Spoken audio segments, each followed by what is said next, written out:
race in the next one. Just a one-time winner from his 16 starts. And welcome here to Mrs. Mellum now, from barrier number 10, Jamie Mellum. Yes, of course, we knew Jamie as Jamie Carr, so she's riding under her newly married name here, and Jamie Mellum. Now, this horse is sweaty. It's a rather cool day here today, but he's sweaty and he's quite tense, but he's healthy enough, and he looks okay. He's just tensing up a touch, though, so I'm probably going to go with others. We go to Falcon Court, Jenny. He's at 23 to 1. How's he parading this afternoon, Falcon Court? Yeah, he looks well. He's nice and healthy looking. He's got a bit of strength in the shoulder. He probably requires a little loosen up in front, which I've noted before with him. But he looks really fit and he's not a bad type, and he's very alert. So he's in pretty good health and condition. I could give him an each-way chance. I don't think he looks bad. He just needs that loosen up in front. It's a good price, 24 and 3.7 currently for the 9. The 10, Ho Ho Star, he's in single figures, is at 9.3. Dennis Yip is the trainer of Ho Ho Star, and he's drawn nicely in barrier 5. 19 start maiden he is, so he's got to show us that he can get the job done. He's not the most smooth walking horse, generally speaking. He's a little bit of a knee action there. He's also a little on the tense and nervous side as well. But he's not sweating up at this stage. He's got body strength. He looks okay. I could leave him there with a place chance, but that's about it. We go to More Rice. He's been overall disappointing. Jenny's been fresh and coming into this with 2 trials. How's he parading? Yeah, he's a solid, stocky type of horse, very heavy set. Always looks like he needs a run. It's hard to probably make a case for him on his recent form, and on looks a bit likewise. So I'd be happy to watch him one more time. He always looks so solid and heavy. That's More Rice, 40 odd to 1. Number 12, Alloy King. He's a big price. He's 50 to 1. Alloy King, just a one-time winner here at Shatin, but a 4-time winner at Happy Valley. Yeah, so his record's pretty good compared to most of these in this race. He's bandaged in front. He does look very fit. He has been out of sorts for a while, but fitness could be a crucial part for him, the way he presents here, and he seems to be still walking out okay as an 8-year-old, so I'll leave him there with a place chance.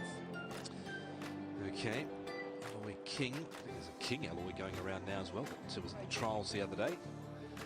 We go to Happy Feeling, who overall, Jenny's got a relatively poor record. Yes, certainly has. So obviously needs to improve. He is a very fit-looking horse. He's another one with a fair bit of body length, carries no excess condition, only 1,031 pounds, and doesn't require a loosen up in front, and is bandaged in front. So no, I'm happy to watch.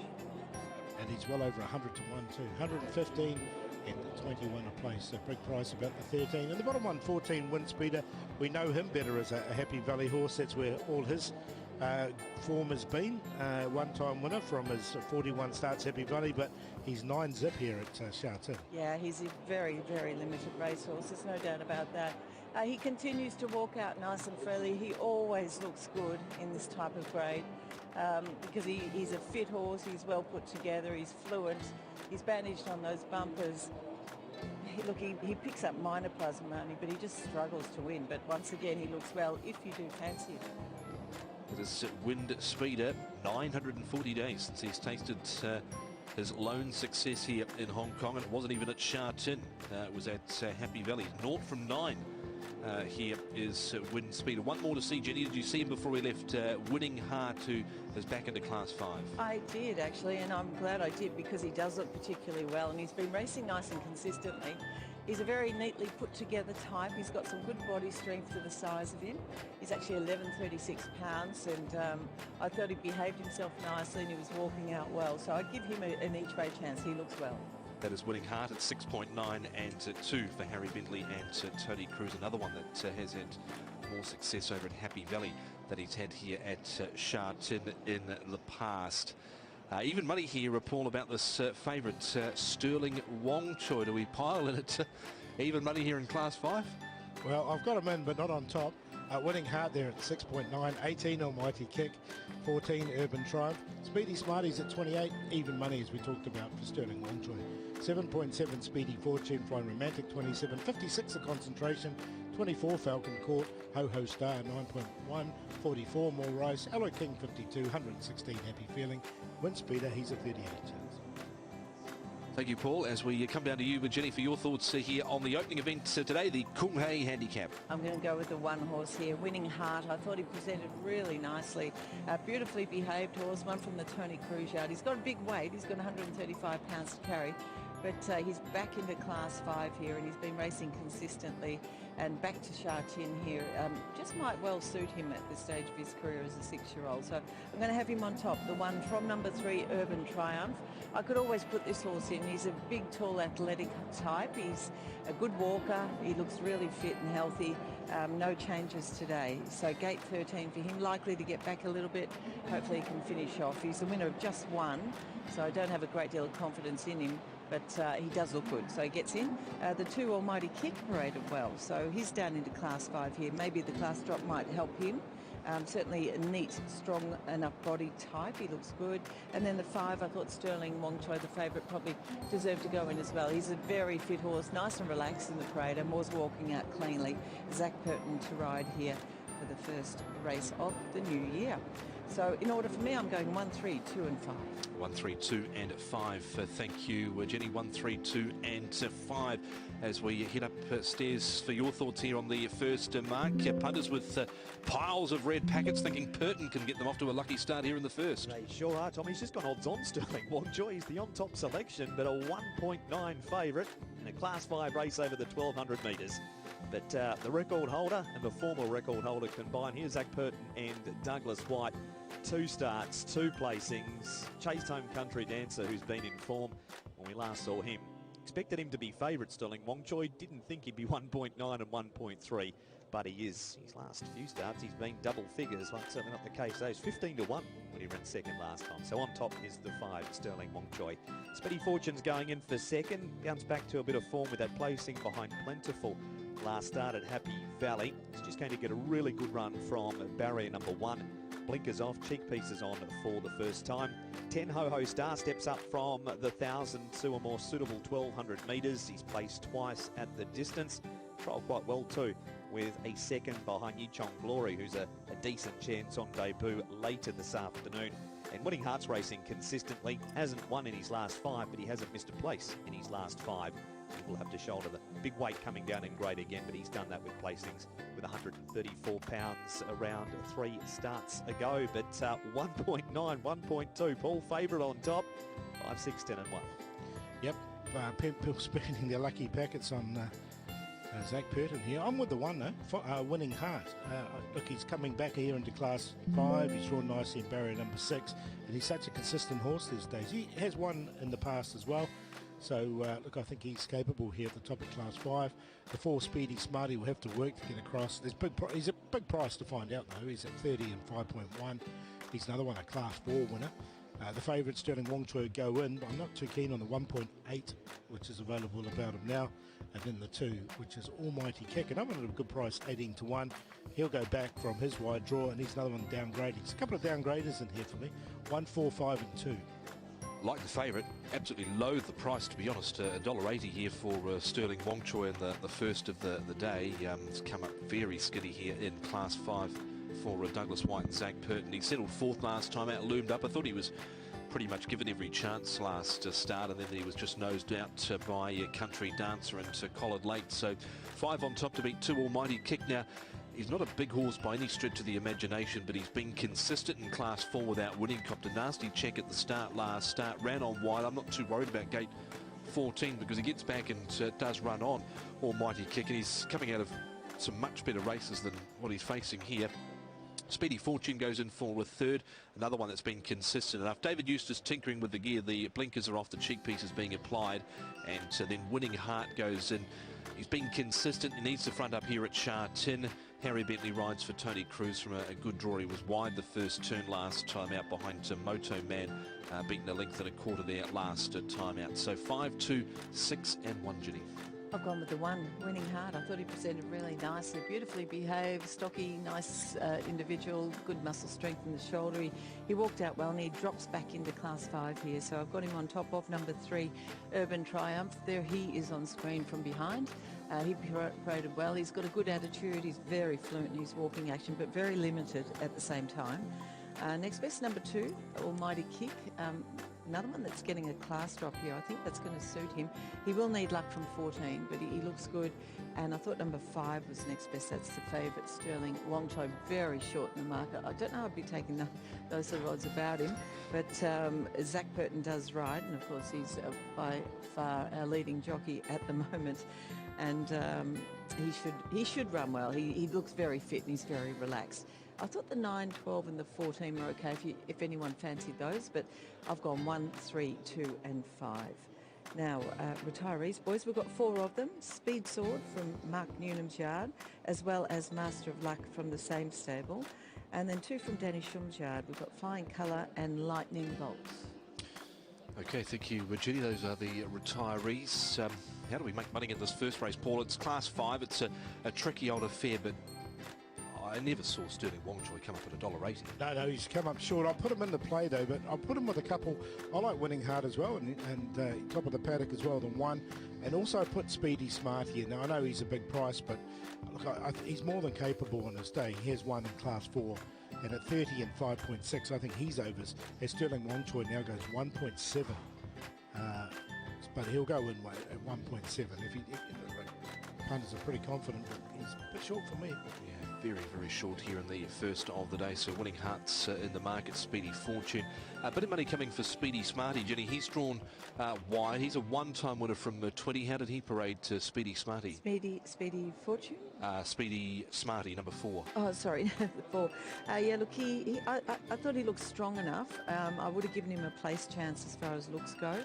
Yeah, gate 12 obviously going to make it awkward for him. I presume they'll probably have to go back from that gate, but yeah, just a place chance as far as looks are concerned. Many left to load away for the first. A massive day of racing here at Shatin. The Group 3 Centenary Vase is underway at 2 o'clock. The Chinese New Year Cup is underway at 3:05, and the first leg of the 4-year-old series, the Hong Kong Classic Mile, is up for decision at 10 minutes past 4. Over 80,000 punters expected through the gates this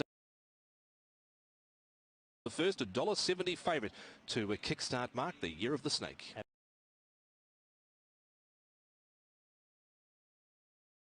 The 2 now, Green Almighty Kick at 13. The 4 Speedy Smarty further supported to 17 and 18 to 1.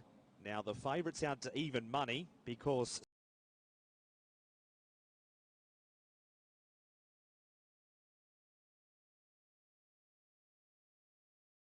money for the 7. So the punt, or all of a sudden this favourite who was 1.7 racing. Kunge Fa Choi, we're underway at Shatin, and Speedy Fortune off the inside flew out. He leads by 3 over Winning Hard and the favourite Sterling Wong Choi third early from Flying American Court, who's on the inside from Alloy King the centre. A little gap in the field to Wind Speeder and Ho Ho Star together. 2 lengths to Urban Triumph, and then came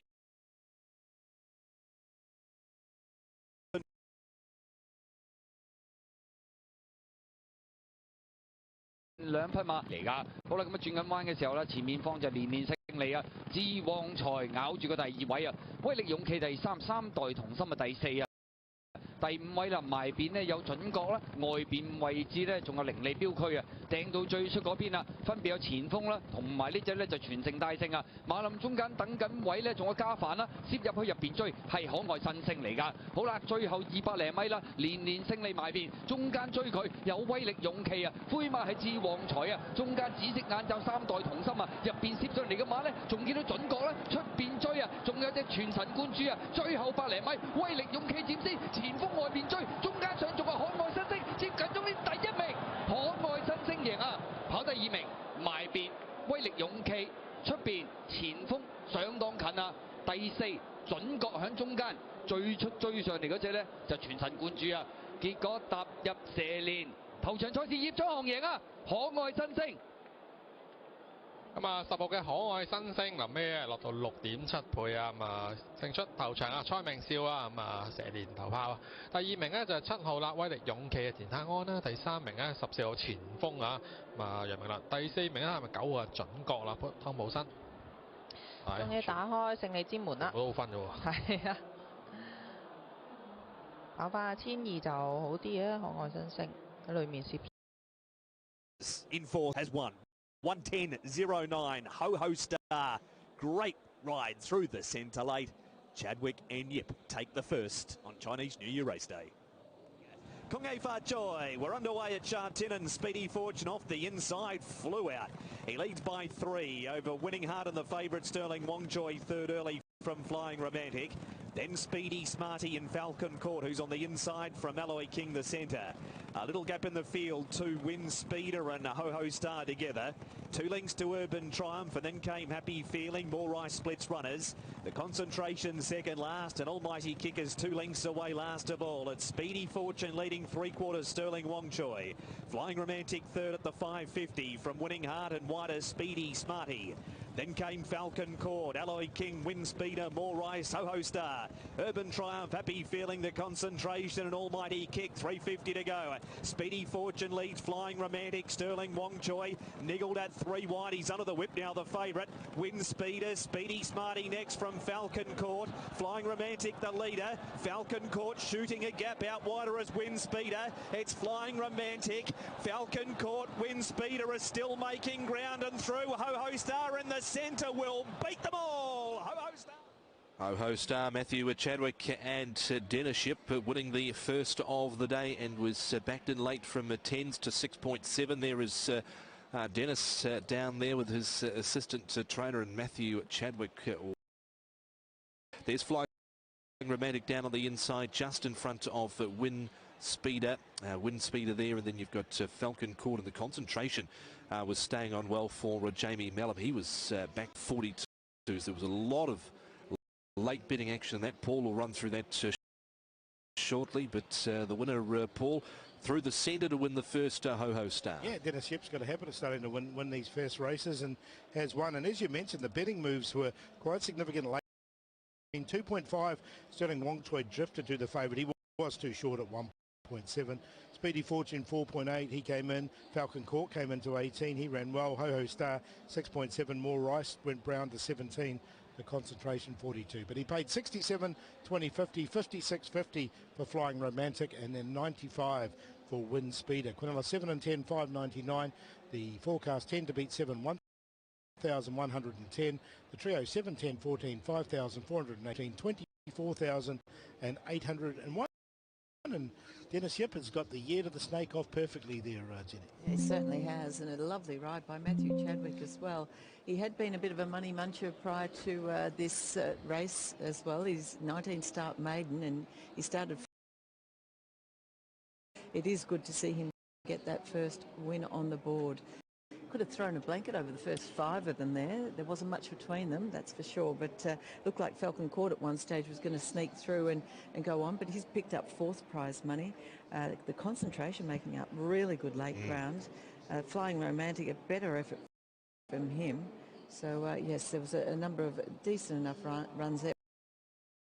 Another prize money check. He does, just not the winner's check again for Wind Speeder. There was late money for More Rice, Paul, and he ran well. Take us through some of those market moves, because there was a lot of wild fluctuations late. Yeah, there definitely was. I think the key thing was that the favourite was too short. So he drifted from 1.7 all the way out to 2.5 right at the death. And then Speedy Fortune, the leader, he came in 4.8. The winner, Ho Ho Star, there was plenty of support from him, 10 into 6.7. Speedy Smarty was 30 into 13. Plenty of support for him, and he was another one that was on pace, although he was wide, so had an excuse there. The Concentration, Jamie Mellum was, who ran on nicely there, late 42. Falcon Court, he looked like he was going to go on with it. He wasn't far away at 18 and up late. We will see that on the head-on. He came in from 30-odd into 17 as well. So, look, I think punters just realised that the favourite was way too short. Yeah, was certainly that quote of $1.70 there for Sterling Wong Choi, Jenny, and you can sort of tell at the 300 that he just wasn't travelling well. There wasn't much left in the locker with him. No, disappointing. There's no doubt about that. So I don't know that he'll go out those sort short. But, well done to the connections here of Ho Ho Star. Speedy Smarty whacked away again. We didn't see anything from Happy Feeling. He was the rank outsider in the market at over 200 to 1 in that lineup there. And Almighty Kick didn't run on too much over the final stages. What happened with Winning? There, he's sort of coming at about the 2 or 300, he was in the right place, but he just sort of stayed one pace after that. Okay, so that is the rundown there on the first of the day, with Dennis Ship picking up win 16 of the season. Matthew Chadwick win number 18, and the first win by this 5-year-old by time test out of a Swiss Ace mare into Lauberhorn. Matthew Chadwick coming back to weigh in after the first. 110.09 is class 5 for Ginny. The last time we were here at Shatin last Sunday, there weren't too many races run inside standard, if any, and there is quite a strong headwind today. Yeah, there certainly is a bit of a wind that's going to come into equation as far as these times are concerned. So well outside of standard for the first. Let's have a look at the replay here from the start, and the eventual winner is out of barrier number 5. He's got the red blinkers on. He just stumbled slightly coming out of the gates to there, one stride after. Almighty Kick goes back. Urban Triumph back there as well. You've got Speedy Fortune, who comes out fast, and that was certainly the case with him again today, pressing forward with Sterling. Wong Choi winning heart right there. Much better run from Flying Romantic. He had the shades on today, did Flying Romantic.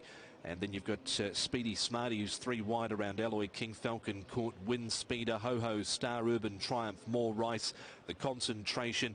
You can see Happy Feeling being shoved along, and at the back there, Jenny Almighty Kicks. So the winner at this point here is moving himself away from the inside, looking to get some clear air. Yeah, look, he'd set off midfield there on the fence, so he'd enjoyed a nice run. He's got plenty of cover. He just needs an out, so he's just got to bide his time and wait until that occurs.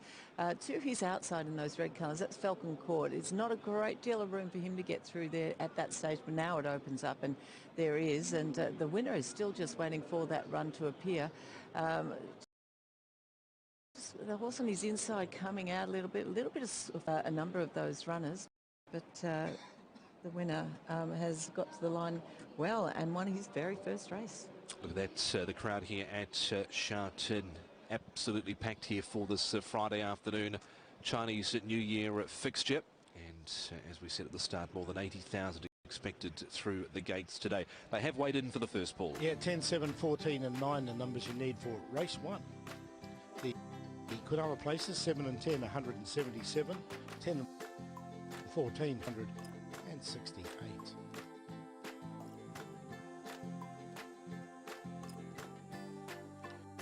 The forecast, 10 to beat 7, 1,110.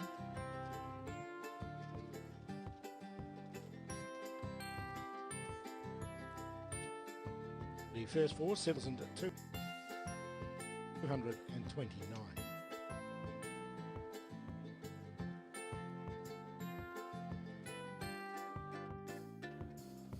The quartet, 10, 7, 14 and 9.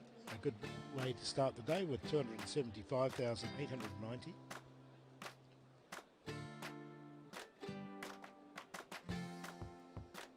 Sectional times 23.75, standards 23.8, 22.46, standards 22.35, 110.09 is outside the standard of 109.65.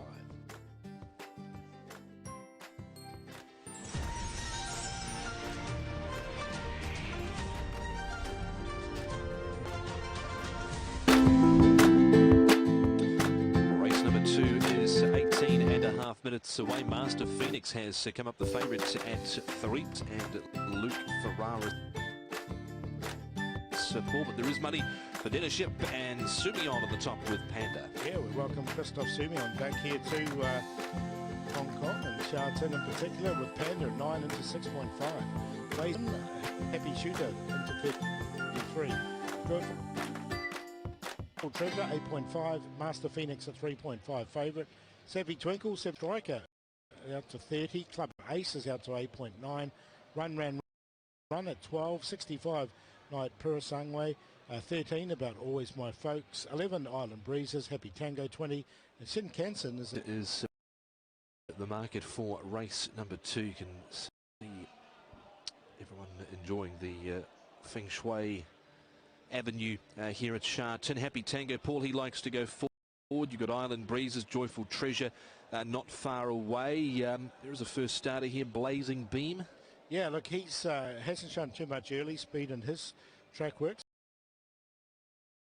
Base here at 1,200 metres, He's another one that should be towards the back. Savvy Twinkle can get himself into a nice position, and the favourite Master Phoenix will get his opportunity as well. He shouldn't be too far away. Joyful Treasure and Island Breezes, he should be able to go forward with the sort of the lack of pace early in this race from his barrier number 11 and try and get one off the rail, which I think he probably can do.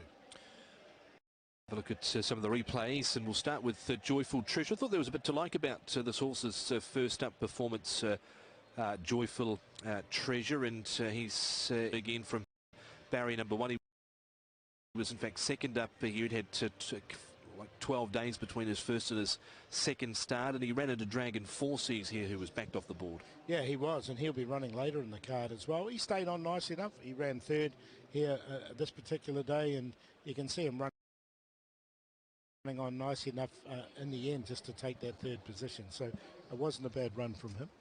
That certainly wasn't there, as we have that is Savvy Twinkle there as well.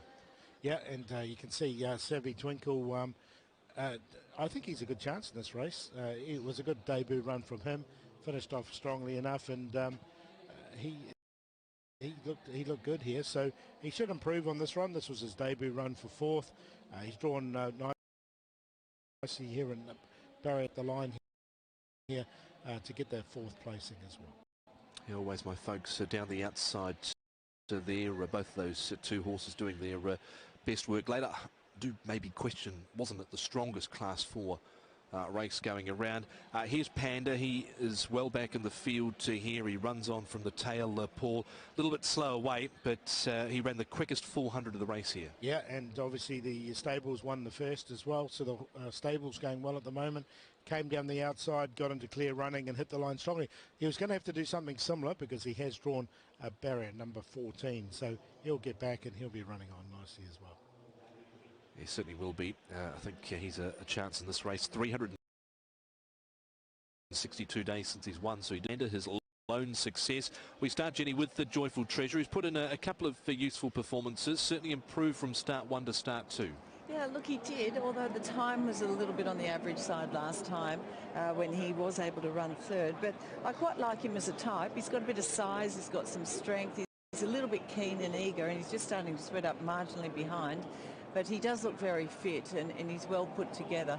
A little wintry but healthy in his coat. So he's worth considering. He does parade nicely. Barrier 1 for him with Lowell Hewitson aboard, which is Joyful Treasure. 8.6 and 3.1. We move to the favourite now, which is number 5, Master Phoenix. Again, he's drawn nicely in barrier 2 with Luke Ferraris aboard. He's not overly big, this horse. He's weighing in at 1,110 pounds, which is exactly the same as he's as fit as he could possibly be, to the point you wouldn't want to see any more weight come off him. But he does walk out nice and freely. His attitude is good. He's very fine-skinned and healthy. He could not be any fitter. Well, we go to Happy Shooter, Jenny, and he's had the one run, and he's trained by Danny Shumby. He was a bit fractious in the gates, and he also played up again in the gates in his most recent trial. Yeah, look, he was in the betting as well on debut. He's a very strong-bodied horse. Very solid, huge hindquarters on him, but it's all relevant because he's so solid all over. Attitude appears to be quite good ahead of that first up run. I think another one's probably not going to hurt him either. Just looking at him, he's so solid, you know, he might just take a little bit to get his full fitness level up to scratch, but he does walk out well, and he's not a bad type. He's just carrying a little bit of weight. Number 2 is Blazing Beam. Now, he's the first starter. He's had 4 trials to get him ready for this. The 2 horse, he's just making his way into the 4 trials. I thought his most recent trial was okay. It's certainly shown that he's got something there. Just walking away from me at the moment, but he's behaving himself nicely. He's looking quite healthy in his coat. He does appear to be walking out freely. He also looks like he might have done enough work. Looks reasonably or pretty fit going into this for his debut performance. So I could leave him there with a rough chance. He's behaving well and he looks really fit. How's Panda looking, Jenny, number 1? And we also need 6 Savvy Twinkles, so 1 and 6. Well, the one horse is very quiet, Panda. He is bit on the plain side. There's nothing that jumps out about him as far as type goes. But he walks out nice, so he's okay. Of the rest of the 6 horse, he's just about to come into my view now, Savvy Twinkle. So he's had that one run, and he went okay. He ran 4th in that. He's behaving himself nicely. He's very strong in the chest. He's wintry in his coat, but he looks fit, and he's pretty casual actually, and he's walking out freely enough, so he's okay. He's there with the place chance. So Savvy Twinkle. We're going to move along to Young Striker is the next one. One of 3 racing club horses racing this afternoon. 1,004 pounds for him. Yeah, there's not much of him. He's pretty light, a light type, that's for sure. So no excess on him, and he's just on his toes a little bit as well. So I would be happy to watch him. I just want to see what he can do. He needs a bit of strengthening up. Club Ace in the market, Jenny, at 9 and 3.5 up for his 3rd start. John Size, Hugh Bowman. He's got a bit of size and a bit of length about him. He also looks an extremely fit horse going into this. So fluency looks to be good. I think he actually parades quite nicely here. So I could give him an each-way chance. He's good. Yeah, I quite like him in this. Club Ace, currently a 9 chance, stepping up from the 1,000 metres to the 1,200 for the first time this afternoon. Number 9 is Run, Ran, Run. He's in the market. He did win the first. Not the smoothest of walkers, a little bit of a pronounced knee action. Lacks a little bit of scope for the size of him, but he's got a bit of body strength. Quite healthy in his coat, tiny bit questionable behind as well, but he's fit and he has got a little bit of muscle strength in the shoulders. So there's positives and negatives for this one. So for that reason, I'll just say place only. 13 and 3. He's unplaced from 7. Is Run, Ran, Run, but seems to be in the market to some degree. Night Pura Sangwe here, Jenny. 0 from 2, but it was a slightly better run last start. Well, he's been clipped out, this horse. Yeah, look, it was. He's probably going to want a bit further in time, I would think, but he's actually quite a nice individual. He's got size, strength, scope. He walks out nicely enough, and he's alert and he's behaving himself. He looks quite fit too.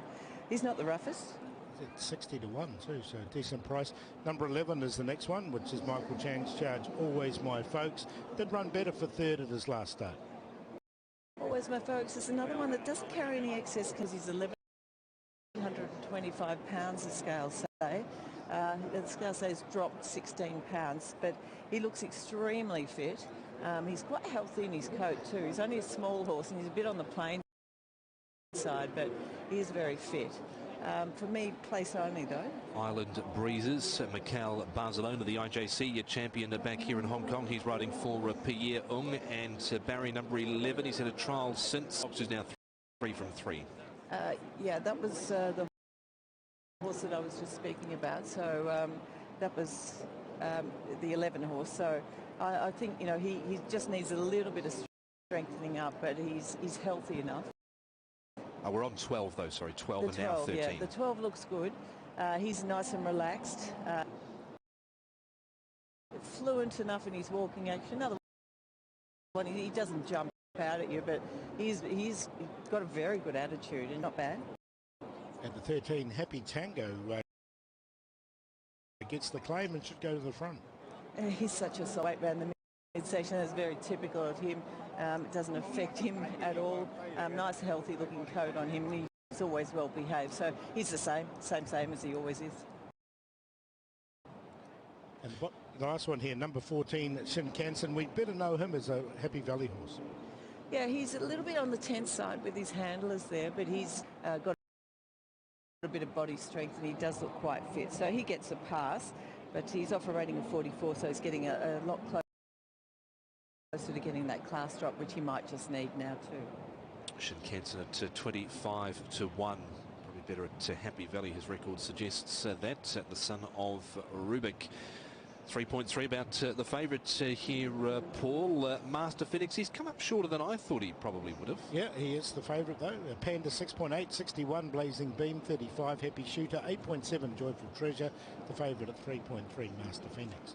8.2, Savvy Twinkle, 27, Young Striker, 9.1, Club Ace, Run, Ran, Run 13, 13, Always My Folks, 11, Island Breezes, Happy Tango 20, and Canson, he's a 26 chance. Okay, down to you, Jenny, for your thoughts here from the paddock on looks for race number 2, please. Yeah, number 8's going to go on top for me, Club Ace. I thought he paraded really quite well. He's got a bit of size and scope. He looks really fit going into this. Hugh Bowman to ride. And he's stepping up to 1200, which just might suit him a shade better as well. Only had the 2 starts and he hasn't been beaten big margins. Got him on top of number 4, Joyful Treasure. This horse continues to look at the time wasn't great, but he does look fit and he looks to be progressing as far as his physical status goes. So he's in. The 5, Master Phoenix. Now, he doesn't carry any excess condition, so wouldn't want to see much more weight come off him, but he looks very, very fit. So that should hold him in good stead from gate number 2, likely to get himself a really good run. And I thought number 6, Savvy Twinkle, I quite like his attitude. His debut was pretty solid as well. He has got some body strength, and he just walked out nice and casually. So just a really good attitude going into this. So I'll put him in as well. There's a couple of I thought they rated quite well for the odds that they are, so just a little watch on those two. That's the 2 and the 10, but I've gone 8, 4, 5 and 6. 8, 4, 5 and 6. Thank you, Jenny. That's a 13 on screen. Happy Tango heading down to the start. Your thoughts here, Mark, for race number 2? The 4 here, Tom Joyful Treasure. Liked how he improved between his first and second start. Gets a good draw again here and was placed behind Dragon 4 Seas, and with that extra run under his belt, thought he could trouble this field with that good barrier over the 1200 metres. So 4 on top to beat number 5, Master Phoenix. Second was good on debut, maybe not quite as sharp at his next 2, but he's going to get an opportunity here back to 1200 metres from the 14. Gate number 2, trial well since. 6 is going in for 3rd, Savvy Twinkle, really green on debut and still wasn't too far behind Fun Elite. So should have learnt a lot from that run, and it shows leading up to that first start also. And 11, Always My Folks. His best performance was his last one by far, and made good ground behind Fun Elite. Unfortunately, though, he's drawn out in barrier number 13, but he did look a whole lot stronger, if any, to that one that day. So 4, 5, 6 and 11. Paul for race number 2. Yeah, I'm also with the 8 actually, which is Club Ace.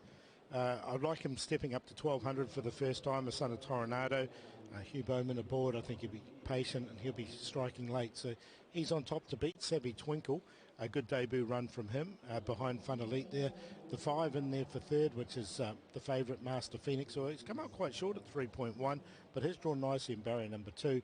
And then Panda, I think, will get back. He'll be running on strongly there with Christoph Sumi on aboard. 8, 6, 5, 1. Yeah, I went 5 here, Master Phoenix. I'm a little genuine chance in this race. Always been a fan of him. His first up run was very good. They rode him a lot closer second up. I'm not sure that worked. Again, he was, I thought, okay last time out behind Indeed, who go round later on today. But they are bringing him back to 1200. His last 2 starts have been 1400. So I think he's, at this point, probably a better proposition here at the 1200 metres, Master Phoenix. He's trimmed up in weight as well. Scale says dropped 30 pounds. Good trial, I thought, up at Chungfa, David Eustace and Luke Ferraris. For second, I've got number 8 in, and that is Club Ace, John Size and Hugh Bowman. He was midfield on the far side down the straight here last time out. Held his ground. He was beaten 32 lengths in a recent barrier trial, which I thought maybe had a little bit of a question mark over it. But on his race day form, I think he's worth including. Joyful Treasure, second up, was good. And Island Breezes, nice enough effort from him behind the unbeaten Boombox last time out. And Macau Barcelona rides for Pierre with the tongue tie going on. 5, 8, 4 and 12, Jenny. That horse we just had on screen, number 8, goes on top for me. That's Club Ace, behaving himself nicely behind the gates too, which is good to see. He just looks really fit and well, and he was walking out nice and cleanly. So I've got him on top of number 4, Joyful Treasure. I've quite liked him each time he stepped into the parade. He was carrying a bit of condition, fair bit since then. This is going to be his 3rd up run, and he looks a nice type. He behaved himself well. He goes in, he's a really fit horse. Wouldn't want to see any more weight off him, but he does look fit and well. And I thought Number 6, Savvy Twinkle. I like his attitude. There he is on screen, just slightly on his toes behind the gates, but he's not sweating up. He is a well put together type. He's quite strong, and his debut was pretty good too. As I said, the 2 and the 10 at big odds weren't the worst either by any means, but so okay. There is the favourite. He's shortened again, Paul, 2.7. Who's in the play here? Look, he does get into the play. 5, 6 and 8 was the play, which was Master Phoenix. Savvy twinkled 8.7. I like Club Ace on form, stepping up to the 1200, and he's looking like it in the paddock as well. So 5, 6 and 8 is the play, and he's currently a good price, I thought, 9.4 and 3.3. But Master, do we read into anything about Club Ace's recent trial beating 32? I don't think so. It was on the all-weather surface, and he was just eased down in that. It's interesting they've gone for the tongue tie on him though, so a gear change for him, and I'm guessing whoever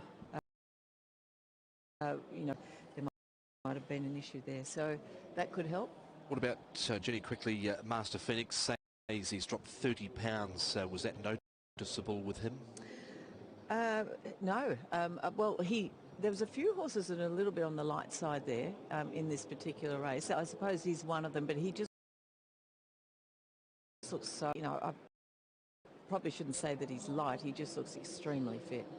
Okay, there we can see the red light flashing. They will be called up into the gates shortly for this. There was market support, Paul, for Happy Shooter first up. Crossover noseband's been removed today. The blinkers are going on, but he had a bit of an attitude in the gates last time out, and we've also since seen that to some degree in his most recent trial. Yeah, we have actually. Look, he's a big price today. He's at 38 to 1 and did have those antics. He was 9.3, as you mentioned, on debut. One thing is they are putting blinkers on for a second start. Trainers can do that and see if that changes his attitude in the gates. We'll find out pretty shortly. Now, Joyful Treasure's coming for support on a place line. He's into 2.3. Now, we're seeing another move for the favourite. We saw that in the first before he drifted out late, and now he's into 2.6, Master Phoenix. So the favourite 8, the people are sort of swooping in and looking for some value around other ones. I wonder if the same thing will happen in this race. Club Aces come in when we went too. So they're having a bit of trouble with Night Pura Sangway here behind the gates. Jenny just trying to get him up to the back. How was he looking in the yard? Yeah, he's quite a nice type actually. He's a real flashy horse. He's got plenty of strength, and I thought he actually operated quite nicely, but he is giving them a hard time behind the gates there, so he might not be the easiest of horses to deal with. Do we read anything into Paul, the price of Run Ran Run, because he was 20 to 1 behind the boombox last start. He's run his last 2 races 5th, but he's sort of there or thereabouts in the market again at 13 to 1. Yeah, and there is Quinellas going for him as well. There is a couple of Quinellas, so look, there is money for him once again. So as you say, he's never far away, but he didn't really threaten last time. Blazing Beam is on a debut. He was trained by Greg Hickman in Australia. Trials over there. In fact, 1 trial over there. He's had 4 trials here in Hong Kong so far. The most recent one.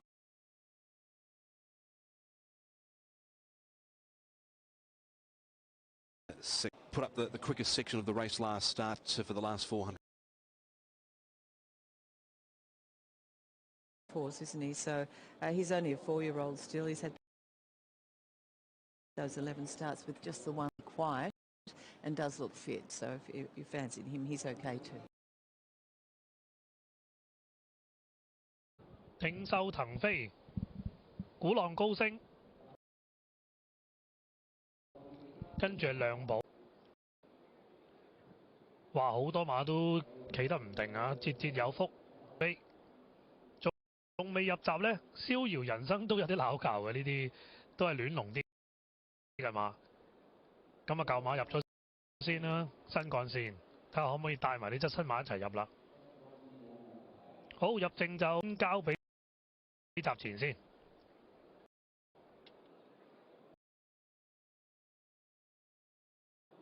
咁啊，搞緊入閘，挺秀騰飛。好啦，節節有福。剩翻一隊。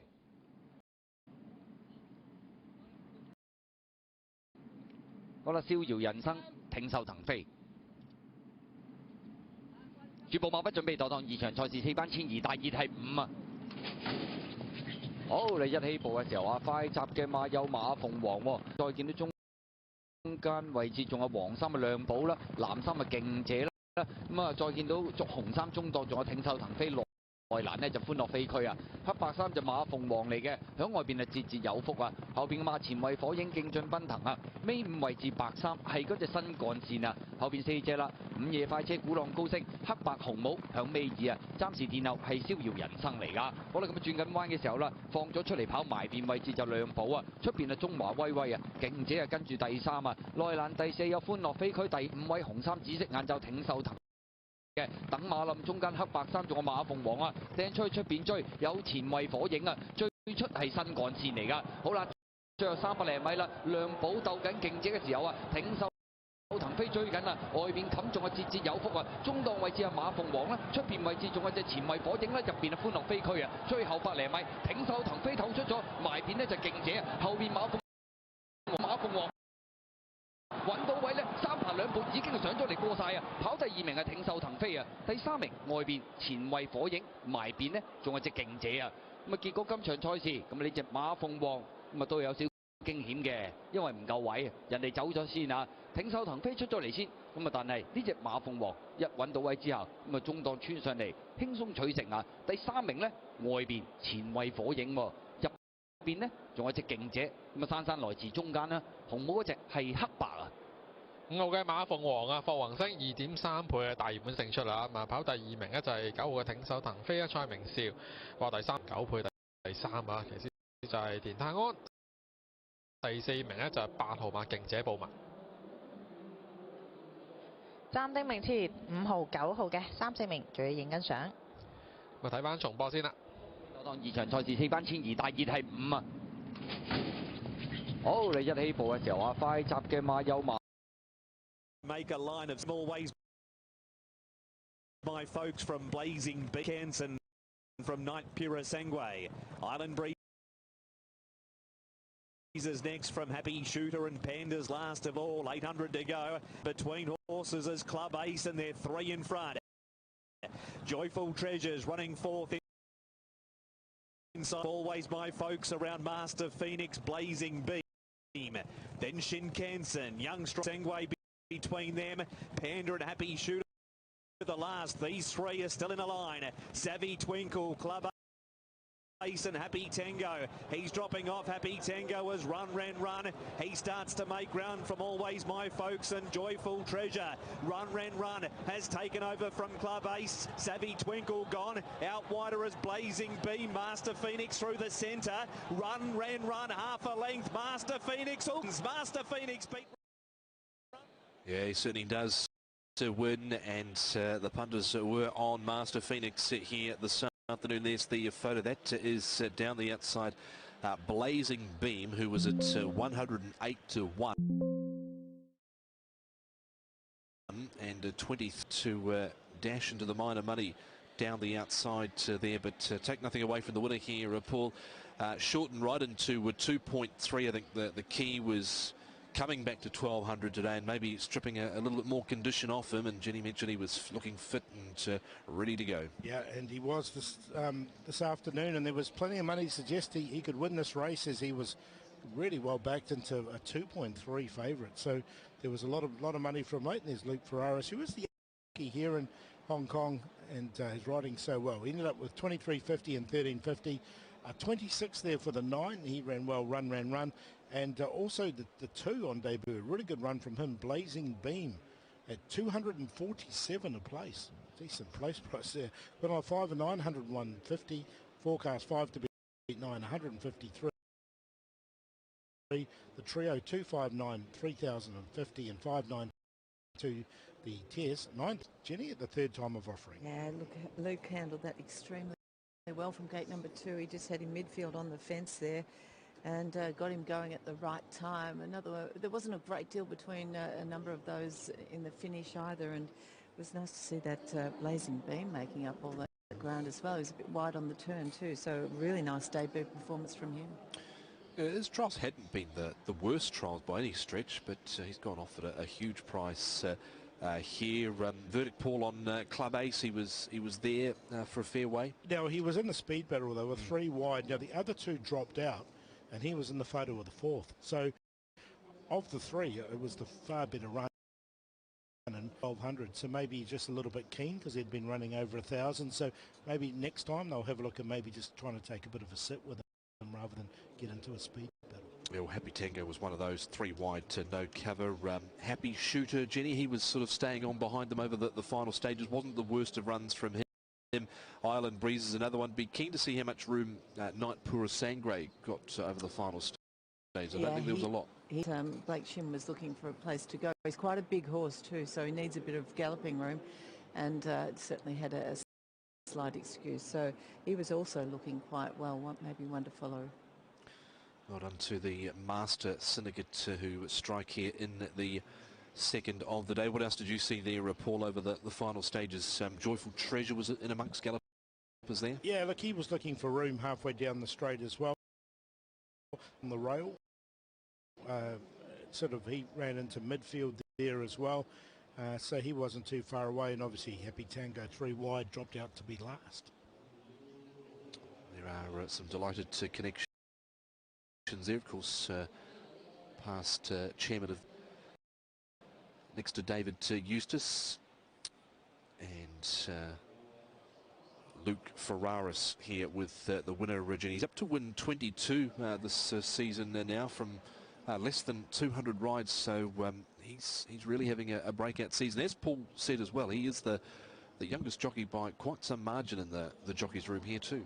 Look, he's done really well, hasn't he, Luke? Of course, he was here for a long time. He would have studied plenty of the jockeys who had been riding here as a kid, and to come back and do what he's doing, all accolades, he's doing a great job. And well done to David Eustace, speaking of good jobs. Wow, that's his 13th winner for the season. Yep, 13th winner from just on coming into today, 125 odd starters. And we can see them go here from the gates. He is drawn in barrier number 2 next to Joyful Treasure. You can see that the Racing Club colours there. Young Striker not the quickest away. He's down to the inside immediately. Panda goes back as well for Christophe Simeon, and Happy Tango blasting forward here.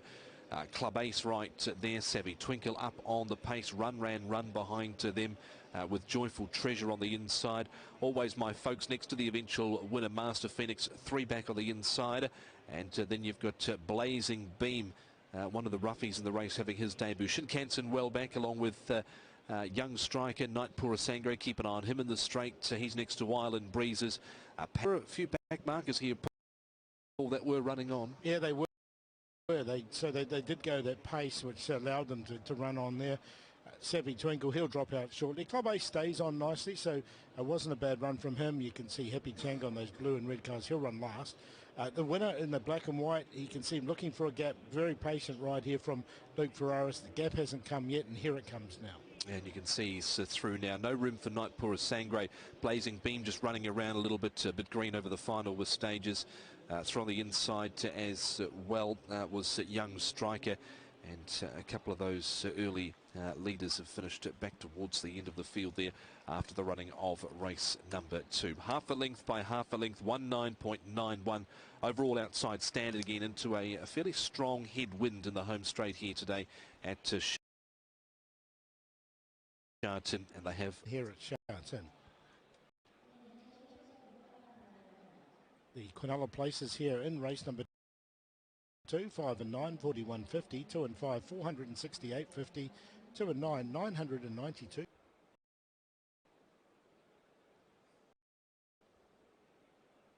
The forecast, 5 to beat 9, 153.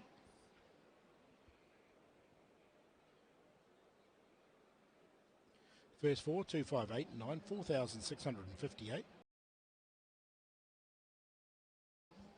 Numbers you need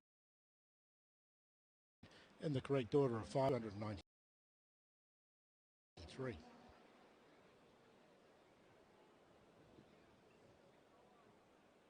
The double, 10 into 5, 248.50, 10 into 9, 142.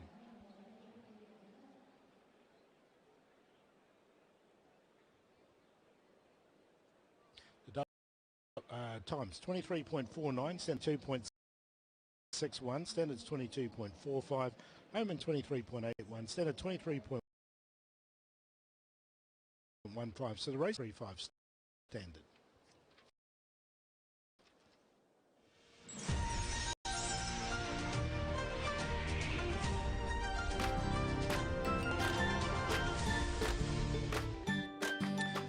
Third race of the day, 17 minutes away, as the Good Fortune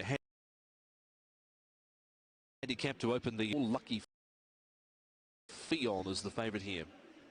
Yeah, he is, with Sunstrider at 6.6, 14 Jumbo Fortune, 14 Brighton Heritage, D-Star 34, Forever Folks was 24, he's now to 28, Pats of Lucky into 65, Lucky Fiona there, the favourite at 3.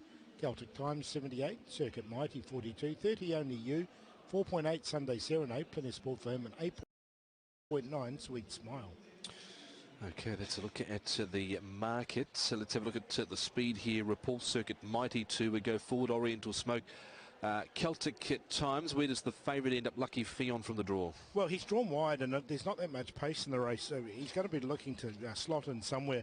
Lucky Fion.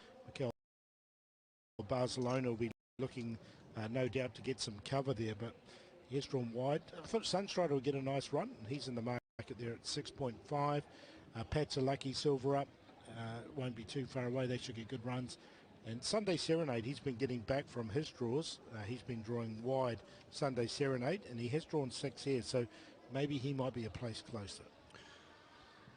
Replays, Lucky Fion, Oriental Smoke, not over. Absolutely a must for sure, Paul. Yeah, definitely. Look, he's going well at the moment. You can see why he has come up favourite, and it was a good run once again from him. So he comes down the outside in those pink and white colours and just fails to pick up the winner here. So it was a head bobber, but he did run second in the end. So yet to win, but he looks so close to winning a race, and punters are thinking this is the race for him. He's currently a 2-1 favourite here. That's him in the pink, as you can see, going very close. Yeah, kept coming, but was just denied there. Sunday Serenade has got better with each and every start. Here he is running second at this day, Sunday's Serenade. And also through this, you've got Brighton Heritage, who's been a little Jekyll and Hyde, 164-1, his only win. But I must admit, this effort here was better from him last start. A lot better, and he's got Christoph Sumi on the board as well. He's again drawn 14, unfortunately for him, so he'll get back, but he's another one that'll be running on. Did like the way Sunday Serenade finished off here behind goal. A win looks pretty close for him. Who gets into the field here for David Eustace. He's wearing saddlecloth number 2 with Matthew Poon from barrier 12. Yeah, look, he's 1 win from 40. Drawn.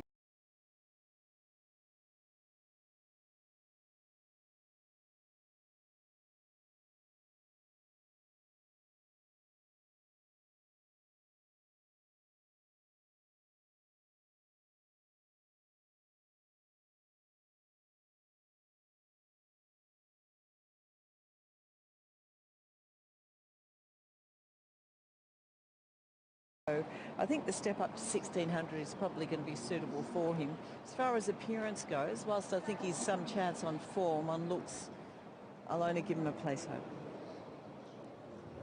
Go there, and that was the bottom one, which was Sweet Smile. He's number 3, Brighton Heritage. Christoph Sumion, 12-1. Yeah, I thought his coat was a little on the dull side the last time I saw him.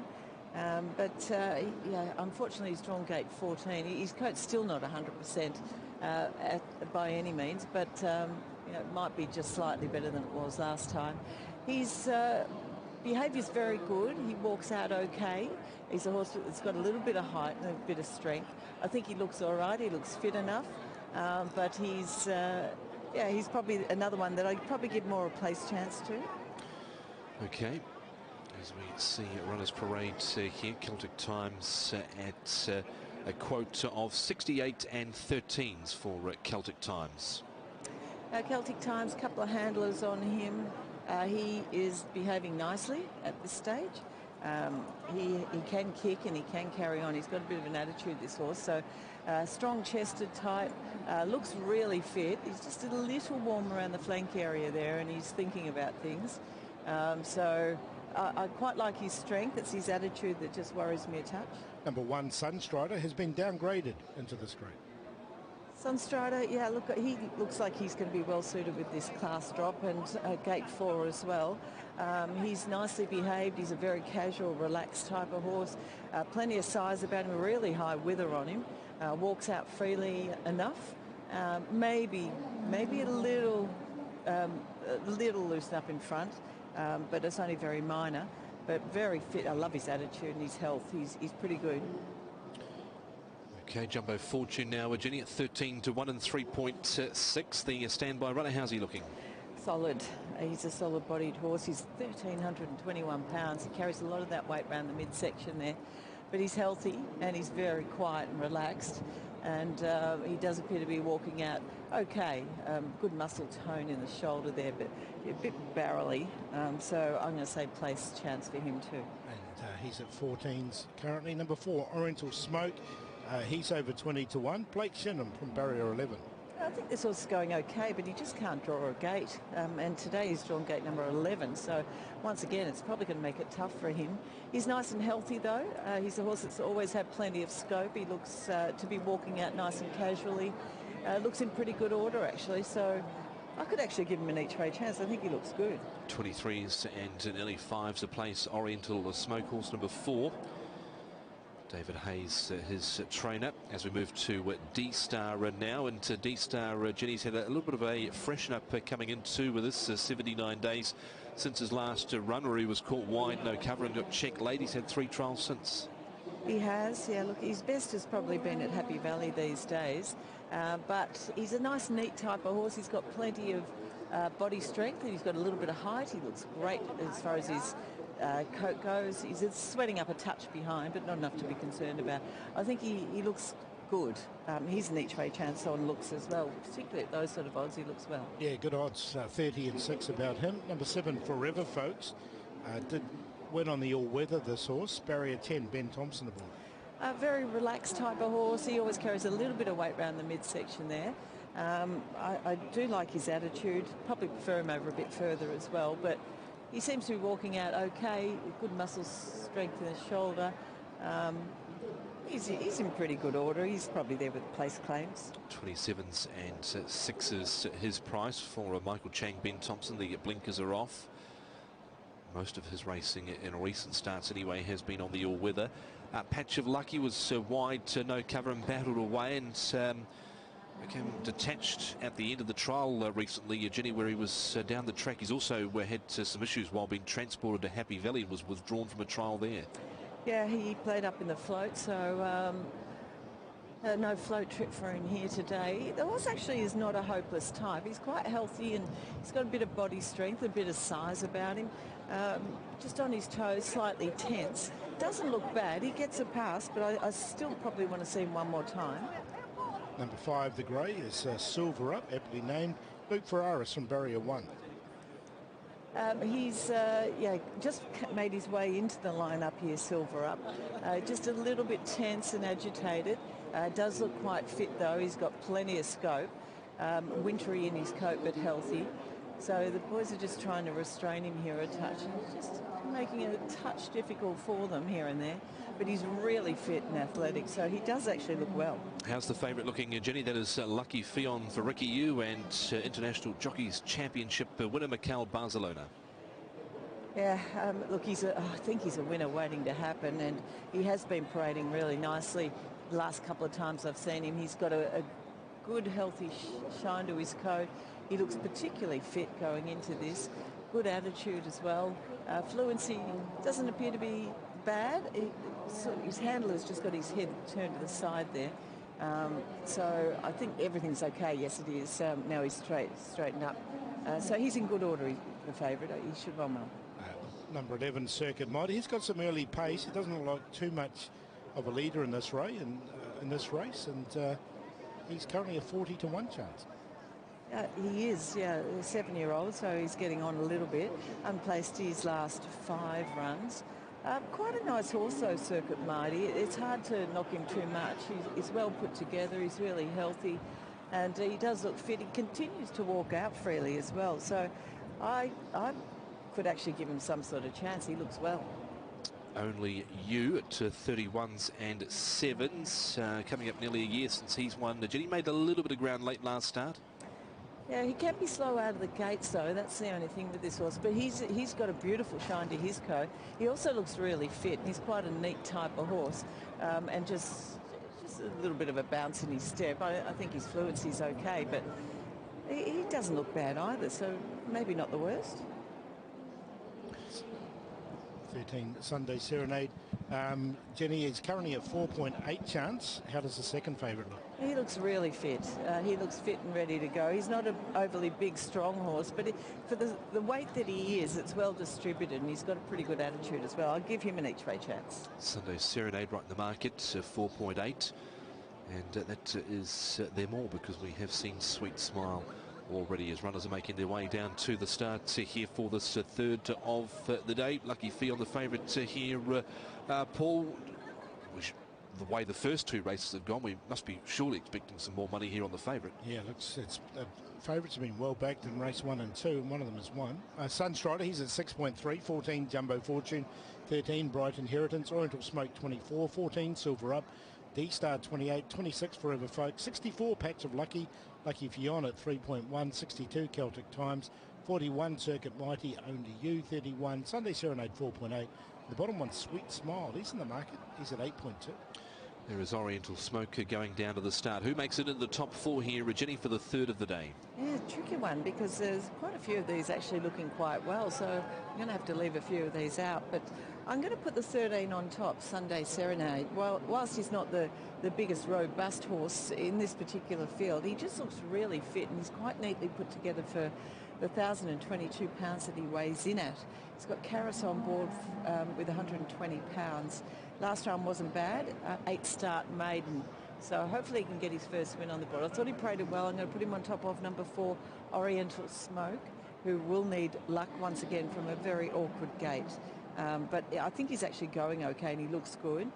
The 5 horse Silver Up, I like him as a type. He was a little bit tense in the parade with his handlers there, but he looks really, really fit. So I think he can run well. And I thought number 6, D-Star, presented quite nicely as well. There was a few others that actually looked pretty good too in this Class 4 event. So, yeah, I could have actually made a case for a number of those. But I'm going to go this way, 13, 4, 5 and 6. 13, 4, 5 and 6. Sunday Serenade on top from Oriental Smoke at a big price. Silver Up at decent odds as well. And D-Star, another one at big odds, nearly 30 to 1 for a D-Star. Your thoughts here, Mark, on the third of the day? The third race does precede the first of our features as well. It does indeed, Tom. Gone the 2 inform horses, Lucky Fion and Sunday's Serenade in that order. The top 2 in the market. He's had 3 starts, has Lucky Fion this season for placings in all of them. He does draw wide, but it's a really good start point, the 1,600 metres. Mikhail Barcelona on board for Ricky. He's stepping up in trip for the first time, so that is the unknown, but the way he has been running on the extra trip looks good. Certainly suited Sunday Serenade the step up to a mile last start, where he ran second behind Gold Master, beaten a length and a quarter. So 1 start, 1 placing over 1,600 metres reads well. Jumbo Fortune rarely misses a top 4 spot. Matthew Poon and David Eustace. 14 Sweet Smile from a good draw. Zach Purton, John Size, 8.2 and 2.2. Trialled quite well since finishing about midfield behind Another World in a really strong race last time. This does look easier. 9, 13, 2 and 14, Paul, for race number 3. With the 1, Sunstrider, I like the fact he's been downgraded, this horse, coming into this race. He's been racing consistently and has caught the eye, finishing off strongly. Hugh Bowman aboard from a good draw, barrier 4. He's on top to beat the second favourite, Sunday Serenade. Currently at 4.7. Again, he's been consistent. It was a good run from him last time. Drawn nicely in barrier 6. The favourite Lucky Fion goes in for third. He's been consistent without winning. And then Bright Inheritance at 14 to 1. I put him in as well. Bright Inheritance. It was a better run from him last time. 1, 13, 9 and 3. Yeah, same 4 numbers, just in a slightly different order. Sunstrider here taking the drop back in grade. He's placed off 63, 62, 64, crowded at the start last time out, wide on the turn, checked up slightly at the 150 and still wasn't too far away from Speed Dragon. So take a little chance with him. Over 9, Lucky Fee on the obvious one here on the way he's been running. It's just going to need some pace on from barrier 13 for Macau Barcelona. Sunday Serenade has continued to improve for Jamie Richards and Karis Teaton, who rides again from barrier number 6. And then I put in 3, Bright Inheritance. He's in the market here at 14 to 1 again. He was 13 to 1 last start, but awkward at the start behind Gold Master, but did run on well. He'll be looking for some pace on Vesumion from barrier 14. 1, 9, 13 and 3, Jenny. I got the 13 on top. Whilst he's only a small horse, I thought he looked really fit. He was nicely behaved, and he did appreciate that step up to 1600 last time. So I would expect another good run from him. He goes on top for me from number 4, Oriental Smoke. I thought he looked really well. He just needs some luck. He's just been drawing wide gates, and he's drawn gate 11 here, so he's going to need a really good ride from Blake Shin once again. Next best is number 5, that's Silver Up. He was a little bit agitated in the parade, but he's very fit and he's got plenty of scope. He's a good type too. I think he gets a good opportunity here to run a decent race from gate number 1. And I thought number 6 was next best. That's D-Star. There he is on screen. Nice, neat, strong-bodied horse, very sensible in the parade, really healthy too. So just at the odds, I'd take a little chance with him.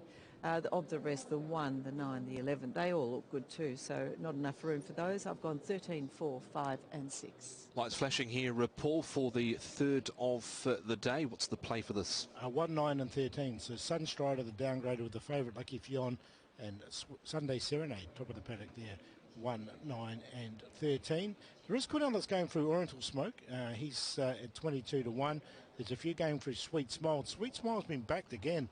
There's a lot of money for Sweet Smile, down to 7.1. Zach Purden's mount here, 8 something earlier on, so he's come in a point anyway. He's into 7.1 currently. The favourite's been pretty steady at 3.2, now into 7 about Sweet Smile, so plenty of support around the bottom one.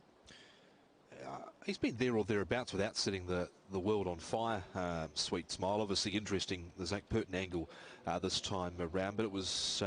he didn't do too much in his recent trial, Jenny, just a quiet hit out the back for him. Oh, well, he was under a bit of a hole, wasn't he? And you didn't get much of a guide there. He was a bit slow out of the gates as well. But, yeah, Zach from gate number 2 and his first go over the 1600 here, it just might suit him. He's now into 6.6 mark. The favourite is Lucky Fion. Place money as well for the toppy, Sunstrider. Yeah, the punter's getting heavily involved today, Tom. Patch of Lucky will be last in, and he's at 84 and 15. Place money the 1, back the 14, favourite the 9. 1600, third at Shatin, they're racing, and Oriental Smoke began fast. Lucky Fion away well, but he's going to drag back as there's a ton of pace on his inside. Sunday Serenade, Patch of Lucky, Oriental Smoke, and Celtic Times are the first 4 from Silver Up. And then D-Star from Lucky Fion, who's now 3 wide, Sweet Smiles on the rail. Next is Sunstrider from Circuit Mighty, 1 length to Only You. Jumbo Fortune for the folks, and 2 lengths to Bright Inheritance, who's 15 lengths off Patch of Lucky, and he's racing keenly. Second is Oriental Smoke, and Sunday Serenade third, Silver Up fourth on the inside. A length away fifth is Celtic Times from Sweet Smile and 3 wide Lucky Fion. Then came D-Star from Circuit Mighty, 3 wide following Lucky Fion. Only Use on the rail next from Sunstrider, Jumbo Fortune deeper. Forever Folks on the fence, and a length away last is Bright Inheritance. It's the roughy Patch of Lucky who's had a good lead, and he's out by 3/4. Second is Oriental Smoke, and third is Silver Up. Fourth is Sunday Serenade from Lucky Fion, who's done it tough. Wider Circuit Mighty. Sweet Smile looking to get clear of the rail from Celtic Times, and D-Star is next. Oriental who found nothing. Sunday Serenade next from Lucky Fion, and then came Sweet Smile, and Sunstrider is next.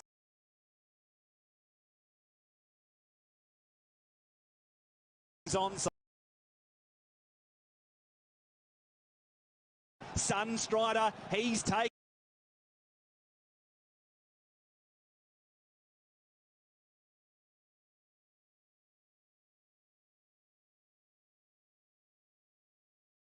出熱線風雲，結果今場賽事呢隻金洋飛區一落咗班呢，嚟咗個大變身啊！之前啊跟前有得，咁啊後上有得，今場後上打開勝利之門啦！出熱線風跑第2，東方飛影啊埋辯第3，第4名中間位置。金洋飛區啊，布文7.6倍啊勝出啦，咁啊跑第2名咧13號翠線風啊，又係田泰安啊，第3名就4號喎，呢隻東方飛影薛恩，第4先係9號幸運芙蓉巴米高。落班啊，金陽飛區啊，打開正門啦！開心啊！呢啲馬主嘅有啲啊，大年初3贏。有個啱嘅步速又俾佢追到啦，落班啊，有啲級數嘅呢啲馬。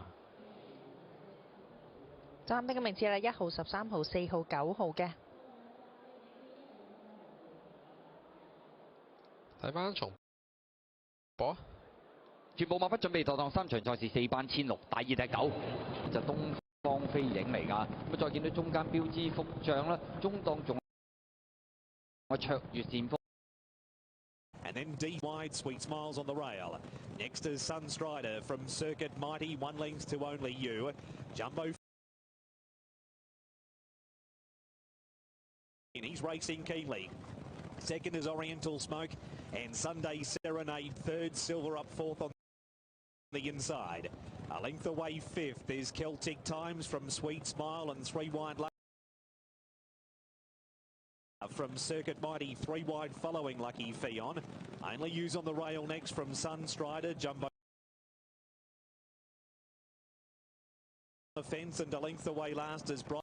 He's out by 3/4. Second is Oriental Smoke and third is Silver Up. Fourth is Sunday Serenade from Lucky Fion, who's done it tough. Wider Circuit Mighty. Sweet Smile looking to get clear of the rail from Celtic Times, and D-Star is next. Oriental Smoke took over from Patch of Lucky, who found nothing. Sunday Serenade next from Lucky Fion. And then came Sweet Smile and Sunstrider is next. Oriental Smoke leads. Lucky Fion stays on. Sunday Serenade still there. And Sunstrider is outside all of them. It's Oriental Smoke. Sunstrider. He's taking over Sunstrider from Sunday Serenade, and Sunstrider. The class drop looked a real big positive for him this afternoon, and he's delivered it fairly generous odds as well of 7.6. Number 13 has run second. Sunday Serenade to staying on. Close up was Oriental Smoke, who was there at a beyond again, has gone down, but has gone close again. There is David Hall with his assistant Gabriel there. 1:35.01. Paul just outside standard, but the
as it turned out, so probably a shade disappointing. I'm not sure if he had too many excuses there.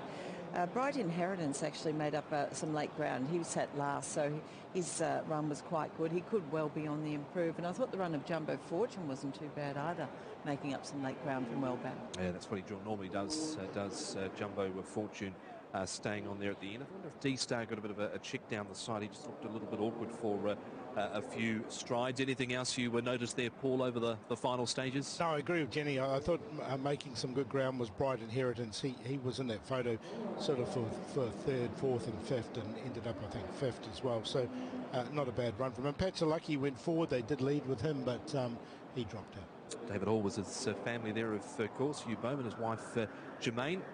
Great to see everyone enjoying the Chinese New Year race day rather here at Shatin. Yeah, must admit I wasn't overly keen on Sweet Smile on his form coming into this, so it was interesting that Zach Burton was taking the ride this afternoon. He's just whacked away fairly over the concluding stages there. But a win for Hugh Bowman to kick off the year of the snake. That's win 34 for Hugh. Of course, sits second on the Jockeys Championship ladder, but is a long way behind Zach Burton, who's miles out in front. David Hall, win number 15 for the season. He's got Encountered coming up in the next year, the first of the feature races this afternoon. Let's have a look at them go from the start, and we can see the winner, Sunstrider, out of barrier number 4. Jumping a little bit awkwardly there was from towards the middle of the line circuit. Mighty Jumbo Fortune back with the Bright Inheritance, and Only You settles back in the rear half of the field shortly after the start. But Oriental Smoke blazing a trail from across out wider in barrier number 11. Right there as well is, as they sort their order out, Patch of Lucky. He switches down to the inside. Sunday Serenade behind the pace, followed by Silver Up, and then you've got Celtic Times, Lucky Fion, the favourite, 3 wide, no cover. Sweet Smile back on the inside there, followed by D-Star, Only You, Sunstrider. Right behind them as well as Circuit Mighty on the back of Lucky Fion. And then you've got Jumbo Fortune towards the rear with in the yellow and the brown, the Forever Folks, and Bright Inheritance last, Jenny. But down the side, the eventual winner's only got about 3 behind him here. D-Star just getting into a little bit of bother passing the 600. Yeah, well, definitely giving excuse to Lucky Fion here. He's been 3 wide, no cover throughout, and now Circuit Mighty just goes to his outside as well. So he's covering a bit of ground coming around the turn. The horse directly behind him is Jumbo Fortune, so he's the widest runner. He actually makes up some good late ground. The winner, he's just extracted out into clear running now, and when asked for an effort, he really does produce. So he was coming down in grade here. A bit tight there for Sweet Smile, so perhaps maybe a little excuse for him. Not a great deal of room to go through. Oriental Smoke just across from gate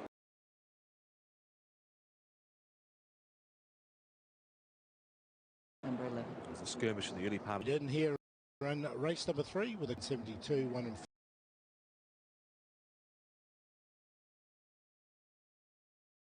4, 226, 4 car.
coat on him and has got some muscle tone in the shoulder, behaving well. So can't find any issues with him. He's well. Yeah, he looks really fit to go this afternoon. He's 8 pounds out of here, of course, in this particular race. He's at 5.2 and 2.2. Matthew Chadwick, of course, that can't ride him today with the light weight that he does have on his back. One of the 4-year-olds here that is still on the road to the BMW Hong Kong Derby coming up in March. And Winning Dragon, the final runner here, Jenny, at 23s and 4s. He's been on his toes most of the parade ring. Oh, he will settle down. So he could be one way or another in the parade, this fellow. I've seen both from him. So I don't like to see him like this. He is very agitated, but he is a really nice horse. He's very fit, and his recent form has been quite consistent. Tough assignment for him here, and just the way he's toey, I could only have him as and 4. Harry Bentley riding for Tony Cruz. Don't forget about the Triple Trio, races 5, 6 and 7 today for the Triple Trio. $18 million for the TT this afternoon. We'll have Jenny's top 4 shortly. Great to be joined by David Hall. Nice. About that, Tom, very happy. What about Encountered? He looks really well on the yards at Happy Valley. Yeah, look, he ran terrific at Happy Valley, and he's been up in Chongfa, and he's really enjoying life up there. I think he's in as good as condition he can be. You know, he first come, he was train wreck, and we've got him back into a bit of form. His run on International Day was terrific, and well, the lead up to the International run was terrific, and his last run at Happy Valley was terrific. To suggest that he can be very competitive in a race like this. So hopefully he feels comfortable. The track's not too firm for him, and he should be very strong. You've been pleased with the way he's been working leading into this? Yeah, I have actually. More importantly, it's about his action. You know, obviously a lot of these horses feel the hard ground up here, and the fetlocks give a bit of trouble, and that's what was hurting him most. And at the moment, touch wood, he's quite comfortable, and if he feels comfortable, I'm sure he'll run well. How do you see the race working out for him from barrier 2 today? You don't want to get too involved early. You know, there looks to be 3 or 4 genuine on paces, so if he could find a middle position and get a bit of room at the right time, I think would be good. Best of luck. Thank you. Great to have David Hall joining us on the coverage here. He's the trainer of Encountered with the Karis Teton riding here from barrier number 2. So you've seen them all, Jenny. They're making their way down to the start. Who makes it into the top 4 for the Centenary Vase? Well, the cameraman's got him on screen right now, number 4. He looks a treat. He's a big, tall horse, and he's a very consistent horse as well. Winner of 7 races. I think he'll run well. He's beautifully behaved. He's walking out well. He looks really fit. He goes on top of number 10, Encountered. I thought he was beautifully presented as well. Lovely, big, strong-bodied horse. He was also very sensible in the parade, and gate 2 for him. He could get himself a nice run here. The 9 horse goes in. That is, sorry. The 10 horse goes in. That's Stunning Peach. I thought he paraded nicely as well. So he has to go in the parade. A very, very fit looking horse. And then the 1, Straight Aaron. I thought he looked really well too. So hopefully he can get back to some winning form. Certainly paraded nicely. Beautifully behaved too. So I've gone 4, 9, 10 and 1. 4, 9, 10 and 1. Thank you, Jenny. They're on their way to the start here, Mark, for the first of our feature races this afternoon. The Group 3 Centenary Vase, a $2.50 favourite ensued. Which way did you go? Left him out, Tom. Gone for a bit of a rough result here in the 4th because there's so many unknowns. It's such an even race, and it might come down to who gets the best trip. But you know what you get from Nimble Nimbus. It'll be an honest race. 27 and 5. Off a much higher rating now. He's had a couple of trials since his last start. He's been racing Romantic Warrior, but he's not the only one in this field that has. His run 2 starts ago was great over the 2,000 metres. Won't mind the drop back in trip because he has won over 1,800 metres in the past. Happy Together, he goes in. He placed in the January Cup last time at Happy Valley. Switches back to Shatin. He's raced well here. Alexi Vidal gets on well with him. Frankie Law is the trainer. 10 Stunning Peach, 1 go at 1,800 for a win. And number 9 Encountered, who's just drifted out to 9 and 2.4. His run 2 starts ago was pretty unlucky as well. But it doesn't end there, Paul. There's so many chances in this race. 5, 2, 10 and 9. Yeah, I've gone with a different one there. Chang Cheng Glory on top. Hugh Bowman aboard did win the previous. He's a very consistent, honest horse. He'll find this easier. He's running the Group 1s in the last couple of starts, and last time he was in the Group 2, he did run a placing. So down here now into this company, Group 3, think he's more than capable of winning. So the 4 on top to beat the 10, Stunning Peach, lightweight, get back, he'll be running on. Happy Together's been very consistent. And then their favourite ensured and only for fourth, 4-10-2-6. Happy Together goes on top here. I thought his run in the January Cup at Happy Valley was excellent. He's dropping 4 pounds of weight coming into with this. I think that's going to suit him down to the ground. A bit unlucky not to win this race last year, but he won 5 of 11 last season. And he was obviously on the back foot at the beginning of the season when he had a little bit of an issue, but I think he can bounce back here. Happy Together. 10's in for second, Stunning Peach. I think he's the main danger, certainly with that light weight. Straight Aaron off his recent trial. I think he's going to find this a lot easier despite top weight, and ensued next best, but certainly would have had a place for Encountered. You could have more than 4. 2, 10, 1 and 6, Jenny. Lovely horses here, I've got to say. Most of them were beautifully behaved as well, except for probably Nimble Nimbus, who often just gets on his toes a touch. But I thought the 4 horse Cheng Cheng Glory paraded really nicely here. 7-time winner, and 6 of them have been over the 1600, 1800 here. He has been placed over it. And coming into class Group 3 here, I think he's well suited. He should run well. He looks good. He goes on top of number 9, Encountered. I thought he paraded really nicely. We just heard from David Hall there, and he's happy with him. Nicely drawn in gate 2. He should go back. He should get some cover. He will need luck over the concluding stages, though. Next best, Stunning Peach. Could not be any fitter. He looks really well. And I thought number 1, Straight Aaron, presented nicely too. Be nice to see him back in some sort of form as well. An easier assignment down into Group 3 here, but he's got a barrier 11 and 135 pounds, so it's still not easy. You can see the grandstands absolutely chocker here at Shatin this afternoon. Paul, the play for the Centenary Vase. With Happy Together, Cheng Cheng Glory, and also Stunning Peach. So around the 2, the 4 and the 10. Happy Together at 8. Cheng Cheng Glory is now at 14s, and Stunning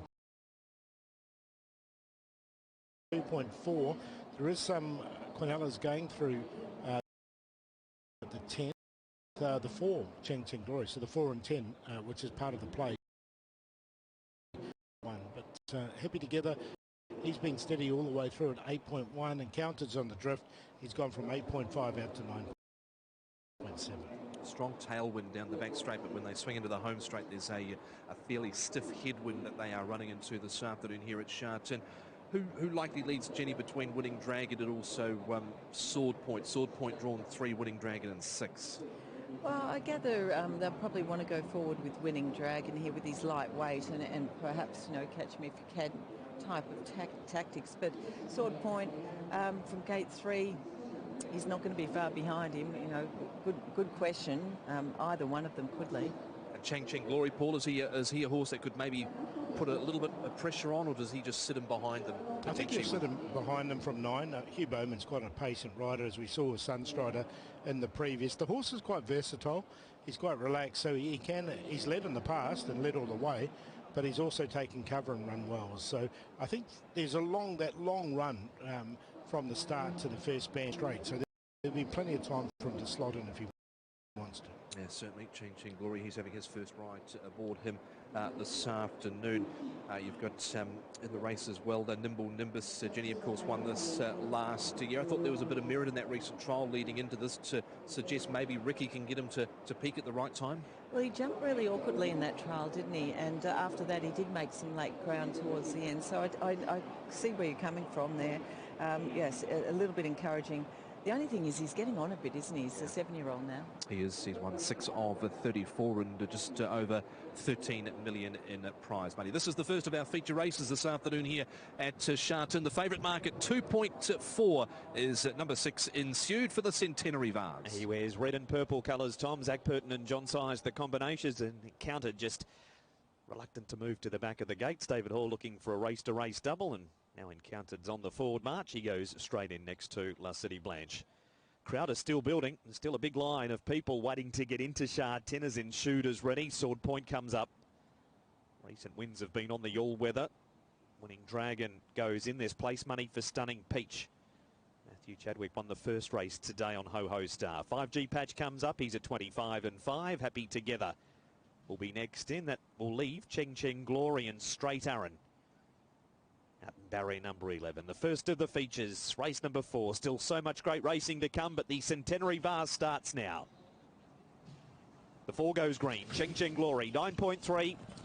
And they're racing to a cheer from the crowd at the end of the back straight, and Winning Dragon, Cheng Cheng Glory both began well. Sword Point and Encountered down on the inside from Inshude, just looking to tuck in behind that Forerunners.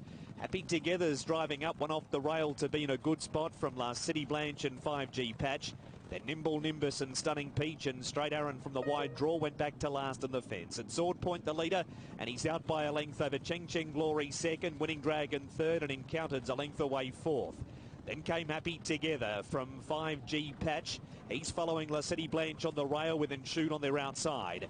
Nimble Nimbus is next from Straight Aaron, and Stunning Peaches last of all. Sword Point the leader, and he strides away. He puts 3 lengths on Cheng Cheng Glory at the 1,000. Encountered third, Winning Dragon fourth, and 2 lengths to La City Blanche and Happy Together. Inshude slots in around 5G Patch from Nimble Nimbus following the favourite.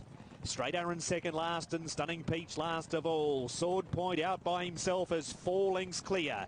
And under Derek Long he leads over Cheng Cheng Glory and Encountered. Winning Dragons running fourth, and then came La City Blanche, Happy Together, 5G Patch Inshude, 10 off the lead from Nimble Nimbus, Straight Aaron and Stunning Peach. Sword Point in the Centenary Vase, 2 lengths over Cheng Cheng Glory in the Fluoro Blinkers. Winning Dragons come up very strongly outside of the leaders, 2 lengths to Happy Together, then came Inshude, Encountered and 5G Patch.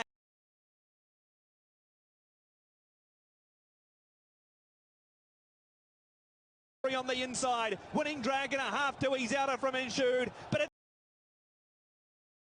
the Centenary Vase. Cheng Cheng Glory beat Winning Dragon and Inshude. Fourth either Encountered off 5G Patch, then Stunning Peach, Straight Aaron, Sword Point, Nimble Nimbus, La City Blanche and Happy Together. In the betting,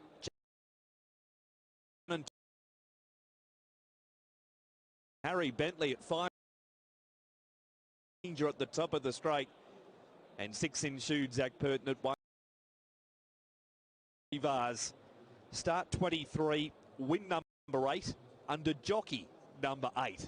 He's had some hoops ride, Cheng Cheng Glory, but Hugh Bowman has been able to deliver the Centenary Vase for the connections. 4, 11 and 6 are in the frame. Sword Point led up. They've gone 146.67. So that's well inside of standard. And Cheng Cheng Glory, who went so close in the Classic Mile 12 months ago over the 1800s, won a Group 3, same distance. From the crowd at the end of the back straight, and Winning Dragon, Cheng Cheng Glory both began well. Sword Point and Encountered down on the inside from Inshude, just looking to tuck in behind that Forerunners. Happy Together's driving up, one off the rail to be in a good spot from last City Blanche and 5G Patch. Then Nimble Nimbus and Stunning Peach and Straight Aaron from the wide draw went back to last in the fence. And Sword Point the leader, and he's out by a length over Cheng Cheng Glory second, Winning Dragon third, and Encountered's a length away fourth. Then came Happy Together from 5G Patch. He's following La City Blanche on the rail with Inshude on their outside. Nimble Nimbus is next from Straight Aaron, and Stunning Peaches last of all. Sword Point the leader, and he strides away. He puts 3 lengths on Cheng Cheng Glory at the 1,000. Encountered third, Winning Dragon fourth, and 2 lengths to La City Blanche and Happy Together. Inshude slots in around 5G Patch from Nimble Nimbus following the favourite. Straight Aaron second last, and Stunning Peach last of all. Sword Point out by himself as 4 lengths clear. And under Derek Long he leads over Cheng Cheng Glory and Encountered. Winning Dragons running fourth, and then came La City Blanche, Happy Together, 5G Patch Inshude, 10 off the lead from Nimble Nimbus, Straight Aaron and Stunning Peach. Sword Point in the Centenary Vase, 2 lengths over Cheng Cheng Glory in the Fluoro Blinkers. Winning Dragons come up very strongly outside of the leaders, 2 lengths to Happy Together. Then came Inshude, Encountered and 5G Patch. Winning Dragon and Cheng Cheng Glory, they're 3 in front of Inshude. Then came Happy Together, Cheng Cheng Glory on the inside. Winning Dragon a half to his outer from Inshude, but it's Cheng Cheng Glory. He's going to win the Centenary Vase. He does under Hugh Bowman. Classic Cup 12 months ago. He was beaten narrowly by Helios Express today.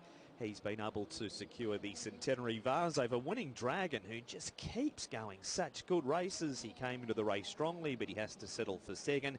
Inshude third, and number 9 Encountered running fourth. 146.67 is inside standard, Paul. Now an 8-time winner out of the Francis Loy stable. So honest, this horse, and he was backed 14 to 1. We said he was overs. Well, he's come into 70, 50 and 24. 55 about Winning Dragon, 13.50 for the third horse, which was ensued. 4 and 11 Quinella, 982.50.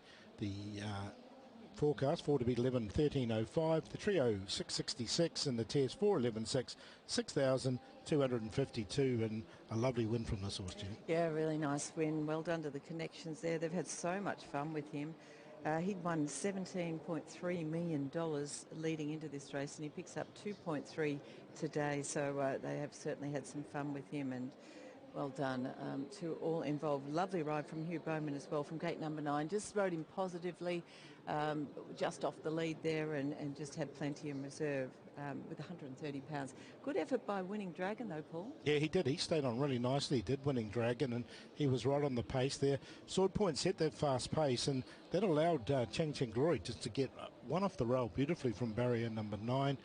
The favourite, he ran on well there for third. And not too far away either was Encountered. Not a bad run once again from him. He was down on the inside. Hugh just getting the winning photo with connections. We'll then head down to Tom to hear from the winning rider in the first of our feature races this afternoon. We still have the Cup race to come and also the Classic Mile, the first leg of the 4-year-old series, Tom, which this horse competed really well in 12 months ago. Here you are, down with you, Bowman. Thank you, Mark. Hugh, congratulations. Talk us through that. He's such a sound horse, runs his race, and now you're one ride for one win aboard him. Yeah, look, I was fortunate to get the opportunity to ride him. I get limited opportunity in these races with the weight conditions, but it is what it is. But I thought his run last start had a lot of merit against the highest quality of horses, and today when he jumped out well and travelled, I was always very confident. He was aided by a nice genuine speed set by Sword Speed, and his class showed the final 2 furlongs. Quickly, how significant is that headwind out here today at Shatin? Well, if you've got the horse to travel through it, it's okay, but yeah, it is probably playing a part. But they've all got to go through it, and, you know, I think it's not going to disturb the form too much. Well done, congratulations. There he is, Hugh Bowman with Tom Wood. Paul, Jenny touched on Winning Dragon. There he is. Tony Cruz has got him. He's been beaten today, but Tony Cruz has got him going so well. He has, isn't he? And look, he puts himself in the pace, and he's a real honest horse as well, Winning Dragon, and he stayed on nicely, and he did loom up, as you said in the commentary there, but look, Chang Cheng Glory's a fighter, and he fought back and did win nicely. He did. Not too many from the back half of the field, Jenny, getting into the finish there with the time that they went, and the headwind in the straight. No, I think, look, Stunning Peach looked to be battling a little bit in the early part of the straight. He actually made up a little bit of late ground, but he was never going to be in the finish, that's for sure. So perhaps just a shade disappointing there. Ensued ran an honest enough race. Straight Aaron was back there. He was on the fence, and he just made tiny little bit of ground, but maybe anchored by the weight. Happy together, Paul. He was fairly disappointing because he did get a very good trip in transit, and he dropped off down the straight. Yeah, it looked like he had every chance, didn't he? So, yeah, disappointing. Back to the drawing board for him. Straight Aaron, Jenny, didn't figure in the finish at all. One of a number that failed to run on. Yeah, look, as I said, it might have been anchored by the weight as well, and he has been out of sorts for a little while, so he's just been finding it a little bit tough of late. Sword Point, those early sectionals are pretty swift there. 14.39, well, that was slightly outside of standard, but then 22.41 and 23.36 was well inside of standard, and that's the first race we've had inside of standard so far today. Temperatures cool right down. Paul, you suggested yesterday during a preview for the meeting that you thought Hugh Bowman might have a good day. Well, he's gone 2 races in a row, and in the next race he'll ride quite likely the favourite in the race in Brilliant Express for John Size. Yeah, 2 to 1, just come into 2.8 actually as we speak. So, yeah, look, he did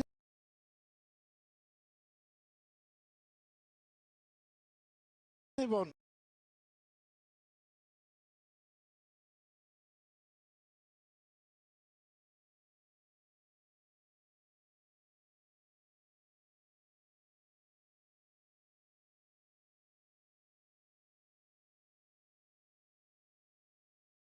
Is the Centenary vases being presented 22 inches high, 1839.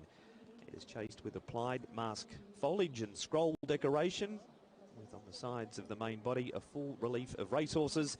And Mrs. Ann Kung the steward of the club, is presenting the trophy to the owners, which is the Cheng Cheng Racing Syndicate, so they should be very happy to receive this. Can have their pictures taken with it soon. Francis Loy receives the congratulations and his smaller version of the vase, and Hugh Bowman will do the same. So Brilliant Express the favourite in the next at 2.8. Sky Deep the second pick in the market early. Paul, he's a horse that just got better and better. Yeah, look, he goes in as well. I think he's a good chance as well there at 5.5 for Sky Deep, and he's been racing really well recently. It was a good second last time behind Another World, and he might do Another World a favourite. That was an amazing win, as we talked about yesterday, Mark, with Another World managing to get up, and we'll see him later in the card. Can't wait to see him. He takes on the Informed Packing Angel and many other last start Class 4 winners in that race too. But the winning photo is all about Cheng Cheng Glory for the Centenary Vase. We're about to see the replay again from the 1800 metres start point, but here he is powering on the outside of Sword Point, Winning Dragon, Happy Together. Jenny, the two that were at the back there, 5G Patch and La City Blanche, do they still need further than what we saw from them today?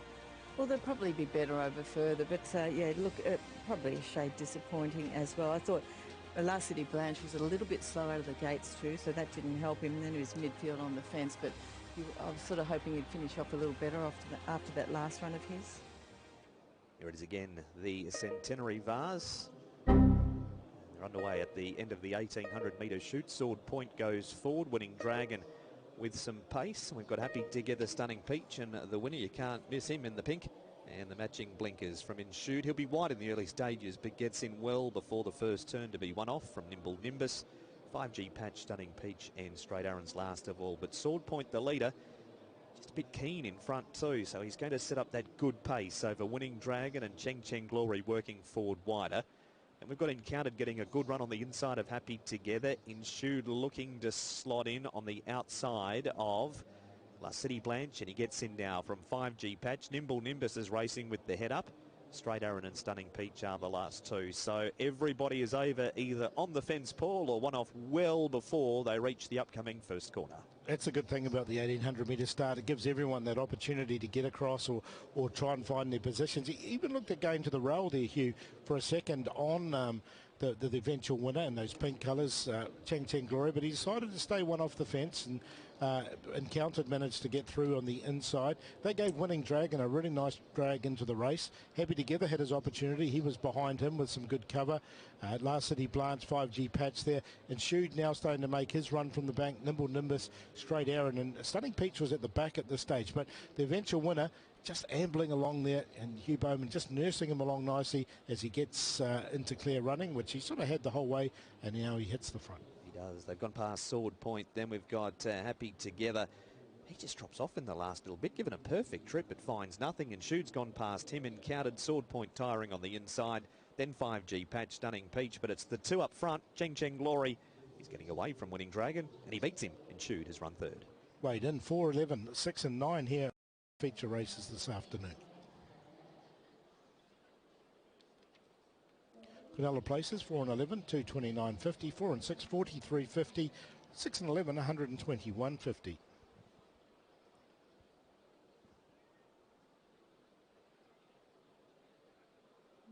The forecast 4 into 11, 1,305.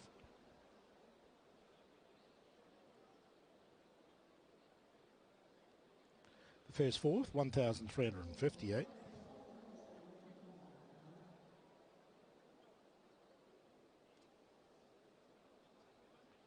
And the quartet, if you manage to get the four in the correct order, the numbers you need here are 4, 11, 6, 9 for 45,112.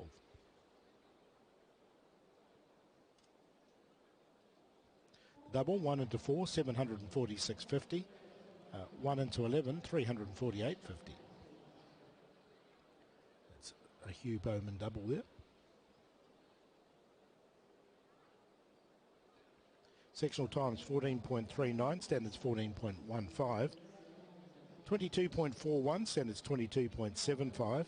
23.26, standard 24.05. 23.24, standards 23.5. Home in 23.37, 22.9 standard. So the race time was quick. It was inside standard, 146.67, standards 147.35.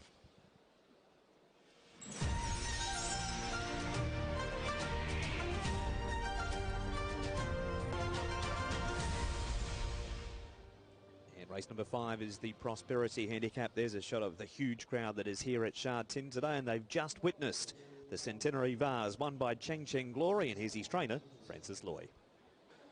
Francis, congratulations. Cheng Cheng Glory winning again. He's been a very honest horse for your stable, hasn't he? Yes, he's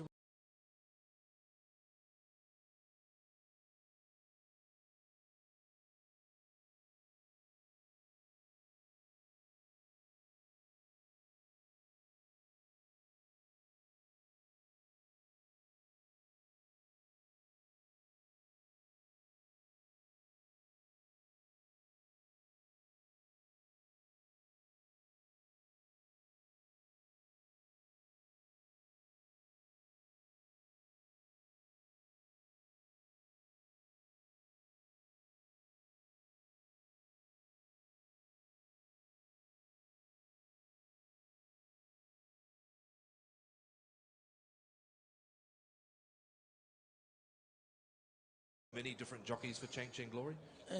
not really, because every time when I enter the race, you know, some of the jockey he been right and he already take a ride already, so I have to find another one. The logic. Great to hear there from Francis Loy following the victory of Cheng Cheng Glory. And the first of our features this afternoon. Straight into the parade we go with Jenny. And how's Leslie? I thought a little bit unlucky last start, Leslie. Yeah, I tend to agree, and he's better drawn here this afternoon as well in gate number 4. He looks good. He's nice and healthy. He always behaves himself really quite well. He's about your average height or just above that, but continues to walk out okay by his standards. He's been clipped down a little while ago, but he's healthy. A better run from him from gate 4 is not going to shock his way. He's at 8.4 and 2.7, so there is some market support. Brendan Abdullah aboard from barrier number 4. Here's the 13. We're going to go down to Zach Purden's mount, which is Atomic Beauty in this race, and he's drawn well in barrier 3. Yeah, he's a nice, healthy-looking horse as well. He's a solid-bodied type. He always parades well. He's always had a really nice way about him. Always looks like he's carrying a bit of weight. Hard horse to catch, though, and he's the winner of just 2 of 33, so he's had plenty of opportunities and not too many excuses. But I could always leave him there with a place hope on looks. Okay, moving on to the next of them as we count down here to the 5th of the afternoon. Brilliant Express. Fair to say, Jenny's been a bit hungry on the pocket, this horse, but he's been consistent without winning. Yeah, look, he has, and it was a much better effort last time as well. It was, you know, I think he's probably a winner waiting to happen. He's just about to turn this corner, so I'll get a better look at him in a minute. A couple of handlers on him, behaving himself well.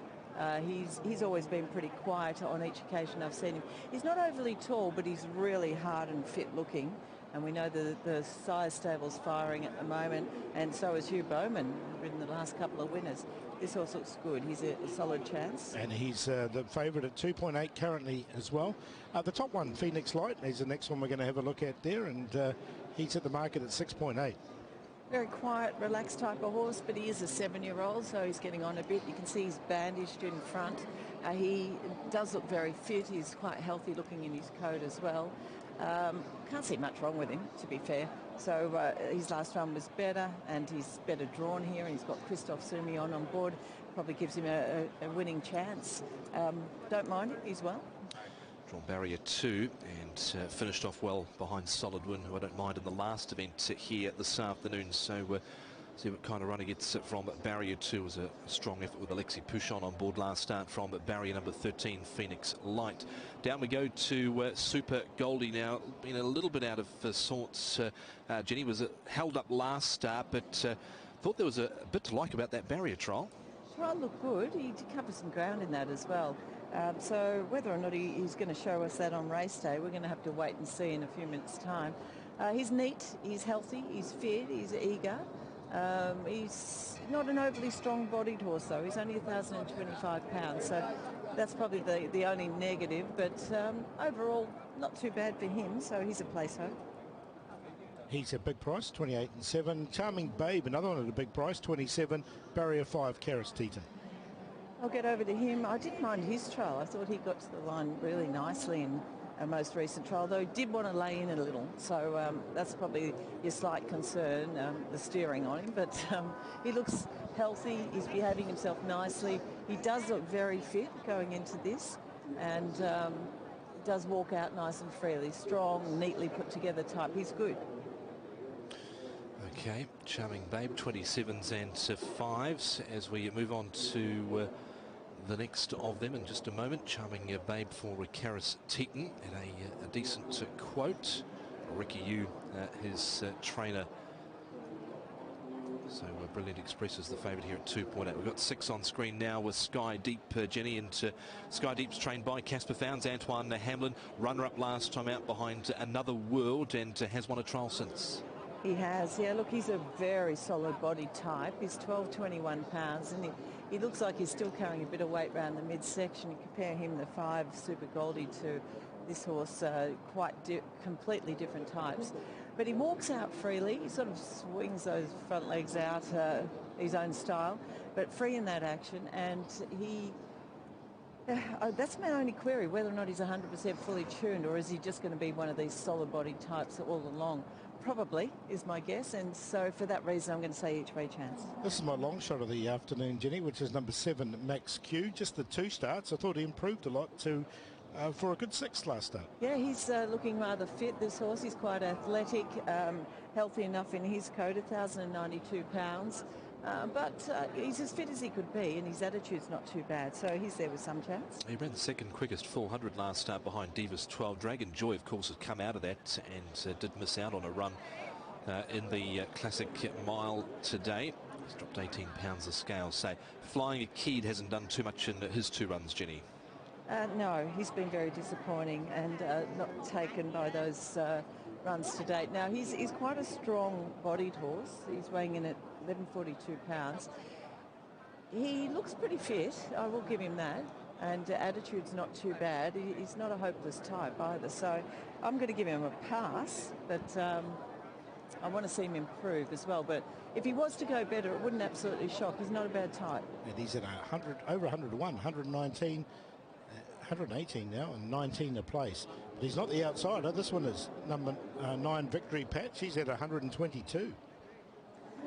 Yeah, look, he's actually quite a good type, this horse. He is a $3 million ISG. You know, nicely bred and behaving himself well. He's quite an athletic-looking horse. But those 2 runs to date have been very poor. So he would need to improve a lot off that, but he's a nice type. So I could actually give him an each-way chance on looks, but I didn't like his 2 runs. No, they've been ordinary. Well, he was at the back in both of them, and he's not run on. Zeta Force beaten 4 lengths off the back of his first up run, Jenny, where he was beaten a length and a half. He's won a trial since. Yeah, he's okay. He's plain type, but he has got a little bit of strength. He just takes these little short steps as well. I didn't mind his trial, but on looks, I've probably got him more as a place chance. It's Zeta Force, and he's at 17 and 4.7. Number 11, the next one, Harmony and Home. He pops up at big odds occasionally. He's 27 to 1. Bandaged. He's wintry in his coat. He needs to loosen up in front. I think he looks okay, but not as smooth as he once was walking. He's 28, Harmony in Home. So we'll see what he can produce this afternoon. Of course, he's now out of the stable of Jimmy Ting. He's drawn a bad gate again as well, but it was a decent enough run last start. Down to Lucky Gold, never got involved, and he's getting closer to Class 5, Jenny, is Lucky Gold. Made up a bit of ground in a trial. A quiet horse, but a very solid, sort of stocky type of horse. Not totally smooth walking either. Just a little bit stiff behind, but he's okay. He gets a pass, but I'm going to prefer others. And that's it. I think we've seen the field now for race number 5. We've got the 12 to seed for him. Yeah, I did. He's not a strong-bodied horse, but he does look really fit, and he was actually behaving himself quite well, and he's coming off a trial that wasn't too bad either. So I thought he paraded okay. Okay, Lucky Blessing at 45s. Back with Jenny shortly for the top four on race number 5 for Paul. What's going on in the market here with a 2.8 favourite? Yeah, Phoenix Light 6.9, 24 Charming Babe, 8.6 Leslie, favourite 2.8. Brilliant Express, 28 about Super Goldie, 5.6 about Sky Deep. Then we've got 9.9 about Max Q, 115 which is Flying a Key, Victory Patch 117, 17 Zeta Force, 28 Harmony and Home, 45 Lucky Blessing, Tom McGeady 17 and Lucky Gold at 19. Okay, thank you, Paul. What's going on here with the paddock? Jenny, who makes it into the top four? Yeah, I'm going to go with the favourite here. I thought Brilliant Express paraded really well. I like his attitude. He looks really fit. He's actually really free in his walking action as well. And Hugh Bowman, John Size combination going well. So I've got him on top of number 2, Charming Babe. I thought he paraded quite nicely. He gets the class drop here, so might give him a chance to be a bit more competitive. He's coming off a trial that wasn't too bad either. The one, Phoenix Light, I thought he looked in good order. Bandaged, but very fit and nice and relaxed. And I have to put in number 9, Victory Patch, one of the 4-year-old ISGs. I really didn't like his 2 runs, but he looks really well. He's a nice type and he looks very fit and healthy. So he goes in at very big odds there. Hopefully he can improve. In order 4, 2, 1 and 9. Thank you, Jenny. 4, 2, 1 and 9. Brilliant Express on top from a Charming Babe at number 2. 1 Phoenix Light and 9 Victory Patch, who is at a huge quote, 111 to 1 for Victory Patch. Up to you, Mark, your thoughts here on the 5th of the day to kick-start the TT. Like the 6 Tom Sky Deep, he's done nothing but improve since he got here. He's just got better and better, beaten a long way on debut. 20 lengths, then 3 lengths, then a length and a quarter, and then a short head last time behind Another World. Another World to be 1 point something in this race, and he's drawn barrier 6. Really good opportunity given to Antoine Hemlin by Casper Found. So 6 Sky Deep looks hard to beat. In for second, number 4, Brilliant Express is placed 2 from 3 course and distance.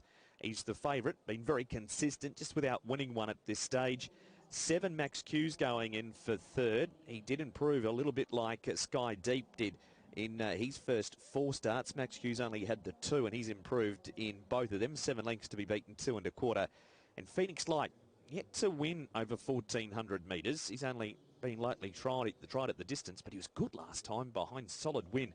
Barrier 2, Christophe Soumillon aboard. Better draw than he had last time, but he tends to get back anyway. 6, 4, 7 and 1 Paul for race number 5. Yeah, same 4 numbers, different order. I made 7 the long shot, actually, Max Q. He's come up around the 10 mark, 10 and 3.5 for Max Q. As he said, he only had the 2 starts by a keyed Mafeed. So when he stepped up to 1,400 metres, it really suited this horse. Matthew Chadwick's already had a winner here this afternoon. He's on top to beat the favourite Brilliant Express. He's yet to win from his 6 starts, but has been placed numerous times. Sky Deep improved for a good second at his last time, and Christophe Soumillon, good booking there for Phoenix Light, who's a horse who's having a second start in Class 4. 7, 4, 6, 1. Yeah, 4, 7, 1 and 3. I like Brilliant Express again, but he has been creeping up in the ratings, this horse, without winning. 52, 51, then up to 53, 55, and now 57. And of course, he had a tough run last time out. He had a genuine excuse there. He was 3 wide, no cover. See where he ends up today from barrier 8. I think he's still the one they have to beat, and you're getting a little shorter than did last start, but not as short as you got 2 runs ago behind Divas 12. Phoenix Light goes in from the good draw. It was nice to see him come on with a nice effort last time out behind Solid Win. Respect about Max Q as well. Now, he was held up near the 200 metres. He was off the speed in a recent barrier trial, kept on, comes out of the Divas 12 race. Dragon Joy's come through that. I think he's definitely been better ridden back like he was last time out, and he got home in a good final sectional of 22.69. Definitely an improved showing from him. And then 3 goes in Leslie. Michael Chang into Brenton of Della. Ran on between runners, was held up a bit in the straight. He's well rated. His last win was off 63. He's off a rating now of 58. Brenton of Della riding here for Michael Chang. 4, 7, 1 and 3, Jenny. I've gone with the 4 as well, Brilliant Express. I thought he paraded really nicely. I like his attitude. He's a very fit-looking horse going into this. And I think he gets a good opportunity off that last effort too. So 4 on top of number 2, a Charming Babe. I thought he looked in pretty good order too. Didn't mind his trial. He gets the class drop as well. He's not badly drawn in gate 5, so I think he could run a bit of a race. I thought number 1, Phoenix Light, looked good. We've seen plenty of him. He's had 34 starts for 4 wins. And number 9, I put in at the big odds, although there is money coming for him now. Difficult to have him on form, I've got to say that, but not on looks. He's a nice type. He's nice and relaxed. He looks fit and healthy. So we'll see whether or not he can improve. He's awkwardly drawn. He'll need a bit of luck to go his way, and he needs to go better than he has, but does look good. 4, 2, 1 and 9. Well, he's already come in from 110 to 72, so there is some money for him. Victory Patch at a bigger price. What's the play here, Paul? Yeah, there's a few $1 going for him as well. The play is the favourite, Brilliant Express, with Sky Deep, and my long shot here, which is Max Q, who's now come in a little bit. He was 10s, he's now at 9.5, still 3.3 a place, about the 7 Max Q. So at his 3rd start, I didn't mind him. So around the 4, 6, 7. But if you wanted to go each way of Max Q, I wouldn't put you off him there. At 9.6 now, but money coming for Victory Patch. He's into 64. Brilliant Express is a well-back favourite at 2.7. Sky Deep's holding his price at 5.3. Phoenix Light, he's there at 8. Now money coming for Charming Babe into 19 and 4.1. And Victory Patch, the two that look good from the paddock, they're both getting really well backed here. Charming Babe and also Victory Patch is now into 60. He's going to go brown, Victory Patch. There is money for Charming Babe, Jenny. He's 17 to 1. Just your report on him again? Yeah, look, he looked really well. I thought, you know, he's a nice type. He's well put together. He's coming off a trial on the all-weather. He's a bit slow out in the trial, and he was set off midfield, and he got to the line quite nicely. He did want to lay in a bit, so, you know, the steering side of things could be a concern, but I thought he looked well, and his attitude was good in the parade, so he looks good. As I said, Victory Patch couldn't have him on what he's done in those 2 runs, but could easily have him on looks. Does he have to go all the way back from barrier 14, Paul, as he has now gone brown? He has, hasn't he? There's plenty of money for him as well.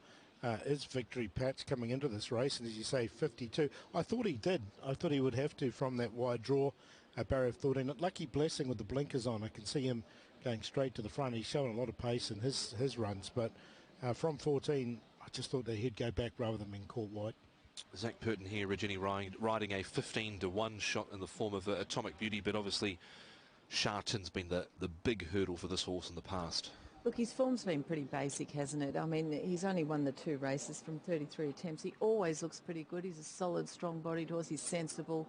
Needs a little loosen up in front, but by the, you know, how he normally presents is exactly how he looked today. So no real changes for him. There is Super Goldie coming up into the gates. Brilliant Express is the favourite here, Mark, but a truckload of money coming for Victory Patch. He was 110 to 1. He's now into 43 to 1. And he's backed with every horse through Cornella's, Tom, as is Charming Babe through every horse, bar the 7, Max Q, but 110 to 48 now, Victory Patch.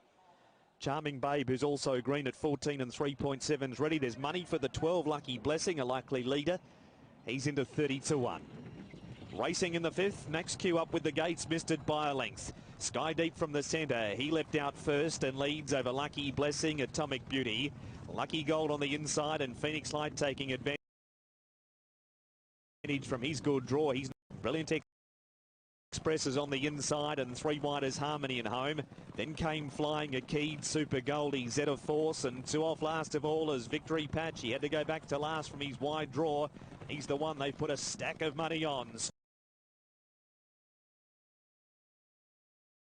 Blessing sits Atomic Beauty, and 4th is Phoenix Light. Sliding forward the old boy, Babe. 3 wide Flying Akid from Lucky Gold. Leslie, 3 up Super Goldie. Brilliant Express well back with Zeta Force, Victory Patch, and Max Q's last of all. Sky Deep is the leader. 450 to gallop. He's a length over Lucky Blessing, who's staying on strongly. 2 lengths to Phoenix Light, Atomic Beauty, and then came Harmony and Home. The favoured runners are all well back. Sky Deep, he hit the rail twice, Sky Deep. He came back through to level up to Lucky Blessing, and then came Phoenix Light. Brilliant Express has taken for the place, and Brilliant Express blasted past him and by 3 in a row. Brilliant Express beat Sky Deep. You wouldn't want to take him on in a fight. You couldn't knock him out. He hit the rail twice and still nearly won. Then came Phoenix Light, Zeta Force. Lucky Gold, Max Q. Beauty flying a key and Victory Patch. Well, they left it in there. Hundreds into 50. And he's run last. Brilliant Express. Hugh Bowman, number 4 at 2.1 and 1.2. 6 Sky Deep at 2.1. And 1 Phoenix Light at 3 a place. He didn't... Antoine's knocked himself in the head there too. He was such a tricky ride. And Hugh rode him for luck, the favourite, through on the inside and has beaten a very brave, all but wayward Sky Deep. Phoenix Light and 12 Lucky Blessing. So a couple up on the pace, hanging on there. Bit to unpack down the straight. Favourite wins. Gates missed it by a length. Sky Deep from the centre. He left out first and leads over Lucky Blessing, Atomic Beauty. Lucky Gold on the inside and Phoenix Light taking advantage from his good draw. He's not far away. Then Charming Babe from Leslie. Brilliant Express is on the inside and 3 wide is Harmony and Home. Then came Flying a Keyed, Super Goldie, Zeta Force, and 2 off last of all is Victory Patch. He had to go back to last from his wide draw. He's the one they've put a stack of money on. Sky Deep leads 3/4. Lucky Blessing sits to his outside second. 2 back third, Atomic Beauty, and 4th is Phoenix Light. Sliding forward the old boy, Harmony and Home getting a bit closer, and then came Charming Babe. 3 wide Flying a Key from Lucky Gold, Leslie, 3 up Super Goldie. Brilliant Express well back with Zeta Force, Victory Patch and Max Q's last of all. Sky Deep is the leader. 450 to gallop. He's a length over Lucky Blessing, who's staying on strongly. 2 lengths to Phoenix Light, Atomic Beauty. And then came Harmony and Home. The favoured runners are all well back. Sky Deep, he hit the rail twice, Sky Deep. He came back through to level up to Lucky Blessing. And then came Phoenix Light. Express is taking a run through on the inside. Sky Deep's all over the place and Brilliant Express blasted past him and Bowman goes bang, bang, bang. 3 in a row. Yeah, 3 in a row there for Bowman, and he's whipped through over on the inside of Brilliant Express, who's been knocking on the door for some time, and he wins here for owner Larry Young. He's been going up in the ratings without winning. No luck last start. 3 wide, no cover. Back on the inside here, and Bowman gets him home today for John Size out of barrier number 8. Win 1 at start number 7. Second across the line as they went by was Sky Deep, who was all over the show like a drunken sailor. Halfway down for Casper Founds and Antoine Hamlin. He's stayed on. And that has been the way they've gone to the line with number 1, Phoenix Light, just in front of number 12. That was Lucky Blessing at a big price with the blinkers on. A length and a quarter, Paul. 122.38 again outside standard. Yeah, and there's a lot of money from late. He came into 21 and 12. 21 there for second. That was a good run from Sky Deep. I'd like to see the head on there. He whacked into the rail twice. And then 30 for Phoenix Light in third position. The Quinella 4 and 6, 77.50. The forecast 4 to beat 634. The chairs 461, 516. Trio 146, 126. And look, the horse had been very consistent leading into this race, and another brilliant ride from Hugh Bowman. That's 3 in a row. Yeah, patiently ridden, wasn't he? He got well back. He was 4th last there and on the fence, and he needed a fair bit to go his way, but you could see him weaving his way through there. And he was able, when Sky Deep was just wobbling all over the place, he was able to sneak up the inside of him and get there and get that job done. So well done to Connections. That is his first win in 7 starts. Yep, he's been unlucky in a couple of runs, that's for sure. Had Brilliant Express. The head-on will be fascinating with the Sky Deep. He must have become so terribly unbalanced with that, and must have been difficult for Antoine Hamlin to even stay on aboard Sky Deep there, so we're not sure why he became so unbalanced, but we'll get a bit more of an idea on that in the head-on for sure. Phoenix Light, Jenny's run another sound race along the inside there to stay on for Sumion. Yeah, look, he has. He's not getting any younger by any means. He's 7-year-old now, but he was looking good, and he ran a good race last time. He's down into Class 4. He's off a rating of 60 at the moment, so yeah, he's racing okay at the moment. Maybe, Paul, with Lucky Blessing, the blinkers have worked the oracle with him, because he's got a much better race today. I don't think you can put it probably down to the barrier draw, because he drew wide again like last start, but he had won a trial by a big space with the blinkers on too. Yeah, the blinkers really helped him, and he stayed on nicely at a big price there. For fourth, the one I like, Max Q, missed the start, couldn't get a run all the way down the straight, so he's going to keep for another day. There was a bit of money for him late too. He came into 8 and 2.5, but no luck whatsoever from him. Yeah, no luck at all. There is Larry Young there standing next to John Size, long-time owner here in Hong Kong with the Express horses, and has another handy one on his hands here.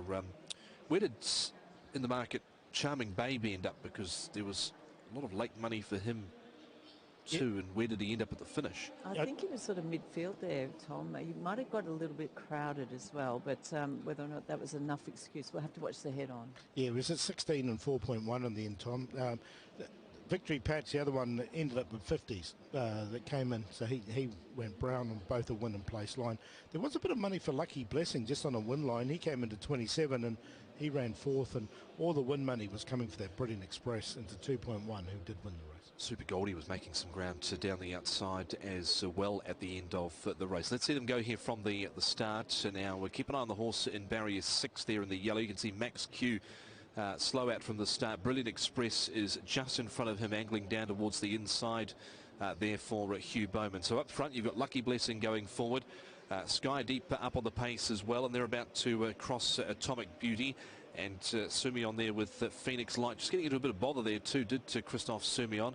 Followed there by Charming Babe, and then you've got on the inside Lucky Gold. Harmony in home is covering a fair bit of ground, flying a Keyed Leslie, Brilliant Express, well back Zeta Force, Max Q on the inside, Super Goldie, and the one they settled at 50s in the end was Victory Patch, and he's back at the tail there, Jenny, as they come down the side. So the horse we want to focus on here certainly is the horse up front, but the winner on the rail with 3 behind him. Yeah, absolutely, and he's travelling along well, but there is absolutely nowhere to go at this stage, so Hugh has to remain very patient here until something just opens up in front of him.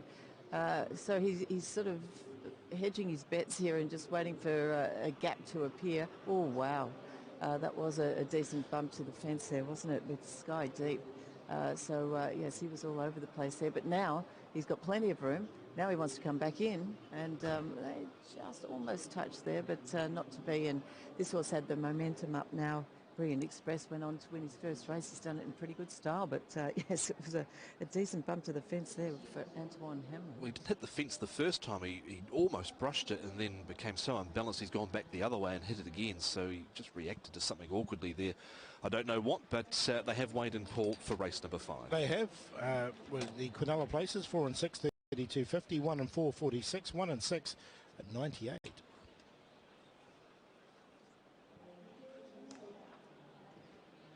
The forecast 4 to beat 634.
young Amma, who gets a 3 kilos relief.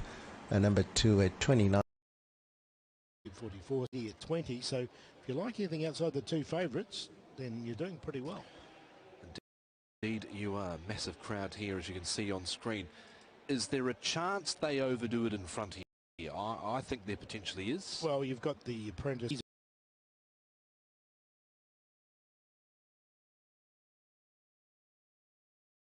a very. What we got Jamie Mellon on. It's healthy, happy, because he likes to lead, and he's got Alice Wong aboard. Well, that's where the potential of that could be a problem. Yeah, the key is Pierre on which one he sends forward, which is highly likely Dromberg Banner, but yeah, healthy, happy is going to be there as an annoyance factor. Yeah, I think you're right. It's going to help Aurora Lady, isn't it? But Green and White should get a lovely run. He's second favourite. Torbjorn Prince. Now, he's led before Torbjorn Prince, but normally over a lot longer. Let's see them here, and so they went quick in this race. The Group 3 Chinese Club Challenger Cup up ran well here, and then you got Healthy Happy here as well. Who are we taking out of this? I like Green and White. I thought it was a really good run from him. He got a bit further back.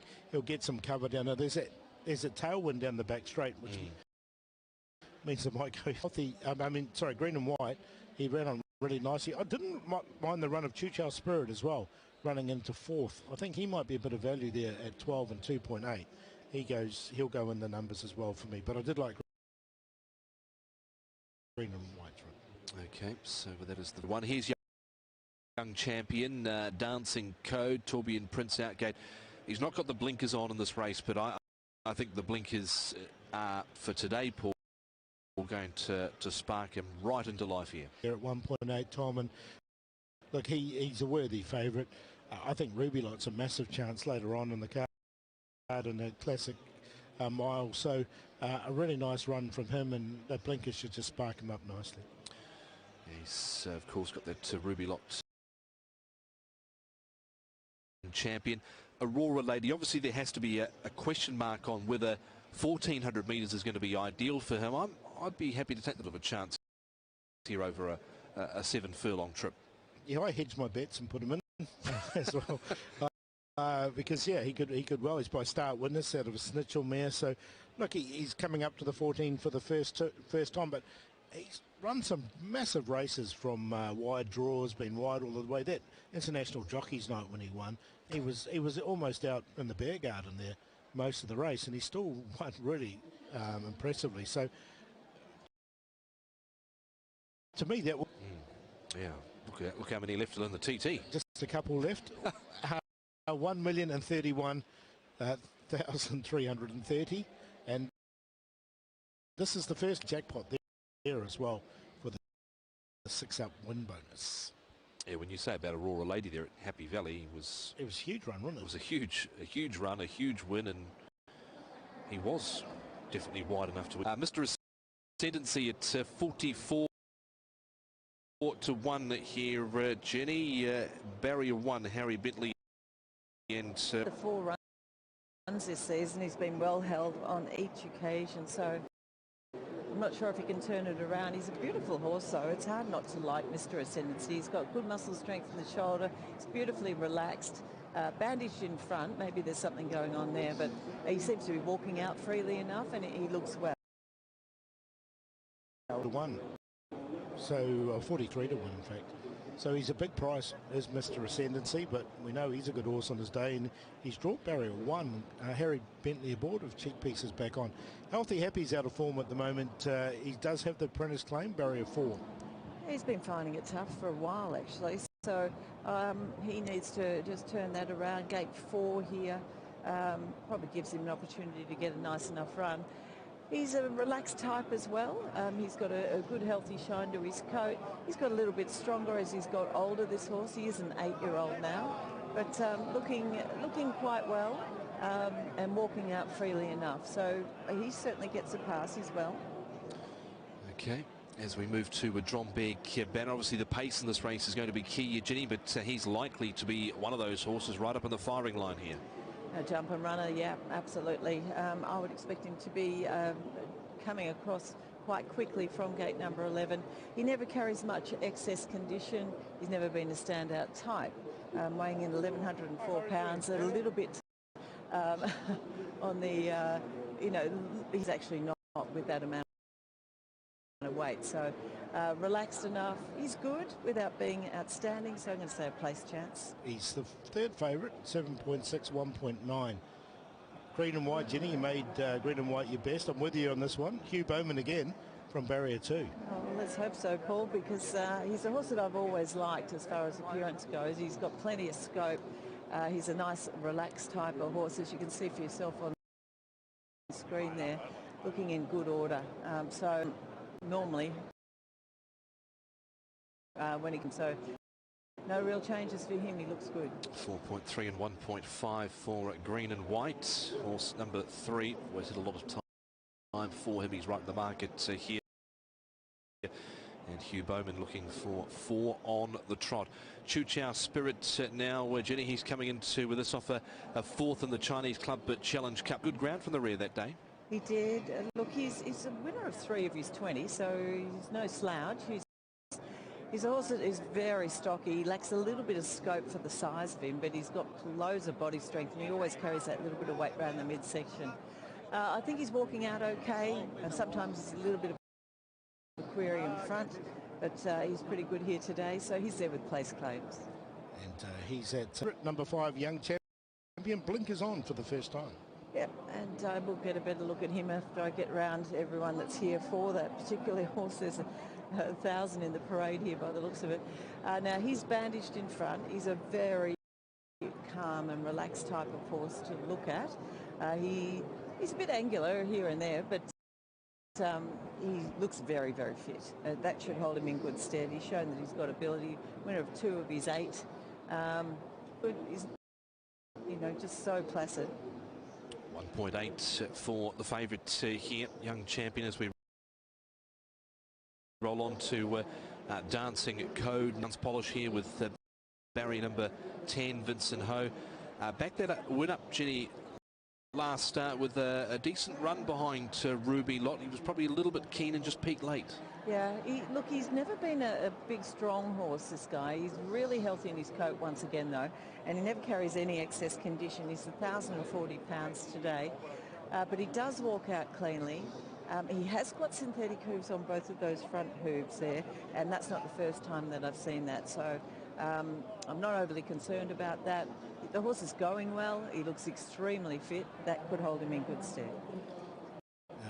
We've seen the 7. We move to the grey. Outgate, awkwardly drawn, is Outgate in barrier 7 with the pace underneath him, but he's a 30 to 1 chance. He's a little compact type.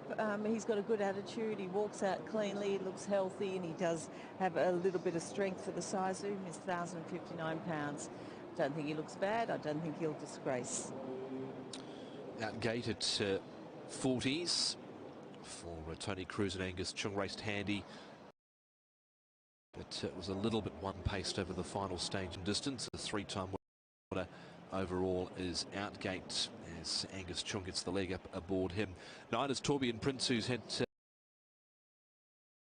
pretty good first hearts, but I just wonder when he got up in grade last time out if it was just maybe that little bit much of a bridge too far. Well, it appears that way, doesn't it? Which is unfortunate, because he's a really nice horse, this fellow. You can see how beautifully behaved he is. He's well proportioned. He's athletic. He looks really fit and healthy, and he walks out beautifully. I could easily give him an each-way chance on looks, but I agree with you. That he's been able to win those 2 races in Class 3, Class 2 last time. Just struggled a bit, but it was an each-way chance on looks. I have to. He just looks so well. Another one of the greys here is All Cash. Just had the 1 start. He did come into the race just on 1 trial, All Cash, but did run last. Yeah, also came from Brazil and arrived here as an entire, and they've gelded him, and his trial was average. He's not terribly smooth walking in front, so I'm not sure whether things have gone to plan with him. He lacks a little bit of body strength as well, so I'm happy to watch him. Okay, we'll see what he can do. There was was actually surprisingly some money for him first up, but he did nothing. And Aurora Lady, Jamie Mellom and Pierrong teaming up here, just mugged late by Wings of War last time out. What about him up to 1400 today? Well, he looks like he'd get 1400. He's got a fair bit of scope and he does look really fit and healthy. Whether or not he can, we're going to have to wait and see. But he's looking in pretty good order. He's not the most attractive type, a bit of a Roman nose on him and a long body, but he's talented. He's the winner of 3 of his 11. He's got numerous placings to his name at this stage. Certainly talent there, and he does look very fit. So he's a place chance, well, maybe even an each-way chance. He's an each-way price at 18 and 3.5 as Aurora Lady. So we'll see what he can do here at that sort of quote as they head out for the Chinese New Year Cup. The main event on the undercard this afternoon here at Shatin. Back with Jenny shortly, the top 4. He's holding firm at that price, Paul. Young champion, 1.8. Yeah, 1.8. 57 about Healthy Happy. 7.5 Dromberg Banner. 4.4 Green and White. 12 Chuchel Spirit. But 43 Mr. Ascendancy. 40 Outgate. Torbian Prince. 45. 59 All Cash. And 18 Aurora Lady. Thank you, Paul. Down to you, Jenny, for the top 4 on race number 6. Please, the Chinese New Year Cup. Yeah, look, I've got to stick with my behaved horse. He looks terrific. He's a really nice type, and once again he's paraded well. And that man, Hugh Bowman, is on board. So from gate 2, hopefully he can get himself a nice run here. Next best is number 9, Tourbillon Prince. I've got to put him in. I think he's backed up well. 119 pounds on his back here. So we'll see whether or not he can just step up a little bit from that last effort. The 5 horse goes in, Young Champion, not a care in the world, very calm, relaxed type of horse, bandaged in front, but walking out cleanly, angular but strong enough and really fit looking, so he should run well. And I thought number 6, Dancing Code. They're certainly very fit. Synthetic hooves on, beautiful healthy coat on him. Just thought his fitness level might hold him in good stead here. So of the rest, the 11 probably next best there. So 3.95 and 6, 4 minutes out to hear a mark from the first leg of the 6 up. Are you with the favourite here or going elsewhere? With the favourite, Tom, 1.8 or 1.4. Didn't expect him to be quite that short. Thought he'd be favourite, but Zach Pert and John Size. John looking for a race-to-race double. Blinkers go on. Really good trial up at Chung Fa where he ran second behind Karying Resilience. So he's the one to beat. Green and White's a lovely horse. And the man on board is having a field day. He's looking for 4 in a row as Hugh Bowman, and he rides him for Ricky Yu. Green and White, Group 3 placed last start. 2 Drombeg Banner. Gets the 10-pound claim, but he still carries more than what he did when second behind Patch of Theta last time. 10-pound claim. And 11 Aurora Lady, run down late by Wings of War at Happy Valley last time. First time over the 1400 and into Class 2. But think the Hong Kong Racing Club members that have been drawn out, Paul, will be taking a tour to the presentation area for the Chinese New Year Cup after the 6th. I'm sure they'll enjoy it as well. I've got him in there for second, 3 and 5, Quinella, same Quinella, but I've gone with Green and White at 4.5 over the 1.8 favourite, but not much between the two of them. That's the Quinella I see. Chuchel Spirit, he ran on really nice. He's done a Zeus Star in there for 3rd, and we'll give Aurora later a chance over the distance. He has been running out some strong 1200s, 3, 5, 4, 11. Yep, best bet time here, but he's in the red. Young Champion at 1.8 and 1.4. Was expecting at least 2.1 maybe about him here. He's on the short side with the blinkers on, but I think he can win. He's had that good trial up at Chung Fa where he had the blinkers on and got to the line nicely there for a second. So 5 on top to beat number 3 for second. That is Green and White, the Quinella horse. He peeled wider at the 600 metres and finished off well, only beaten 2 lengths behind Patch of Theta of Always. For 3rd, Aurora Lady. I think he could run out 1400 here. Just was collared late by Wings of War last start. And then Chuchel Spirit I thought might be the best of the rest here. He's obviously got more weight to carry than he did last time out in the Group 3 handicap behind Patch of Theta, but he made some good enough ground. He's a 3-time course and distance winner. So 5, 3, 11 and 4, Jenny. So Tom and I head to head here. He always looks good, Green and White. There he is on screen. He's got a lovely attitude, nice type, looks strong and healthy and thin. Tourbillon Prince. Obviously still a question mark in this grade, but he's fronted up looking really well. I thought the 5 young champion looked good too. There he is on screen. He's another one with a fantastic attitude, really healthy and very fit looking. And then the 6, Dancing Code, but he also looks extremely fit going into this. I've gone 3, 9, 5 and 6. The 11 would have been next best. Okay, there they are down at the start. Place money favourite Paula's green and white. What's the strategy here? Well, your best is young champion and Jenny's best is green and white, and who am I to argue? So we'll just take the Quinella, the two of them, 3 and 5. It's currently a 2-1 Quinella, but they're the standout horses in the race as far as I'm concerned. And at 1.8, 4.3, I'm not telling you anything that you don't know. That's how the punters see it as well with John Bevan. 4 favourite is actually Dancing Code. He's now at 14. Haven't seen the paparazzi around. Is Aaron Kwok here? I don't know. And then 17 about Aurora Lady. He comes as the next favourite. So many racing club people around. Oh, plenty. Well, you never know who comes out of the young woodwork. champion. Argue or not, there's so many people here today, though. It's great to see. Oh, it's brilliant. The crowds, the stands are full. Yep, certainly. I think last count through the turnstiles had been certainly well over 60,000 through the gates here at Shatin. How do you know that? You stand there counting them. No, I know these things. Kids are on here. Do you think they are just trying something to get some spark back into the old 8-year-old here? They have to, don't they? Because he's been racing poorly. Let's be honest. At his best, we know he's a very, very good horse, but he's an 8-year-old now and he hasn't shown form for a little while. So this is an interesting runner for me that's all cash, because they went into the first race with only 1 trial and there's support for him. He was only 20-odd to 1, wasn't he? Yeah, which was surprised of 1 trial. I can't remember one that did it. I remember some very good horses. It was a horse called Big Grey Horse years ago called Big Party. Yes. And he went in to a 1,000-metre race off 1 trial and was odds on, and he got beaten fair and square. But he came out to be a group horse here after that. He did, yeah. It's things like that, and so I just wonder if they thought he might have been a bit colty as well, to be given the snip. Well, he'd won 10 of 13 overseas prior to coming, so, and he was an entire then. Yeah. So not sure.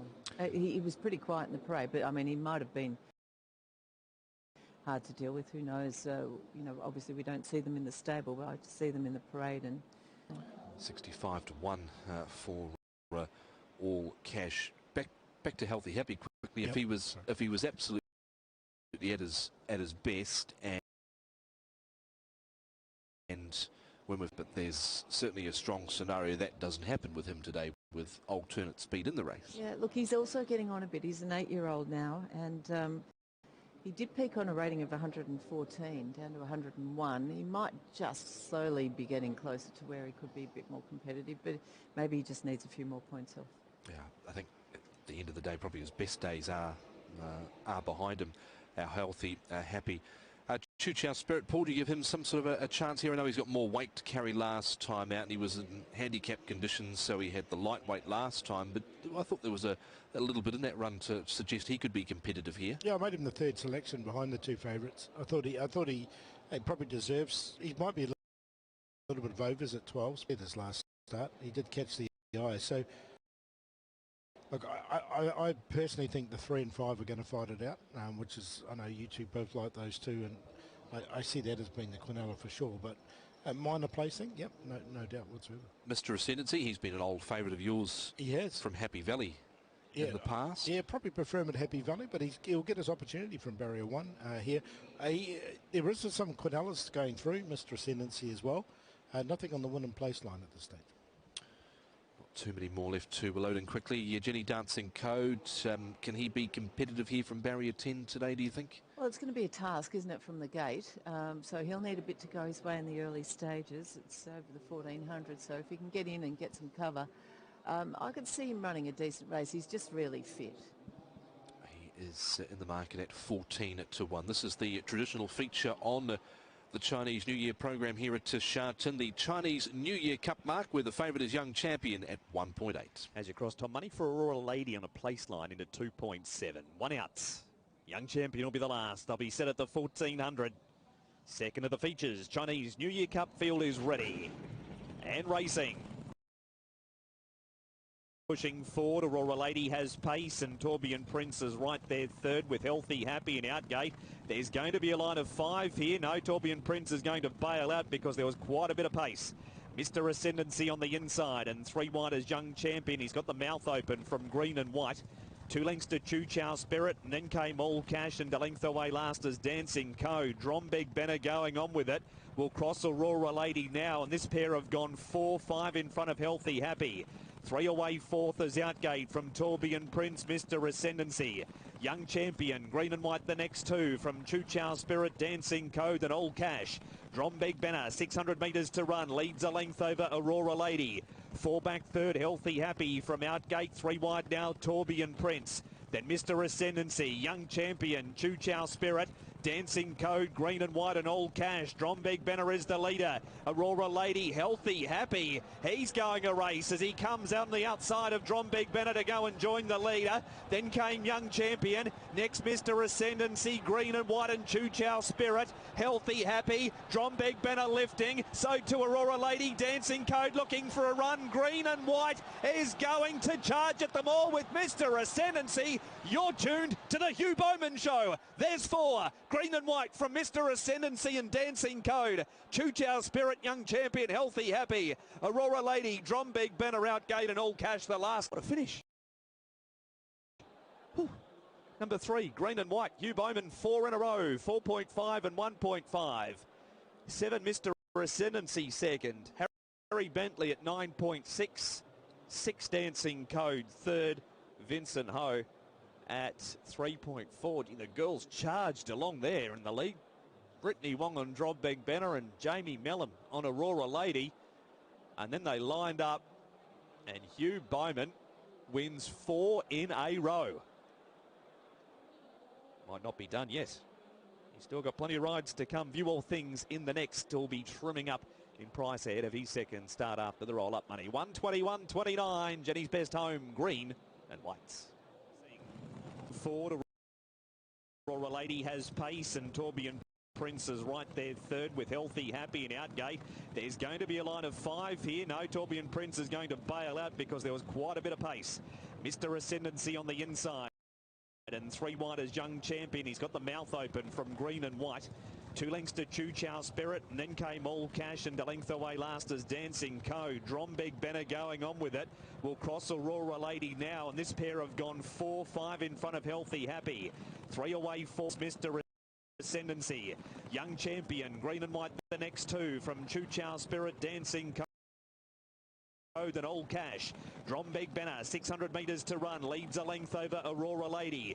4 back third, Healthy Happy from Outgate, 3 wide now, Tourbillon Prince. Then Chu Chow Spirit, Dancing Code, green and white and All Cash. Drombeg Benner is the leader. Aurora Lady, Healthy Happy. He's going a race as he comes out on the outside of Drombeg Benner to go and join the leader. Then came Young Champion. Next Mr. Ascendancy, green and white and Chu Chow Spirit. So to Aurora Lady, Dancing Code looking for a run. Green and white is going to charge at them all with Mr. Ascendancy. There's 4 for Hugh Bowman. 4 in a row. What a day he's having here on his New Year race day to a kickstart the year of the snake. And Jenny's Best has delivered here. Green and white at 4.5 for the victory. A race that changed complexion over the missile. He's a 6-time winner now from 15 starts. He has beaten 7 Mr. Ascendancy, 6 Dancing Code, and 4 poor Chu Chow Spirit down the outside. Yeah, nice win from this horse. He's a good horse, green and white, and he had a few things go against him, but he managed to get out at the right time, and Hugh Bowman's having a day out. 45.50 and 15. Great run from Mr. Ascendancy at 96 and 34 about Dancing Code there on the inside. The Quinella 3 and 7, 1,125.50. The forecast 3 to beat 7, 1,236. The trio 3-6 the test, 3-7-6, 12,771. He was your best, Jenny, and gave you a few hairy moments down the straight, but once he got out, he never in doubt. Yeah, well, exactly. I mean, it's another very typical Hugh Bowman ride. So patient and just waits for luck to appear. And once again, that has happened here. He did sort of loom on the went back and behind him, and still had enough in reserve to get home and win. Bit of a blanket finish there. So, you know, probably could have gone a few different ways, but he just timed it to perfection. Well done to Hugh Bowman and Ricky Yu combining here. That's their fourth win, teaming up this season from only 12 odd attempts, and just given the perfect run. There was a lot of speed in that race, Jenny, particularly that midsection where it was nearly sub 21 up front. Yeah, 21.02, the second section, which is on standard is 21.95. So you had the two Pierre horses. It was a little bit of a surprise. Yeah, well, I thought one of them would probably go forward and maybe the other try and take a sit, but they both went forward, and as it turned out, Aurora Lady ended up taking that little sit in behind the Dromberg banner there, but they didn't do themselves any favours there, that's for sure. And this was, you know, there was plenty of pace, so it really did suit him. Yep, certainly did.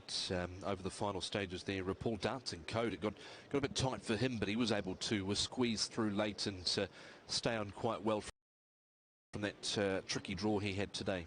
Yeah, look, was there with they sort of really fanned across the track there, and because of that fast pace, it did give these horses at the back the options to get into the race, which they did do. And as such, what's your verdict on the favourite? He was back in the field.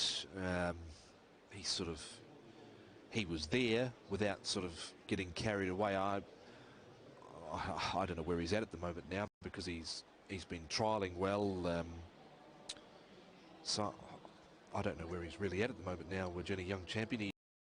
He looked to have his chance here with that pace on. So, well, I suppose you go back 5 starts ago, he had blood in the trachea, whether something's going on internally for him, maybe.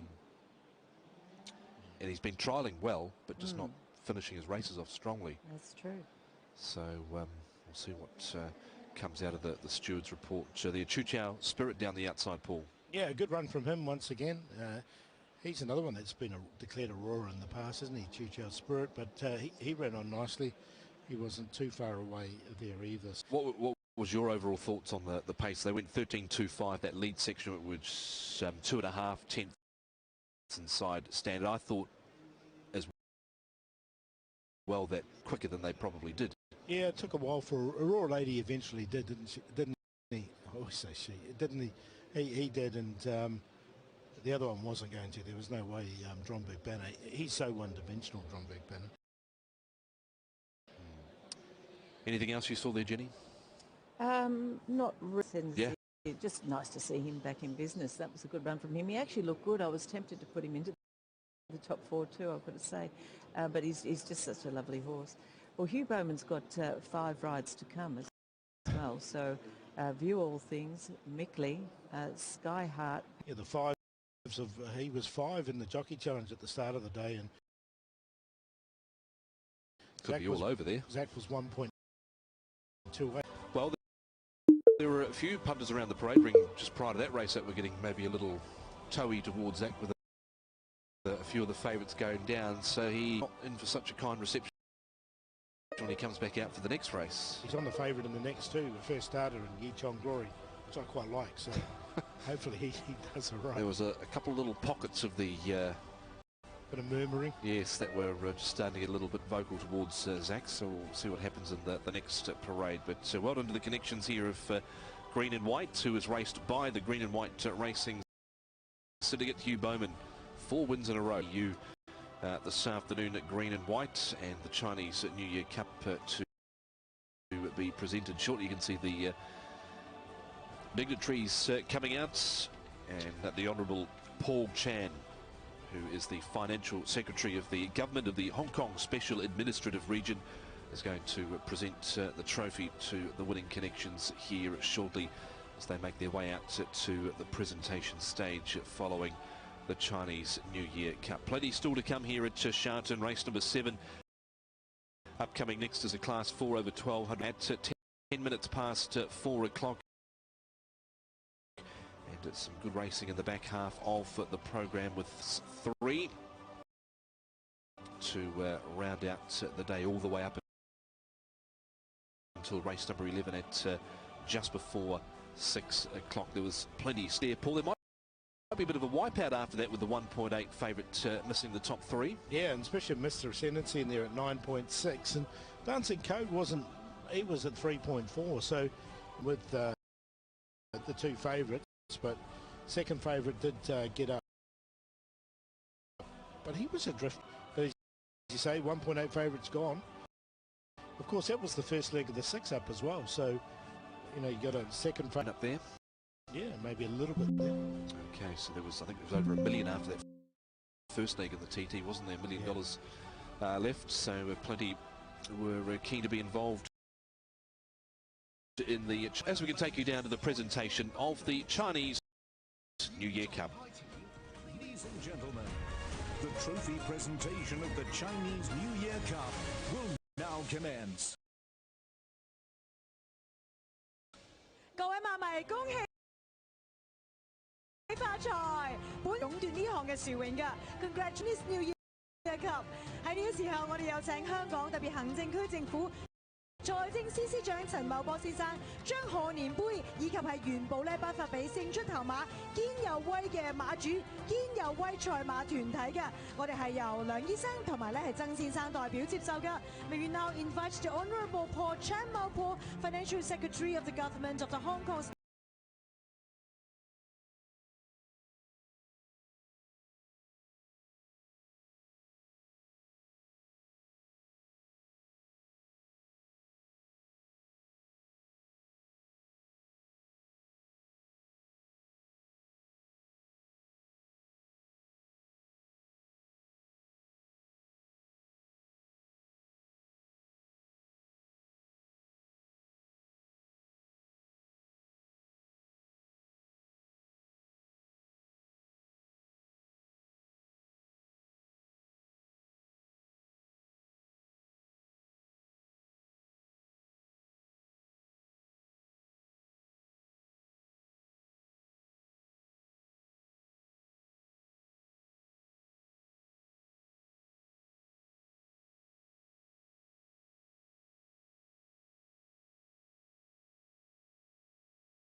Once again to green and white, and now we're going to have a group photo together. 我哋一同埋我哋嘅傳媒朋友嚇，大家再俾一次熱烈嘅掌聲好唔好啊？恭喜晒堅有威同埋好歡迎今日咧入到嚟馬場嘅所有嘅朋友嚇。恭喜晒！而我哋今年嘅賀年杯嘅頒獎儀式咧，亦都係圓滿結束㗎啦。提提大家，今日喺沙田馬場有獎嘅。There we have it, the presentation all done and dusted for the Chinese New Year Cup of 2025.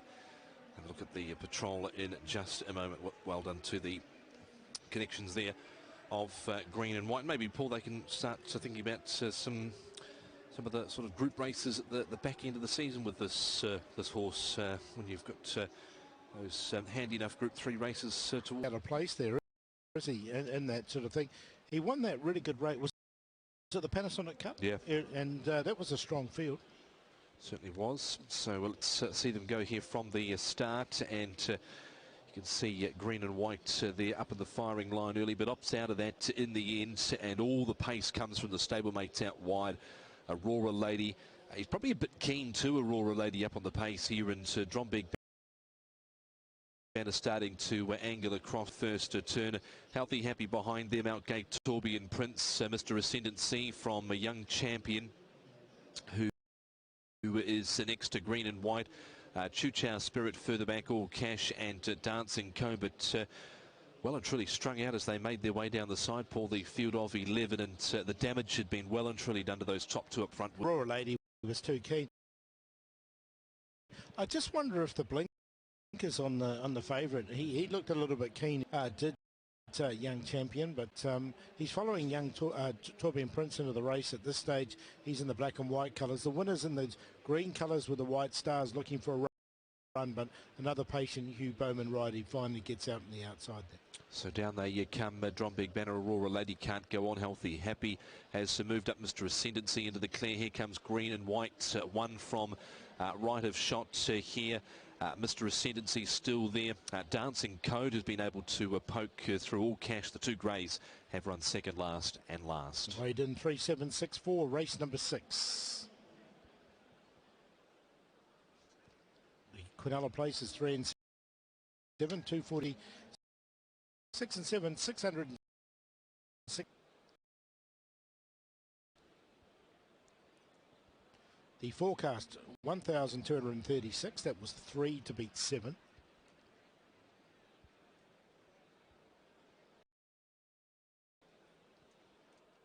The first 4, 3, 4, 6.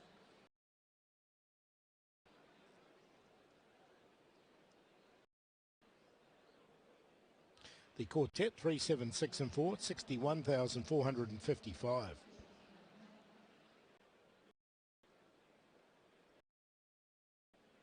The double 4 into 3, 105.50, 4 into 7, 241.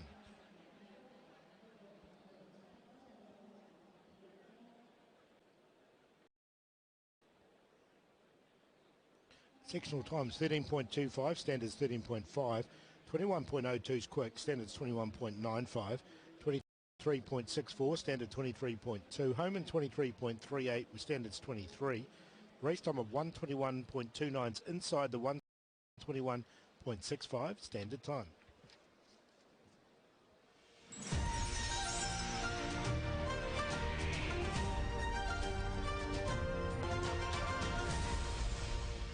Moving on to race 7, the Fat Joy Class 4 handicap here over the 1,200 metres. Paul, we've got a first starter here. Who is comes up at 2.9, just favoured in front of Kane Radiance at 3.1. So nothing between the two of them there. Then we can have a look here through the all-ups. They actually came into 2.9 a piece, but Kane Radiance has drifted out since. Fun and Fun together at 8.69 about Invincible. Lucky the support there. But he has drifted in the all-ups out to 16. Those are the highlights of the market. Jenny, we'll start here with Sunny Q, who ran 8th on debut behind Circuit Jolly, was slightly held up in the straight and battled on after. He was also a bit keen after jumping awkwardly away. Yeah, he was. So a little bit slow out and a few little excuses on debut. Going out at very big odds. He's a really nice looking horse, this fellow. He does walk out freely enough. He looks like he's backed up well since that debut performance as well. And I did put him in on debut. I'm not 100 to 1 to put him in today as well, because he does front up looking really well, and the boys have got him really under control too. He looks good. Fun and Fun together. Tough watch last start, Jenny. 3 wide, no cover up on the pace, and did weaken in the straight. He did. Yeah, look, he worked a slight excuse. He's been on this is his first lap, but he's been on his toes as he walked into the parade. Really nice bodied horse, though, very strong all over, and obviously eats up well. He's 1134 pounds here today, up from him being towed. But everything else about him is good. Arden, Jenny, he's on debut here. He'd had a couple of trials in NZ, and he's been well educated here as well. Well, he has. Yeah, I still want to see him into this. He's a horse that is pretty quiet. He is a very lightly framed horse. He's 1,028 pounds, and he carries no excess condition. He's very alert and having a bit of a scared look around as well, but he's under control. No excess on him, so I'm inclined to want to watch him. And we go to a Dragon Forces, who was heavily supported and did deliver last start, Jenny, 19 days ago. And considering he got a bit of a squeeze up at the start, well, it was quite a decent old squeeze up at the start. He won well. He did, yeah. Look, it was a good effort for sure. Finally broke through, but that was from gate 4. He's drawn gate 10 here, so a tougher assignment for him. The horse looks in good nick, though. He's a very nice, stocky, strong-bodied horse. He walks out really well. He's backed up well, so I'm going to give him an each-way chance. Okay, as we move to Kaying Radiance, Jenny, be interesting to know who had the option here. Zach Purton aboard 7 or 4 here, but he's opted for the 7. But it was a good debut without a lot of luck from Carrying Radiance. Yeah, look, he's looking good. He's not 100% smooth behind, but I'm wondering whether that's nerves or not. He looks quite healthy in his coat, and he's smooth walking behind. So that would be my only little query with him, but a very, very fit and healthy horse. He's a big price. He's at 20s. No, that's Carrying Radiance. Sorry, he's at 3.1. Sorry, yeah, that's the 4. Sorry, move to the 6 now. Hugh Bowman going for another win from barrier 5. Yeah, look, this horse, his debut was okay. He's quite a strong enough bodied horse. Weighing in for a little while now in the parade. The boys have just settled him down momentarily. Yeah, I like his strength. He's quite a nice horse, and he's got plenty of scope. He's a very mature-looking horse. So, interesting runner. I could leave him there with a rough chance. Race Greenley wanted to hang out throughout, view all things. So here's the favourite, Jenny. Yi Chong Glory, Zach Purton, Jamie Richards here with the debutante. Well, he's a tall, rangy type of horse. He's got plenty of scope. He's bandaged on those hind legs, but the stable often does that with nearly all their runners. He's walking out freely, and he's taking it all in his stride. He's well behaved, so very fit. He's there with an each-way chance. He did like his trials, and he's currently at 2.9, and 1.9 is the 7, which is a Yi Chong Glory. Zach Purton, familiar with these colours. He's ridden a lot for the owners there. Barrier 4, 8 Invincible Lucky. Good second from him last start. Barrier 13 to overcome. Yeah, he's a neat type of horse, about your average height. He doesn't fit the individual, and he's just running up a little bit around the flank and behind. He looks okay. He doesn't blow me away, but I like his attitude, and his fluency is pretty good too. So I'll leave him there with a place chance. 9.5, a nice enough price about a horse that has been consistent without winning, but he's got awkward barrier draw here. Barrier 13, Brenton have done, of course, our special guest on Racing to Win this week. You can catch that on the website. Jolly Jumper, Jenny, improved from start 2 to start 3. Strong, tall, so really quite fit going to this. So I was querying him a little bit in front last time I saw him, but not so much today. He seems to be stepping out okay. So yeah, he's a fit horse. A better run from him's not going to shock. In fact, his last run was better anyway, so could well be on the improve. He's not bad. Yeah, good price for him. 19 and 4.9. As is this one, he's at 40s. Is Happy Holiday might be the omen bet today. Chinese New Year. Happy Holiday at the 2 starts to date, and is drawn awkwardly in barrier 14. Yeah, look, I'll just get over and have a decent look at him. I think you're right. They are revving up a bit with Zach there. Oh, it was coming. It was always coming. Yeah. So the 11 horse Happy Holiday. Karras has got a little bit of a smile on his face too. He's a little bit awkward behind. He's bandaged on those hind legs as well, and he's a little bit warm and tense. But he's athletic enough, and he looks fit enough. He's okay. I should hope that Yi Chong. On we go to Shine Bright, 123 to 1, Jenny, about this outsider. Yeah, on his toes. Hasn't really impressed me. He's a horse that's got himself quite nervous on each occasion that I've seen him, and Toey, and things haven't improved in that area as well. More than happy to watch him. He's only small and he's plain, but he is fit. He's 124 and 21 is number 12. 14 now. We're going to go to King Oberon.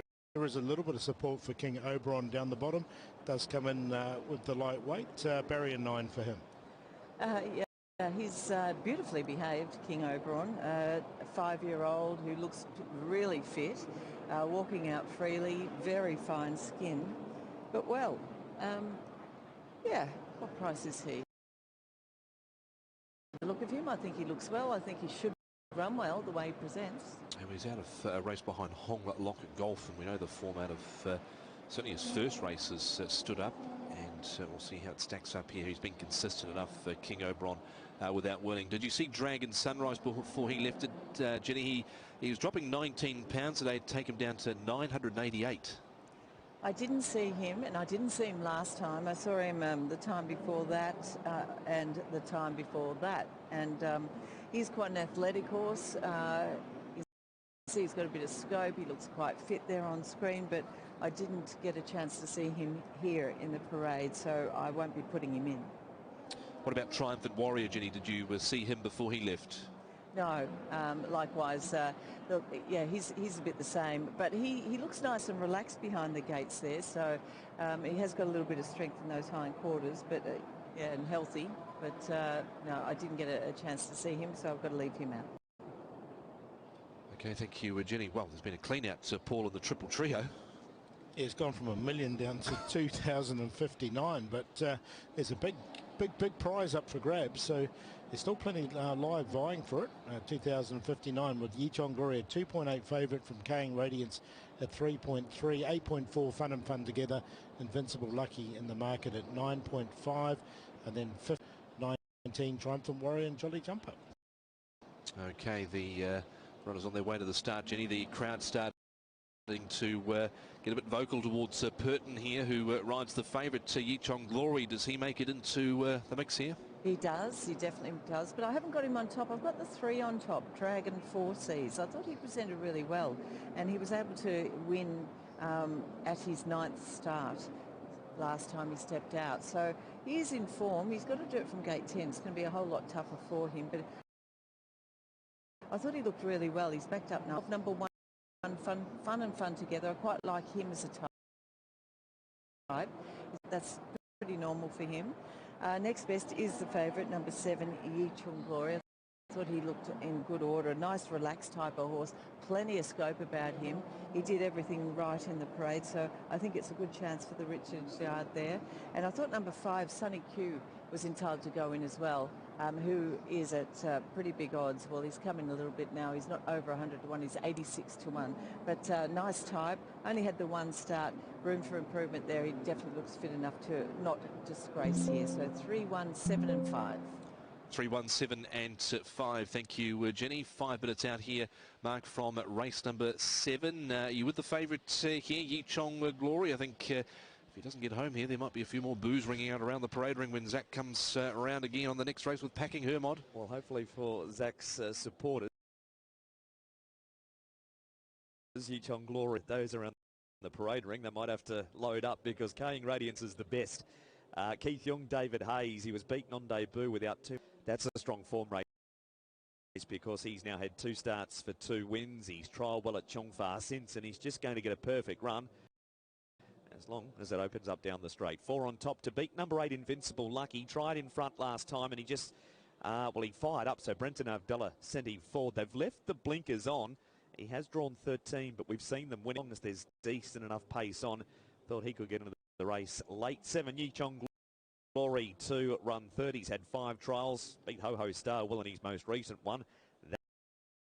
This is a higher grade race than what Ho Ho Star won in earlier. Dragon 4 Seas broke through last time. He worked to that win. He took a while. He has an extra 7 pounds, but does have a 1 next to his name.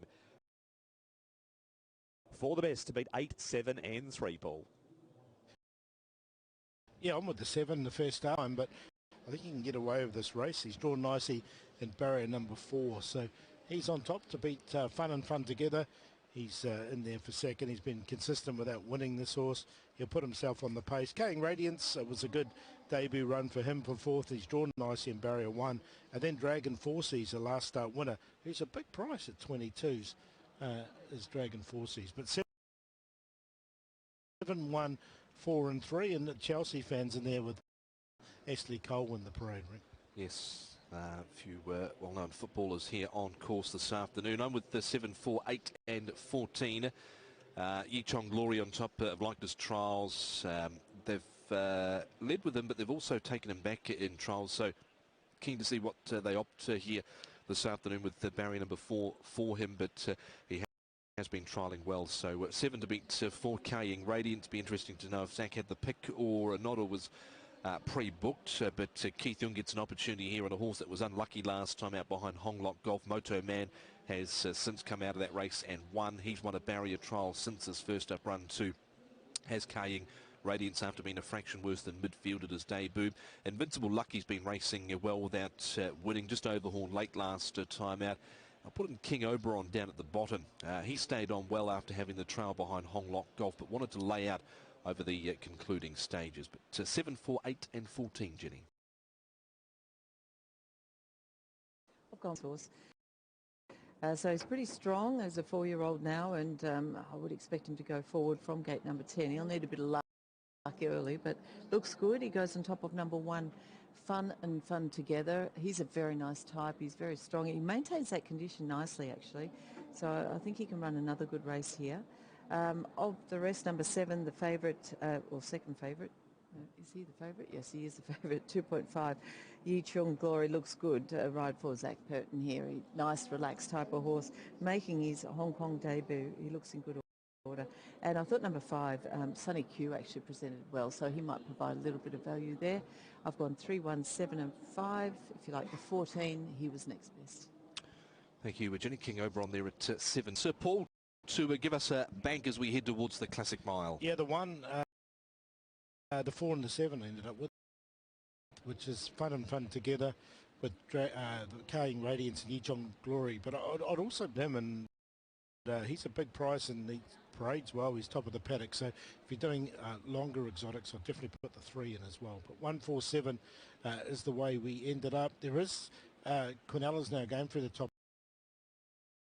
Fun and Fun now into 7.3. Yi Chung Lucky's a well-backed favourite at 2.4.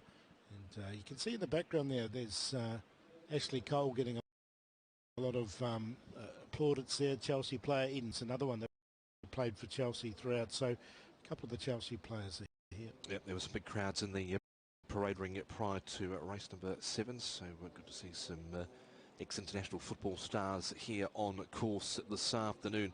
Yi Chung Glory at 2.4. He's a big price, Jenny, as Dragon 4 Seas for a last start winner, considering how heavily he was supported last time, and he was backed if he was unbeatable last start. He was, yep.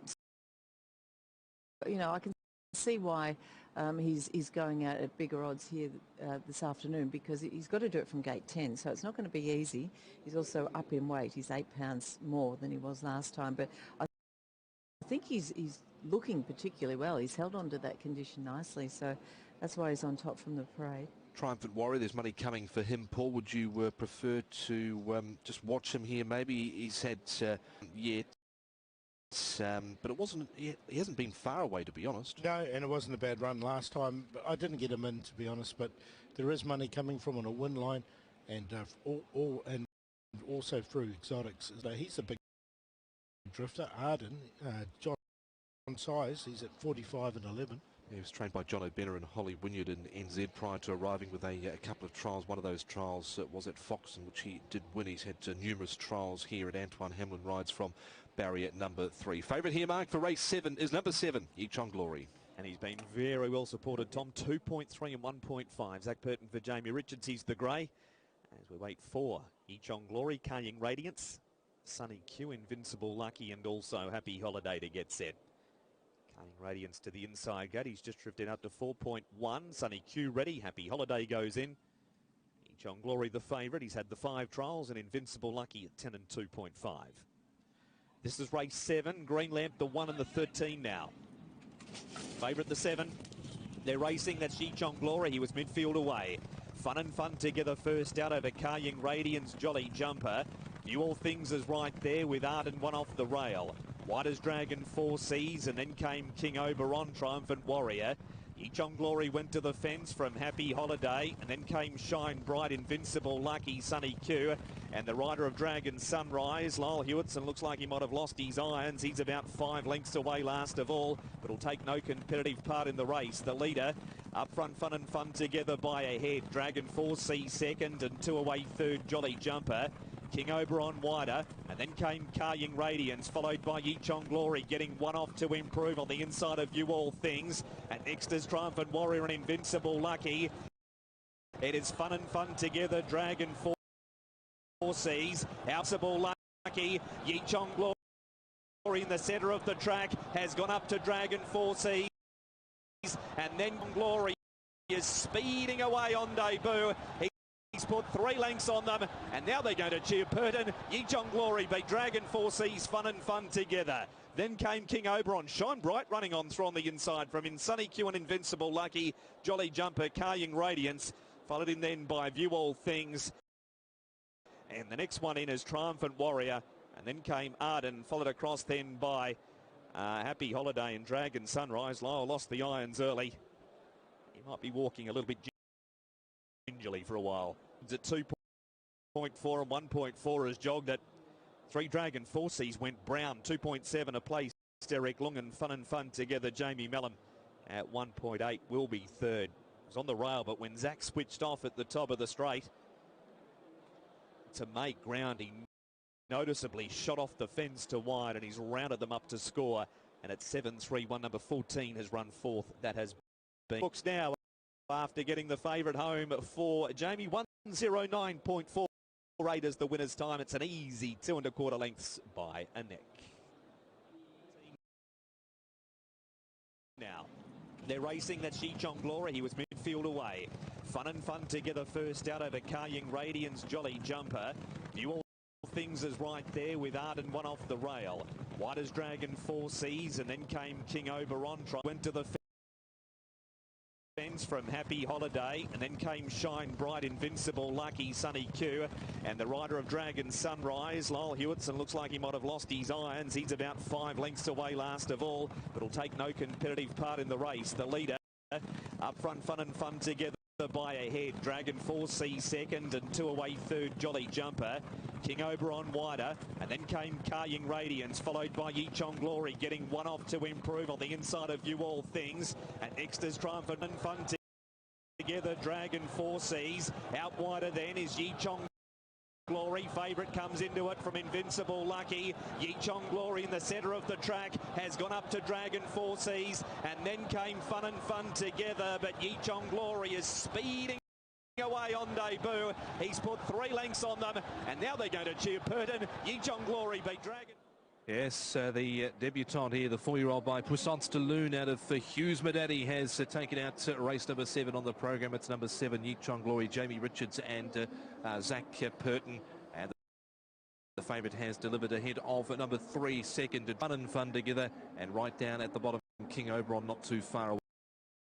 2 1/4 lengths there, Paul, the winning margin. Pretty impressive in the end about the winner on debut. Yeah, I think the good thing with him is that he's bred for longer as well. But look, it was a really good debut from this horse. I think they've got a nice one there, and he's returned 24 Seas went brown on the win line. He came into 10, and he's returned 27.50 a place.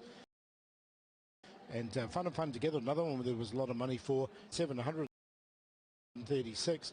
Forecast 7 to be 3, 201.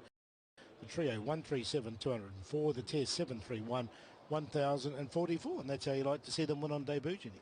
See the Jamie Richards yard get a winner there as well, and given a lovely ride by Zach Purton, so the crowd might back off him now. Yeah, he drew gate 4. He didn't jump away totally cleanly, but after that he did everything right. So a nice performance on debut. Indeed it was. So we're number 7 this season for Jamie. A little bit of a tough start for the stable. Not he would have wanted it to go that way by any stretch, Jamie Richards, but nice to see him here with a debutant, which can hopefully boost the confidence of the stable going forward. Outside of that, Jenny, Dragon 4 Seas, nice enough run from him, and he looked overs at the price he was today for sure. Yeah, look, he did it pretty tough too, didn't he? From gate 10, he was up there on the pace, eyeballing the other leader, and he stuck on really quite gamely in the end. So he's done a nice job. Well done to Manfred Mann. He's got him on track, that's for sure. And I thought there wasn't a bad run by Sunny Q there either. He's made up some late ground when it was just, Keegan DeMello looking a little unbalanced on him, but gee, he got to the line reasonably well. There are a few there, Paul, at bigger prices that were making some inroads at the end. Yeah, there was a really good run there from Shine Bright, who was the outside of the field and ended up running 50. Was 232 to 1.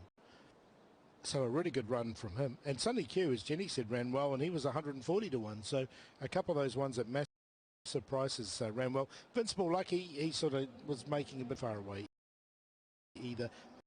I thought Carrying Radiance had his chance. Yeah, I need to have a look again at what's happened to him in the run. Also, with Jenny, Dragon Sunrise, something seemingly has gone amiss there with the gear or something, or Lyles had his foot knocked out at the start and unbalanced, but he took no competitive part. Oh, well, he couldn't because he didn't have any stirrups. So, yeah, look, obviously something's happened at the start there. Gate 12, when we watch the head-on, just watch out for what occurs there. I thought King Oberon, there was plenty of merit in his run. He was 3 wide, no cover, he stuck on well. So here's gate 12. Yeah, gate number 12 here is the little grey there. He has jumped a little bit awkwardly. There's a bit of bumping. No, the feet are both out of the irons there, so hard to see what happened there. There was a bit of a bump at the start, but lost both of his feet there. So Dragon 4 Cs out wider. You got Jolly Jumper there, Fun and Fun Together, King Oberon covering ground, Kaying Radiance throw over on the inside there, Triumphant Warrior, View, All Things was right there as well, and then you've got Yichong Glory, the favourite over on the inside, followed by Arden, who's looking a little green coming towards the turn. Invincible Lucky back over on the inside there. Keep an eye on those two horses at the back, Sunny Q and Shine Bright, both running on as they come into the straight here, Jenny, but the winner into the clear now. Zach Burton here, he was on the fence, he had the cover, he's got out into clean running, and horse had plenty in reserve, so he's gone on to win by a good winning margin, 2 1/4 lengths as it turned out. Sunny Q just running into a few backsides there, but Keegan just a little unbalanced on him there, but nice enough effort. I think he's coming good. Check the steward's report there on that horse at the back. Dragon Sunrise fired to there, but he lost his irons pretty much from the get-go. You can see the track is being rolled as we count down, Paul, to the Classic Mile. Yeah, this is our feature race coming up, and for the 4-year-olds leading into the Derby, of course, culminating in the Derby, the third leg. In between is the Classic Cup. That's the 1800 metre race. Look at this crowd. There's a massive enjoying the opening day of Year of the Snake here in Hong Kong, and they've weighed in 7-3, 1 and 14 here. 53, 1 and 7, 36.50, 1 and 3, 76.50.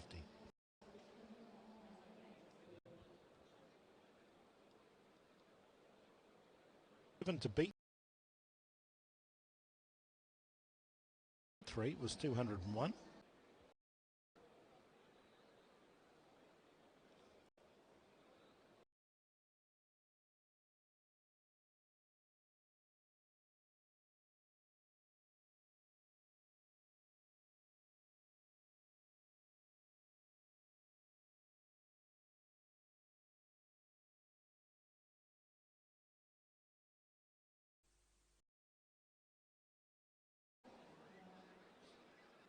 Double 3 into 7, 155.50. Pair of threes, 134.50.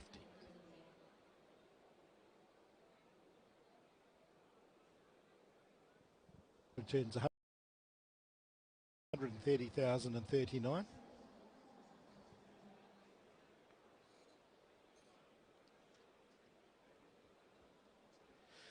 Triple trio, 4,620,073. She managed to get the triple trio. 146, 367, 137.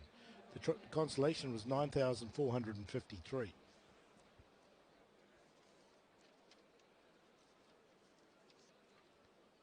The sectional times here were 23.85 for the first section, which is the standard time for that first section. As he turns the page quickly, 3.8.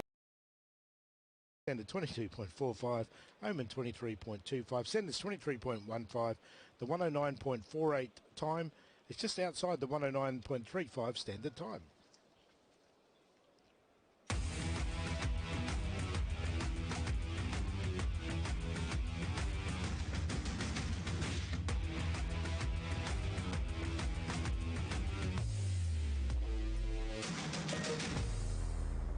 Well, the countdown is well and truly on to the BMW Hong Kong Derby of 2020, Classic Mile of 2025. Jenny, always a good race, which gives us a guide to the Derby. Sometimes the Classic Cup can throw up a bit of an odd result, but fascinating lineup here with Ruby Lott and also Packing Hermod heading the lineup. Yeah, definitely. Look, Packing Hermon, I've really liked the way he's been going of late, and now at these level weights here, I think he gets a really good opportunity. He can be a bit naughty in the parade, so we'll keep an eye on his behaviour, but even in doing so, he's been able to perform, so it hasn't affected him. Ruby Lott has been a model of consistency, hasn't he? So his last win was good. He did probably have all favours compared to a few of the others, but I like the way in which he did it, and he here could well suit him too. Just going back to Packing Hermod, this is one of the only races on the Hong Kong calendar that is missing from the Zach Purton CV. He's ridden the top 6 in this race. He's also ridden a couple of others. I hope he's pulled the right rein for his sake anyway. Well, yeah, look, I mean, obviously a jockey like the calibre of Zach Purton has to make up a decision very early because he has so many opportunities there. So you're quite right. You know, you need things to go right throughout this series as well. Mickley's got the blinkers on. He came here well credentialed out of the UK. He's had an interesting preparation because this is his 4th run for January. Yeah, look, he has. It's interesting what it was. I agree with you. I was quite taken by his win, but probably a little disappointed thereafter. And then he had an excuse last time. So perhaps he can bounce back here. I thought Johannes Brahms was definitely a good chance in this race too. He's put in some really eye-catching performances.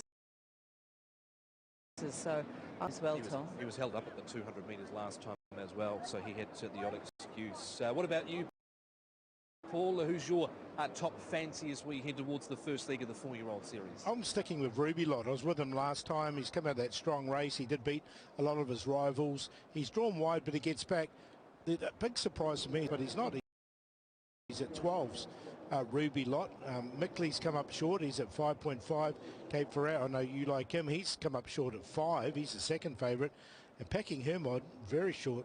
Zach Purton's mount at 2.4. So there is a bit of value. The one Jenny has made her value bits at 20s.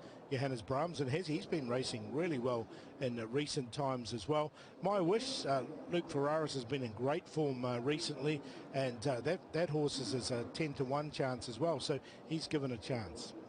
What about, Jenny, a race like this?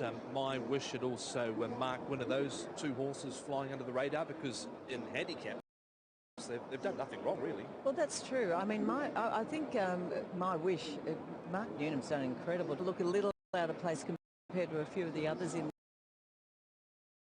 this race that are really good types. He's more of a lightly framed individual, but he's got a motor. He's very genuine. I don't think he's completely out of it, actually. Might be one of those horses that's not much to look at, but he's a pretty... Mark Quinn, has it come too early for him? That's probably the question mark for me. And ISG, who hasn't done a great deal wrong, and he is a nice type. So I'm interested to see how he performs against a few of the others here. Don't think he's totally out of it. He's drawn well to get a good run too from barrier number 4. The other one that's taken a slightly interesting path to get here, Jenny, is Fast Network, who we all probably thought was just a 1,000 metre horse. They've stepped him up, and he ran really well at a mile last start. Yeah, look, he did. Look, 1,000 metres is probably more his go, but they've come into the parade now, Tom, so I'm going to go and take a look, and I'll tell you how they parade. Oh, you mentioned, Jenny, that's a Packing Hermod cheeky. Well, he's just started to fire up now for his Marthu as he makes his way down. Yeah, look, he is a bit bossy, and I've seen this on a few occasions. He's feeling quite good about himself, trying to kick up his heels here and there. Gee, he looks well, though. He's a beautiful health, and nice strength in the shoulder as well. I'm intrigued that they haven't put another handler on him, but sometimes it makes them worse. So I think he looks in good health and condition. If you're happy enough to ignore his naughtiness, and he's done this every single time I've seen him, so I'm happy enough to ignore it. I think he's a solid chance. He's a really nice horse. He's at 2.4, 1.5. Devano's a big price. He's drawn 14. Blake Shinnerboard, he's at 60s. Devano is a beautiful horse too. He's so calm and relaxed. He's very smooth in his walking action. He's strong all over and just so 14. And he's query over this distance as well. But there's nothing wrong with his parade. He's a very nice horse. He was held up at a crucial point last time out as well and just couldn't get clear behind Ruby Lott. He was beaten 2 3/4. I agree. I think he might be a little suspect at 1,600 metres. The son of Brave Smash Francis Loy, of course, with a few in the lineup, including Packing Hermod and Cap Ferrari, 60 to 1.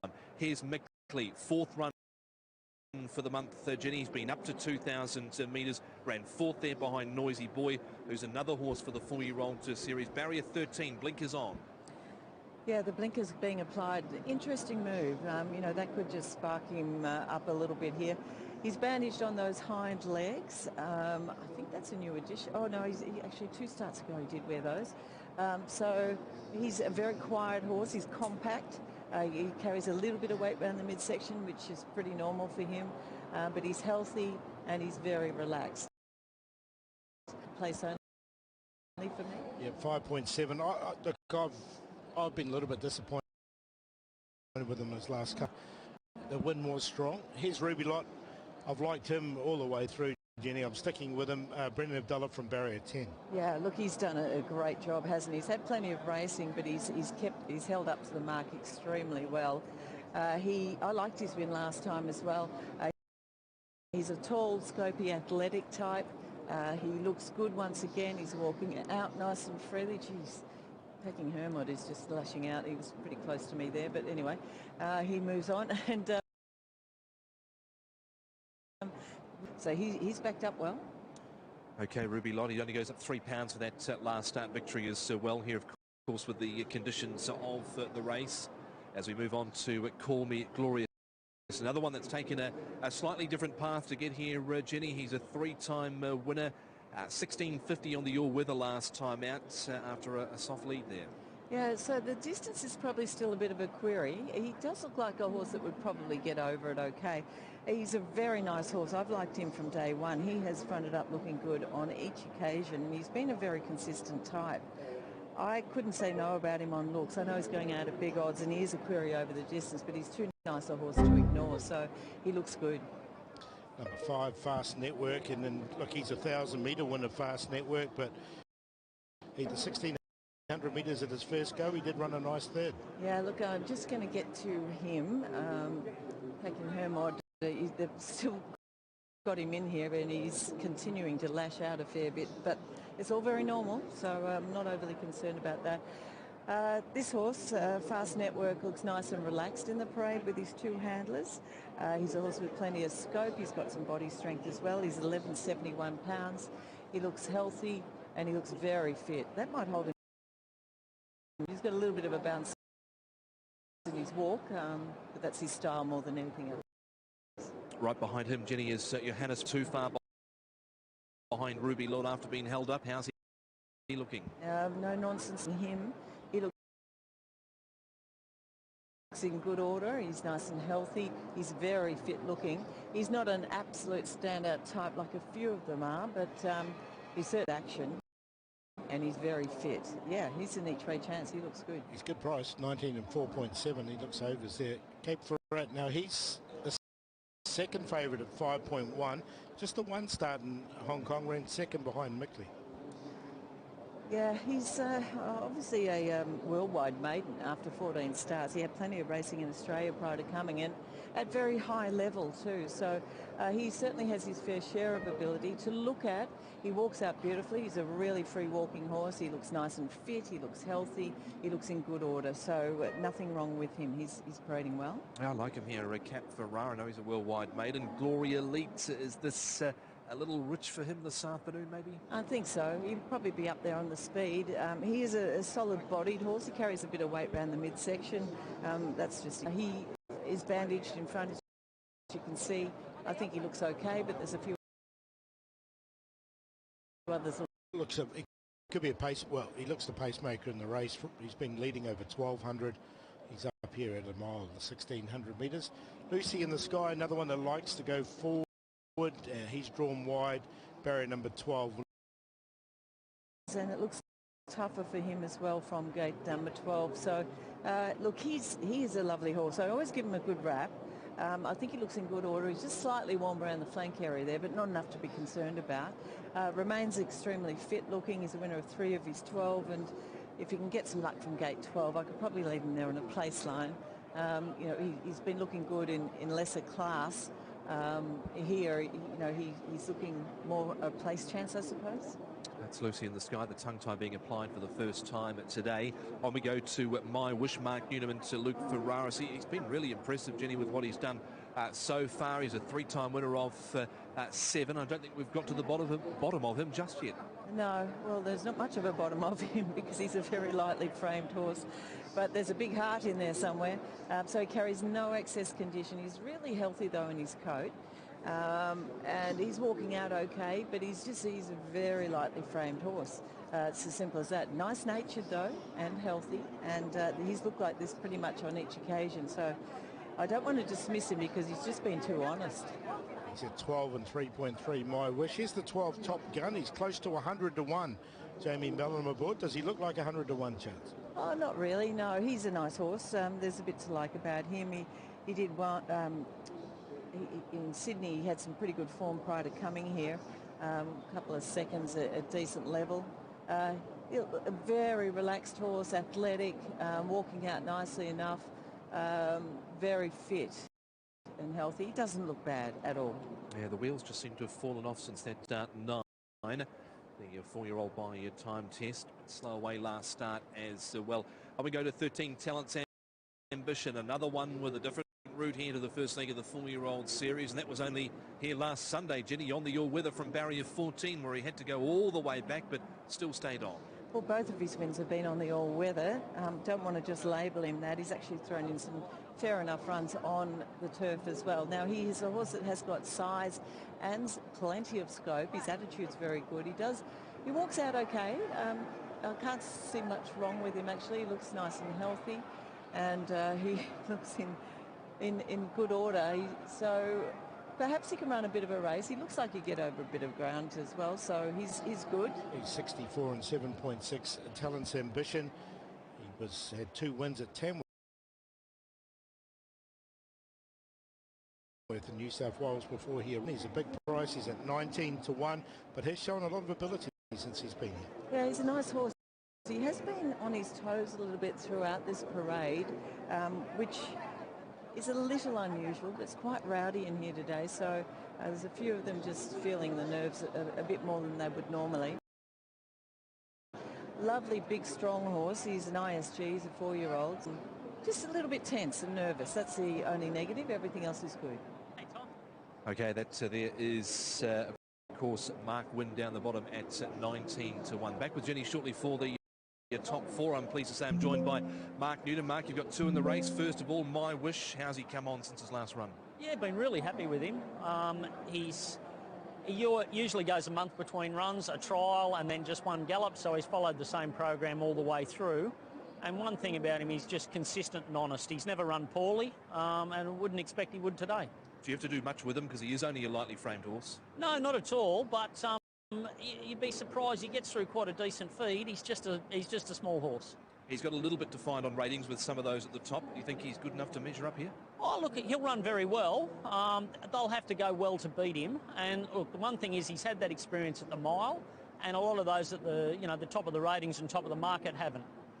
What about Talents Ambition? He's coming with a different path here off the all-weather from Sunday. You were just a victim of a bad barrier draw again at the weekend, weren't you? Yeah, and look, he's been consistent as well.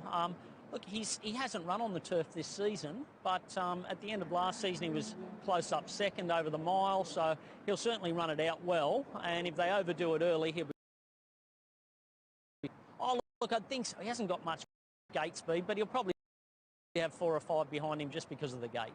Best of luck. Thank you. Great day, Jenny, as we bring you back in for the summary on the top 4 for the Classic Mile as we kick off the 4-year-old series here.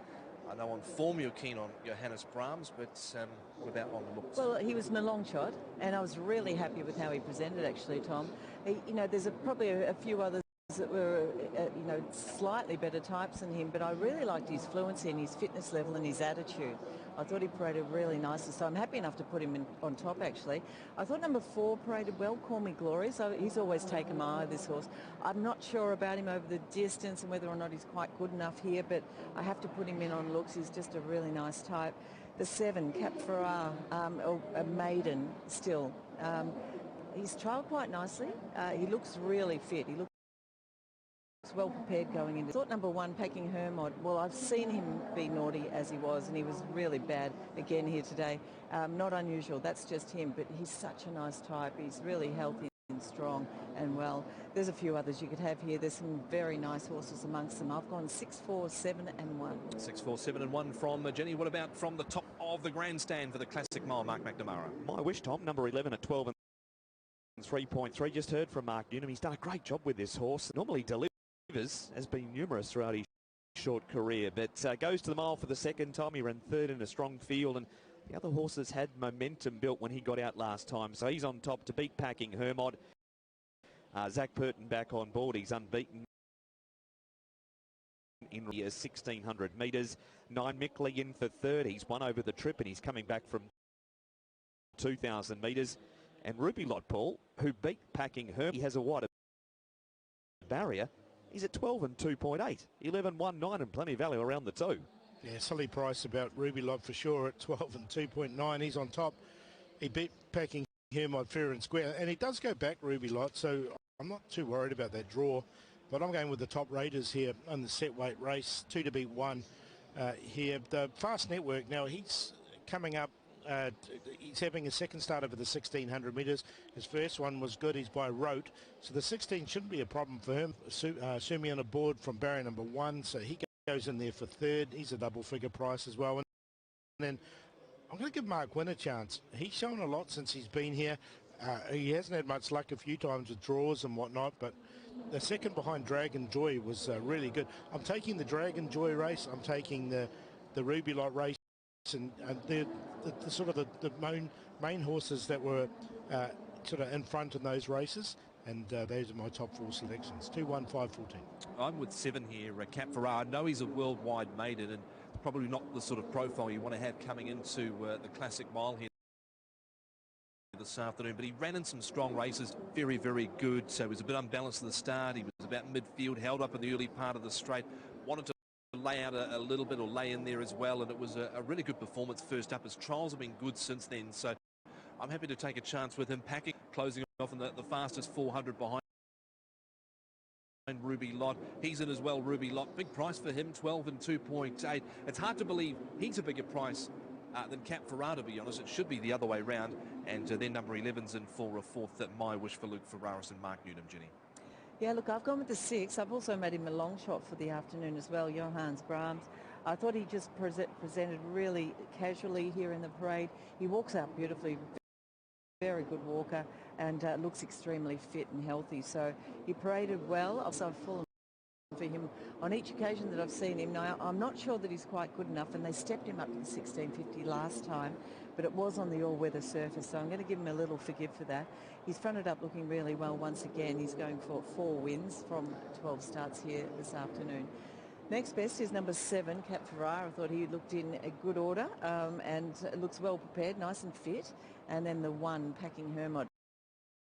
Naughty in the parade as per usual, but a really nicely put together type, and his runs have all been very good, so I'm going this way. 6, 4, 7 and 1. There they are down at the start. There is some money at 12 to 1. Where is the late money going? But first of all, the play. Yeah, definitely going with Johannes Brahms, who's in the play. That's Jenny's long shot with Ruby Lot, who I think's overs at 12s, and Cap Ferrar, which is the one that you like there, and he's at 4 to 1 as Cap Ferrar. But Johannes Brahms is into 12 to 1, and he's been backed all the way through exotics. He's been back with just about every. The runners are moving in. Is there one here at a big price, Jenny, that you think could be maybe a little bit of a sneaky to be a knockout? Well, I've put in Call Me Glorious on looks, so perhaps he. Of the rest, let's have a look. Well, Lucy in the Sky is one that I quite like often. Maybe Talent's Ambition, just because we might have been a little full with him on the all-weather. Paul, isn't there? Yeah, there definitely does. You know, you're going to see horses that'll go forward like Devano, Call Me Glorious. Glory Elite should lead as well. My Wish, Lucy in the Sky, all those horses. The series that all the owners want to be involved in here in Hong Kong. The race, they all want to win here in Hong Kong. This is one of the stepping stones To it. It is the Hong Kong Hermod at 2.4. He is Tom with the Classic Cup in between before the Derby. A big focus on the 4-year-olds now as the first leg of the series is about to get underway. Fast Network is loaded. Devano comes in, another one stepping to this distance for the first time. Talent's Ambition placed on the all-weather last weekend. He's about to go and he's at 60 to 1. Glory Elite ready. Lucy in the Sky about to come up. And that'll leave Call Me Glorious and My Wish to complete the line. 1,600 metres. Packing Hermod at 2.5. Francis Loy, already a winner of a Group 3 race this afternoon. Packing Hermod, the board's green now. Devano. Johannes Brahms, My Wish, Talent Sim. And they're set for the first leg of the 4-year-old series. Classic Mile. And they're underway. Glory Elite began fast from out wide, as did Lucy in the Sky. My Wish from the middle, third, and Call Me Glorious from an inside draw, fourth. Packing Hermod as fifth. Then Fast Network from Cap Ferrar and Johannes Brahms and Mark Wins in the centre. Top Gunners next from Ruby last with Devano around him. And Mickley last of all. It's Glory Elite leading by 3/4 over Lucy in the Sky. Third, Call Me Glorious, and My Wish is fourth. Two to Packing Hermod. He's running fifth, and then came Fast Network. The Railers' Talent's Ambition from Cap Ferrar wider. Top Guns against the fence. Mark Wins in the centre. Then came Johannes Brahms, Ruby Lot, Mickley and Devano. And there'd be 15 lengths over the Classic Mile field where Glory Elite pilots them.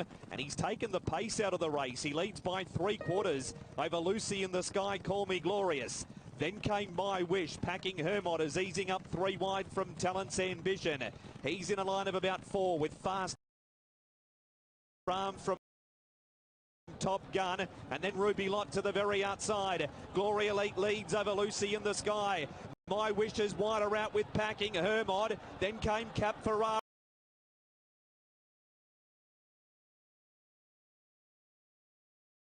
Out wider is Fast Network around Packing Hermod. It is My Wish in front. Devano screeching up the inside. My Wish is in front. For the Classic Mile has beaten home Devano and Packing Hermod. Then came Mickley, Fast Network, Ruby Lot. Next in Talent's Ambition from Top Gun, Lucy in the Sky. And Johannes Brahms. They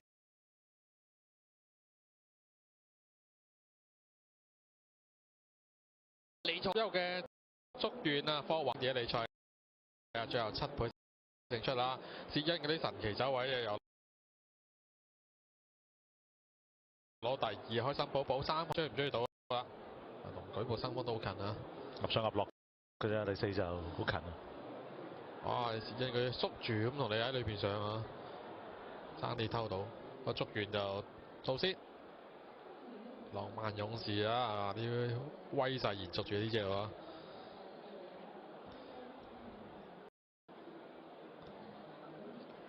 上次跑得差啦，嗰條前路。暫定名次21號、3號、1號、5號嘅。咁啊，睇翻重播啦。講經典一哩賽，準備，隨時起步。好，你一開閘嘅時候，外邊咧鑽石星空啊，中檔紅衫有竹丸啦，埋邊粉紅衫啊龍之輝啊，包裝天象，跟住個第5位啦，內欄第6有舉步生風啊，第7位橙帽橙袖嗰匹咧就白河飛居啦，內欄灰馬精英紅心出邊呢，咁啊仲有隻玩笑啊，馬林中間啊但求開心啦，大約尾4度啦，係壯志凌雲啊，後邊3號紅黑直間3暫時殿後咧係嗰隻米奇嚟㗎，向住呢個1000米段住進發。啦，前面放嘅馬匹咧就係嗰隻輝煌精英嚟緊咗去啊！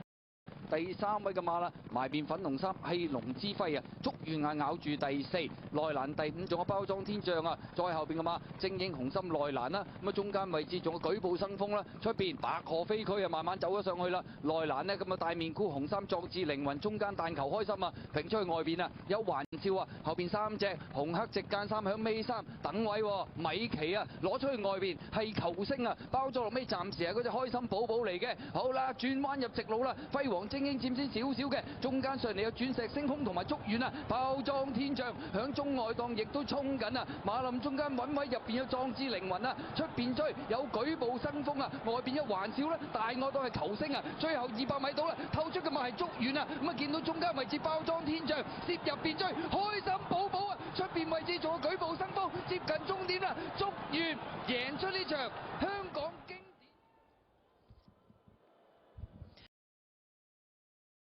好啦，睇下預計派彩啦。Still a very, very young man, but this has been halfway through, winning double with Master Phoenix, and he's usually a pretty laid-back customer, one Luke Ferraris. Not so today. He is all smiles down there. Yeah, second win, and he's just going so well, Luke. So very happy for him here, and he's returned 70, 50, 25. A lot of money late for the winner, My Wish. 129.50 Devano, a run, fantastic run from him, and then the favourite, Packing Hermod at 13. Quinella 3 and 11, 1,416. The Tess 11, 3 and 1 was 13,207. The Trio 1, 3. The forecaster missed that out. 11 to beat 3 was 2,473. There's not much of him, but he's all heart, Jenny, is My Wish. Oh, absolutely. Look, he only weighs in at 900, incredibly well. Mark Newnham, that Britain. This is a very good one to pick up as well. The Classic Mile. Well done to Mark Newnham. He's had a fantastic season. Perfect ride too, Jenny. Just had the horse in the right spot on a slow tempo from the word go. Oh, he certainly did. Look, Luke, he's a very young jockey, but gee, he's riding so well, and he's getting a bit more support now, and so he should, because he's got a good head on him. Going forward, Paul, the flashing lights over the second horse. He's just come from nowhere. Devano, first time at 1,600 metres for him, and he was charging through late. Yeah, he was, wasn't he? And I thought he was going to win it halfway down the straight there with the momentum, but this other horse, he just kept going, My Wish. Packing Hermod wasn't far away. He was there nicely. And look, Mickley caught the eye once again. He was in that photo for fourth with Fast Network, but ended up running fifth, did Mickley. But all credit here to My Wish and Luke Ferraris. A fantastic ride and a fantastic win from him. As the photos are being taken down there with Mark and Luke. We'll get a wrap up from Jenny shortly, because we need to hear from the winning pilot of My Wish. He's just giving the thumbs up, one last congratulatory hug, and then we'll join Tom to hear from Luke Ferraris after the first leg of the 4-year-old. Luke, congratulations. You're a feature race winner here in Hong Kong. Talk us through that performance of My Wish. There's not much of him, but he's got a lot of heart, doesn't he? Thanks, Tom. Yeah, you've signed him up. He's 990 pounds of pure heart, and he hasn't been the easiest of customers. So he shows a caliber of trainer. Like I said, it hasn't been easy, but he's improved with each and every run, and it's good to get one on the board. What about for you, just quickly? You used to watch your heroes over this fence here at Racecourse Gardens for a long, long time, winning races like these, and now you've won one for yourself. How does it feel? Yeah, oh, look, it's probably only going to really set in tonight, but yeah, it's on the fence watching it, but yeah, it's really grateful to Mark and his team. Congratulations, you deserve it. Thank you.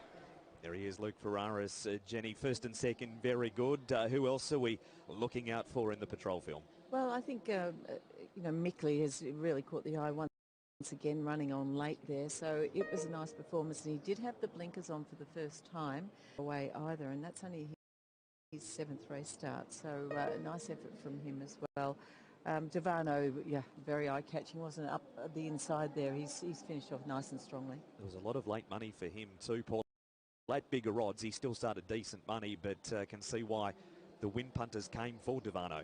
Yeah, he came into 47 to 1, so there was definitely money for Devano right through, and that came pretty late, that money as well. He was 68 at one stage, so he came in from 68 to 48. Still a good place price if you did Devano. So look, he was, as we say, he was one of the good runs, obviously, and I thought Fast Network, he 1,600 metres doesn't look out of place for him, and I think 1,800 would suit him as well. At the other end, Jenny, Glory Elite, Lucy in the Sky, both mile, given they were given a perfect trip on the speed, and they were run over from the 200. Yeah, that is true. Yeah, all a little bit tough for those horses. Johannes Brahms was my long shot, and he made a bit of an early move. He covered a fair bit of ground as well. He was 6 wide coming into the straight there, so he probably had a slight excuse, but how much closer he may have finished, we'll never know. Second leg of the 4-year-old series, the Hong Kong Cup, comes up early in March, and then the Derby on the 23rd of March. As you can see, My Wish, saddlecloth number 11 on, victorious in the first leg of the 4-year-old series. Have we missed anything, Paul, coming out of the post-race of race number 8? Nothing from seeing it live. We'll see if anything comes out of the as Jenny said, Marquin wasn't too far away as well. He didn't disgrace himself. He ran nicely, and Ruby Lot, look, he was positioned. Mark Newnham, what a start this man has had to his Hong Kong training career, Jenny. Way up on the Trainers' Premiership, now a Classic Mile winner, and going forward a more than competitive horse in the 4-year-old series, because he's been asked to step up time and time again. That is true. I mean, he came here with a great reputation, and he was very quick to put it into action here in Hong Kong, and he's done it with a little horse like this as well so far, and there could be a whole lot more to come with this little fellow, My Wish. Well named. Combination that Luke Ferraris and Mark have had just keeps rolling up the winners as Luke has weighed in and is on his way up for the presentation, which we'll have shortly with Heidi after the running of the Hong Kong Classic Mile. Favourite for the next is Embraces, looking to make it 3 wins in a row. He's come up at 3.4. But up the long race towards the red carpet goes earlier today. Master Phoenix, now he's one on My Wish, and Luke will have 2 rides. Blessed Nation in the next, Paul, who's at 20-1, and you were keen on him last time. Is he in the mix again today? Yeah, definitely, and I think he's a good price once again at 2022. So yeah, he definitely goes in for me. It's the presentation. Ladies and gentlemen, Hong Kong Classic Mile will now commence. 各位馬迷大家好，本年度4歲馬嘅經典賽事系列嘅首關香港經典一哩賽嘅冠軍呢已經誕生啦，就係由祝願去壟斷呢項嘅殊榮嘅。Wish win the first leg of our 4-year-old Classic Series Hong Kong 定香港賽馬會董事孔思和先生為我哋頒發香港經典一哩賽嘅主杯同埋小型獎杯。 俾我哋勝出獻方同埋係許麗斯㗎。Mr. Nicholas Hansworth, steward of the club, is now presenting the main trophy and the miniature to the winning owner Ada Cherxiaohong, Suki Tang Shuifang, and also Ruby Hoylexi of the winning horse My Wish. And now we can see Miss Suki Tang receiving the miniature. Congratulations. 繼續我哋有請孔先生咧，就係將小型獎杯咧頒發俾我哋勝出頭馬嘅練馬師廖康。 同埋騎師霍雲勝㗎。And now Mr. Hansworth is presenting the miniature to the winning trainer Mark Newham and also to our winning jockey Luke Ferraris. Congratulations! 非常之緊張嘅一場賽事嚇。Thank you and congratulations once again. And now we're going to have a photo together. 當然啦，呢個時候又要影翻張大合照嚇。 Let's look at the cameras, all the media friends in the front. With a big smile, everyone. 好開心，我哋香港經典一哩賽嘅頒獎儀式咧，亦都接近尾聲㗎啦。而4歲馬嘅經典賽事系列嘅次關香港經典杯咧，將會喺嚟緊嘅3月2號啊，喺沙田馬場呢度舉行，到時再見大家啦。另外提大家喎，今日嘅沙田馬場日日想呈獻嘅農曆新年大抽獎嘅得主咧，已經係成功咁收出㗎啦。得獎嘅朋友你就會獲得短信嘅通知嚇，並且提醒你哋啦，需要喺6點半前領獎，大家記得留意短信啦。This is the end of the Hong Kong Classic Mile Trophy presentation and the second leg of our 4-year-old Classic Series. Hong Kong Classic Cup will be held. And we're about to see how it unfolded again. The first leg of the Classic Series for the 4-year-olds. My Wish will jump from barrier number 8 in the patrol. And they have weighed in on the 8 2, 11, 3, 1 and 5. A neck by neck, 133.98 is the winner's time. My Wish heads to, and then we've got Devano who screeches through here. But on the way we go with My Wish from barrier number 8 beginning pretty well, packing Hermod to his inside. Call Me Glorious in the pink colours is next, but from the right of screen, Glory Elites and Lucy in the Sky. They'll get across and find the rail. My Wish follows them over to be third. Call Me Glorious third. Packing Hermod is next. And then Cap Farrar around Fast Network. He's just going to the Great Talents Ambition from Mark Wynn. Johannes Brahms wider. Top Guns on the rail from Ruby Lott. Devano's back to second last, Paul, so we'll keep an eye on him up the straight because he nearly wins the race. And he's back with Mickley, who also makes ground. He's there in the red and black. Yeah, and at this stage, Glory League got across before that first bend as we thought. A little bit wide was Cap Farrar. You can see him 3 wide. The 7 there. He's in that orange sleeves. Wide also Johannes Brahms. He's pushed really wide by Mark Wynn. Mark Wynn's in the red and Johannes Brahms is in the pink. And then following him around was Ruby Lott in the white and blue. So those horses were quite in the red and the yellow, and he's 2 off the rail at this stage and going really nicely as Luke Ferraris asked him for his effort. He's gone up to take the cap with the black stripe. Mind you, if he tries to come out in a round, he doesn't run second. He'd be trying to weave through the field, but he's just hitting a gap now as My Wish leads, packing Hermod Fast Network. Here's Devano out now. Out wide of Ruby Lott and Mickley in the red and black. My Wish in front. Devano screams late. Classic mile. Weighed in 11-3, 1 and 5 here in race number 8. Races 3 and 11, 403, 279. Forecast 11 to beat 3, 2,475. The first 4, 1, 3, 5, 11, 4,094. Quartet 11, 3, 1 and 5, 141,808. The double 7, 11, 386, 7.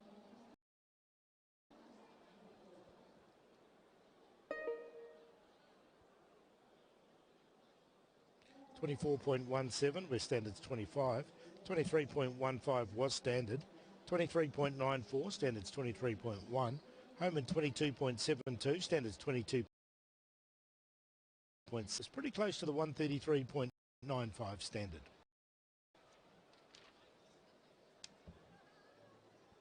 Thank you, Paul. And as is, so you have the Hong Kong Jockey Club. Engelbert Brisker's handing out the red packets to plenty of racegoers down there. Getting the LIC here from the boss of the HKJC. See what they get. Maybe even investing on race number 9. So huge crowd here. We heard from Tom earlier, over 60,000 at that stage, and they were still coming into the track. So the final figure is going to be extremely large. Tom might even be down in that scrum somewhere, trying to get a red packet, Paul, do you reckon? Yeah, I reckon he is, for sure. He is and not back here, so that's the only place I can think he can be.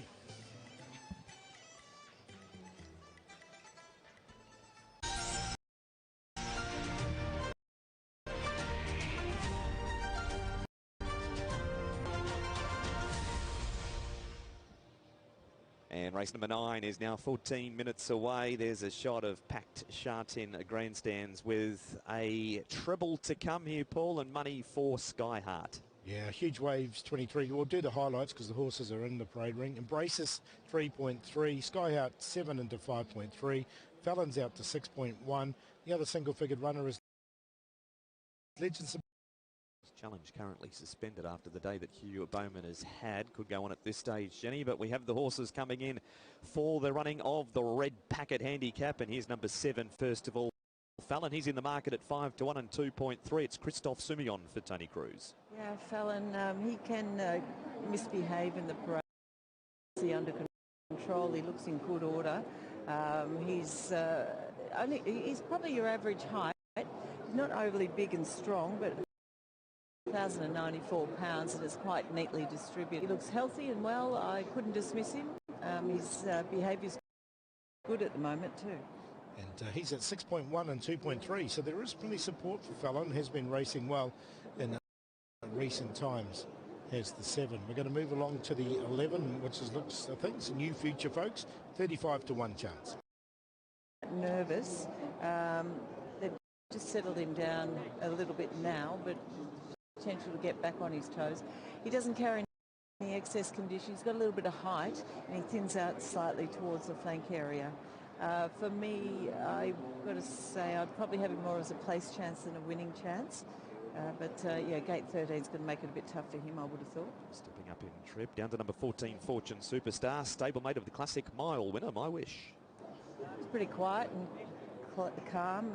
These 3 horses that I've just spoken about, including this one, I should say, is they're going to go out early. Now, he's quite strong in the shoulder. He's strong all over, in fact, but really good muscle definition in the shoulder, and he does appear to be walking out okay. A little bit of a flick of the knee there, but that's his style more than anything else. Attitude's much better than it was last time I saw him at the quarter. And he's at 45 and 9.6, so a big price about number 14, Fortune Superstar. We move to the top one now, Huge Wave. He's a recent winner, last start winner in fact, Harry Bentley from barrier 7. Took advantage of gate number 3, gate 7 here, so a little bit more difficult, but he's a horse with plenty of scope. He's actually quite a nice horse, and he's got a good attitude, plenty of height about him. He's maintained his condition, and he looks nice and healthy, so another good run from him would be expected the way he presents. Big home steps ahead in that race, and the horse that ran third was one called My Wish. Here's number 2, Silvery Breeze. Zach Burton on board for David Eustace. Wide draw again. Yeah, this horse, his last run was quite good. He did make up some late ground, so got to do it from gate number 12 here. The horse is nicely enough behaved with his 2 handlers. He's a neat enough horse, and he has got some strength, and he does look very fit. He's really fine skinned, but fit and strong. Yeah, interesting. I think he looks good. I'd have to leave him with an each way chance. He's at 5.2. Embraces the next one is the favourite. 3.5 has won his last 2. He's a neat tie up in his coat, and he's still fine skinned, but he's got a good healthy shine to it, and he does appear to be walking out okay. He's being restrained by his 2 handlers, but his behaviour's good, and he looks fit enough and healthy enough. He's certainly strong enough, and he's in winning form. There's number 3, Embraces. He's number 4, Universal Horizon. Jenny, 2-time course and distance winner, but he's just struggling this campaign. He has, and he's had a recent trial as well. Thought he just held his ground in the most recent trial. Fluency is okay. He's actually walking out all right by his standards. Sometimes he's got a bit more of a pronounced knee action than that, but he seems to be nice and relaxed and healthy and strong, so he's certainly parading okay. He's at 60 to 1. Second or third favourite now is number 5, Sky Heart. Fresh up, he ran a very good 4th. Athletic type, beautifully behaved, could not be any fitter. So hard and fit looking, and does appear to be walking out nice and freely. Attitude is good. He's an each way chance. He's good. Is number 5, Sky Heart. He kept on after looking on number 5 in race 9. 6 is enthralled, a first starter for John Size and Brenton Avdulla. Won over 1,800 and 2,000 metres at Yarmouth prior to arriving. He's had 2 trials. He has. Look, he's also got a Derby entry as well, this horse. He looks like he's done enough work. He actually looks really quite fit. Now, when he first walked in, he was beautifully behaved. He has only just got on his toes now, and just starting to feel a few. And his trial, his most recent one, was pretty good too. I'm going to respect him, and I'm going to even say that he's 36 and 8.9. We've seen the 7. We move to the 8, Packing Turbine. He'll be ridden by Mikel Basel. Yeah, he actually turned up in Hong Kong with a bit of a boom on him, and he's probably been a shade disappointing in those 3 runs, but he's a nice horse. He looks healthy. He's walking out freely. He looks, like he's got a really good attitude. He's got a bit of size about him, and he's well proportioned. He's a nice horse, so he's got to be respected too. Him last time too. He's on the improvement. Luke Ferraris aboard. Yeah, look, I need to get close to him to have a better look at him. You can see he's misbehaving a fair bit. Blessed Nation, he's got a scoring at the moment. Noisy area over there. But he looks very fit, and now they've got him under control. Very fit, and he's a nicely put together type. He had as well. It's just his behaviour that's just worrying me a touch. Stormy's over 80 to 1. Has had 2 starts here in Hong Kong. Barrier number 6 for him. Yeah, Stormy likewise just getting a little bit fractious in the parade, maybe just watching the horse in front of him, who is really getting rather upset now. So he did this, he showed an attitude last time too, the 9, so this is not unusual for him. But Stormy, yeah, his coat's a bit on the dry side. We've got a bit of improvement to come. I think, another run wouldn't hurt him either. Neat enough type of horse, but getting a bit tense and toey. Prestige Good has a tongue tie on for the first time. Yeah, he's a nice horse actually. He looks in good order. Don't mind the look of him. He's got a really placid nature and he walks out well. He looks nice and fit, plenty of scope. Could give him a chance at odds. Legend St Paul's is up in grade with a lightweight. Fluent walking horse. He's a sensible type. He looks good and healthy. You can see the dapples on his coat and he's walking out freely as well. So he looks good. We've seen number 14 Fortune Superstar. He was in earlier because he was heading down to the gates early. We're 6 minutes away from race number 9. We'll have Jenny's paddock picks in just a moment. Firstly, the market with Paul. Huge wave. He's in 2, 3.5 Embraces. Universal Horizon at 60. 5.7 Skyheart, 36 Enthralled, 5.9 Fallon. Packing Turbine 18. 21 Blessed Nation, 88 Stormy. New Future Folks 36, 43 Prestige Good. Legend St Paul's at 8.5 and Fortune Superstar at 46. Thank you, Paul. As runners are making their way on the program, who's in from looks on the paddock. Yeah, a lot of really nice quality horses here. So just hard to knock a few out of the top 4 here, but I have to. Number 12 is going to go on top for me. Prestige Good. Like his attitude. He's only had the 1 start. And he finished 8th. He was beaten 2 3/4 lengths by Huge Wave, who he confronts again here in this race, the top weight. But I thought he looked really well, and I just like his no-nonsense attitude and his fluency. 13, Legend St Paul's, who's a last start winner from gate 2 with 117 pounds, up in grade. Much tougher assignment for him, but he's backed up looking well. Of that race, he looks in terrific order once again, so he makes it in. A lovely scopy type of horse, and I thought number 5 paraded well too, Skyheart. This is second up for him this campaign. Hugh Bowman to ride, so we'll see if he can get another winner on the board. He looks in good order. I'm going 12, 13, 1 and 5. 12, 13, 1 and 5. Thank you, Jenny. So Prestige Good. I don't mind him here at Big Quote today. Legend St Paul's is in. He's likely to go forward to Huge Wave, and also in the mix is Skyheart. Here, Mark, as we come to you with 3 points. Bit of an open race, this one. It does, Tom. He's in for a minor prize in braces. Going Legend St Paul's coming up in grade. He was racing very competitively in strong class 4 races, including a second behind Packing Angel 2 starts ago, and he's since won, beating Flying Luck. Good draw, lightweight for his first go in this grade. Silvery Breeze, barrier number 13, but expect to see him running on strongly at the end once again. Really taken by the run of Skyheart first up. He's placed second up in the past. Just the way he dug deep in the race won by Dragon Joy, only beaten half a length. And number 3 Embraces has won his last 2 over Glorious Success and Wame YY. Gets harder here though in this field. This is arguably stronger than what he has beaten at his last 2. Yep, thanks very much, Tom. On with Silvery Breeze. I think he can get back. He'll be running on strongly. Zach Purton aboard to beat the 9 Blessed Nation. Big price. I liked him last time at 50. He's looks a good chance here once again. He seems to be improving since he's got up in distance.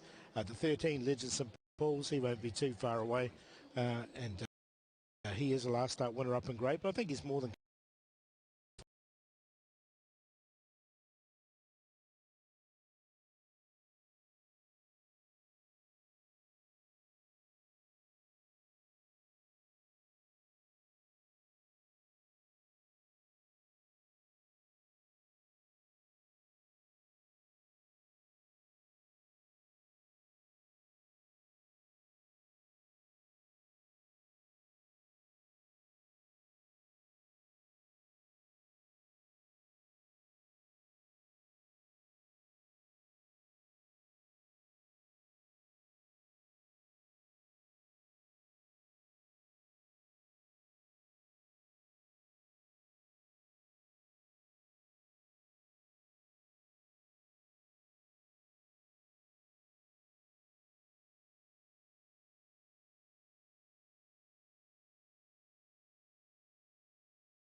the Dames here with some decent wraps on him. Where do you feel he's at the moment after being beaten 4 3/4, second to last time out? Yeah, look, he's had a couple of wide draws, which haven't really helped him. But I don't think, I think there's other horses for the Derby. He's still rated 67, so he's going to have to do a lot to get into the Derby to start with. He's by Toronado, so the 2,000 shouldn't be a problem for him, but yeah, you'd want to be winning this by 4 or 5 lengths if you're a serious Derby contention. Yeah, the import here, Virginia Enthralled, who won in the UK at Yarmouth, leading all of the way in both of those starts. How did he parade for his first up assignment? Well, look, a lot of these were looking good, and I was certainly considering him to go into the top 4 as well. He looks like he's done plenty of work. He's probably going to want further later, but he looked well prepared from the John Size yard, so interesting runner. No support at all, Paul. Universal Horizon. He's won 3, but he just seems to have lost his way completely. Yeah, he's been out of form for a while now. And barrier 8, I think this looks a bit tough for him as well. Fortune Superstar Virginia didn't mind his trial at Happy Valley, but would need to improve on his couple of runs. Yeah, I think so.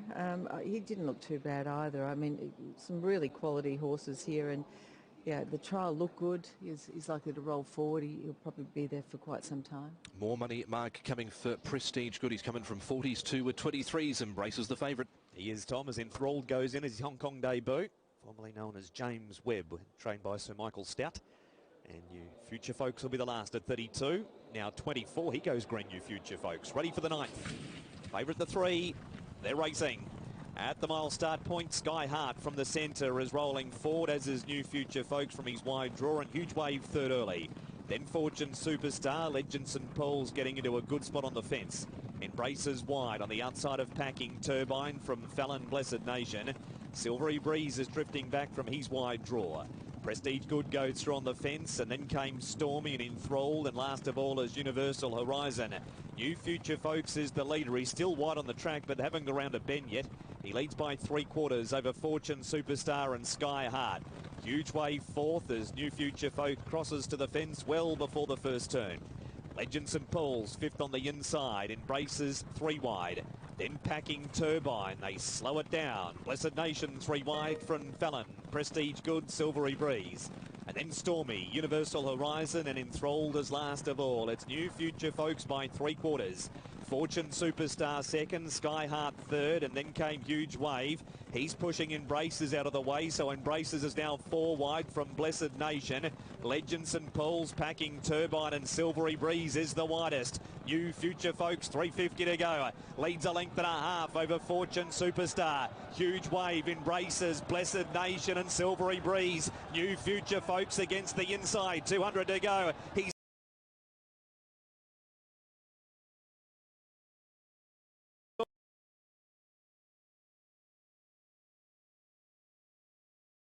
hold it.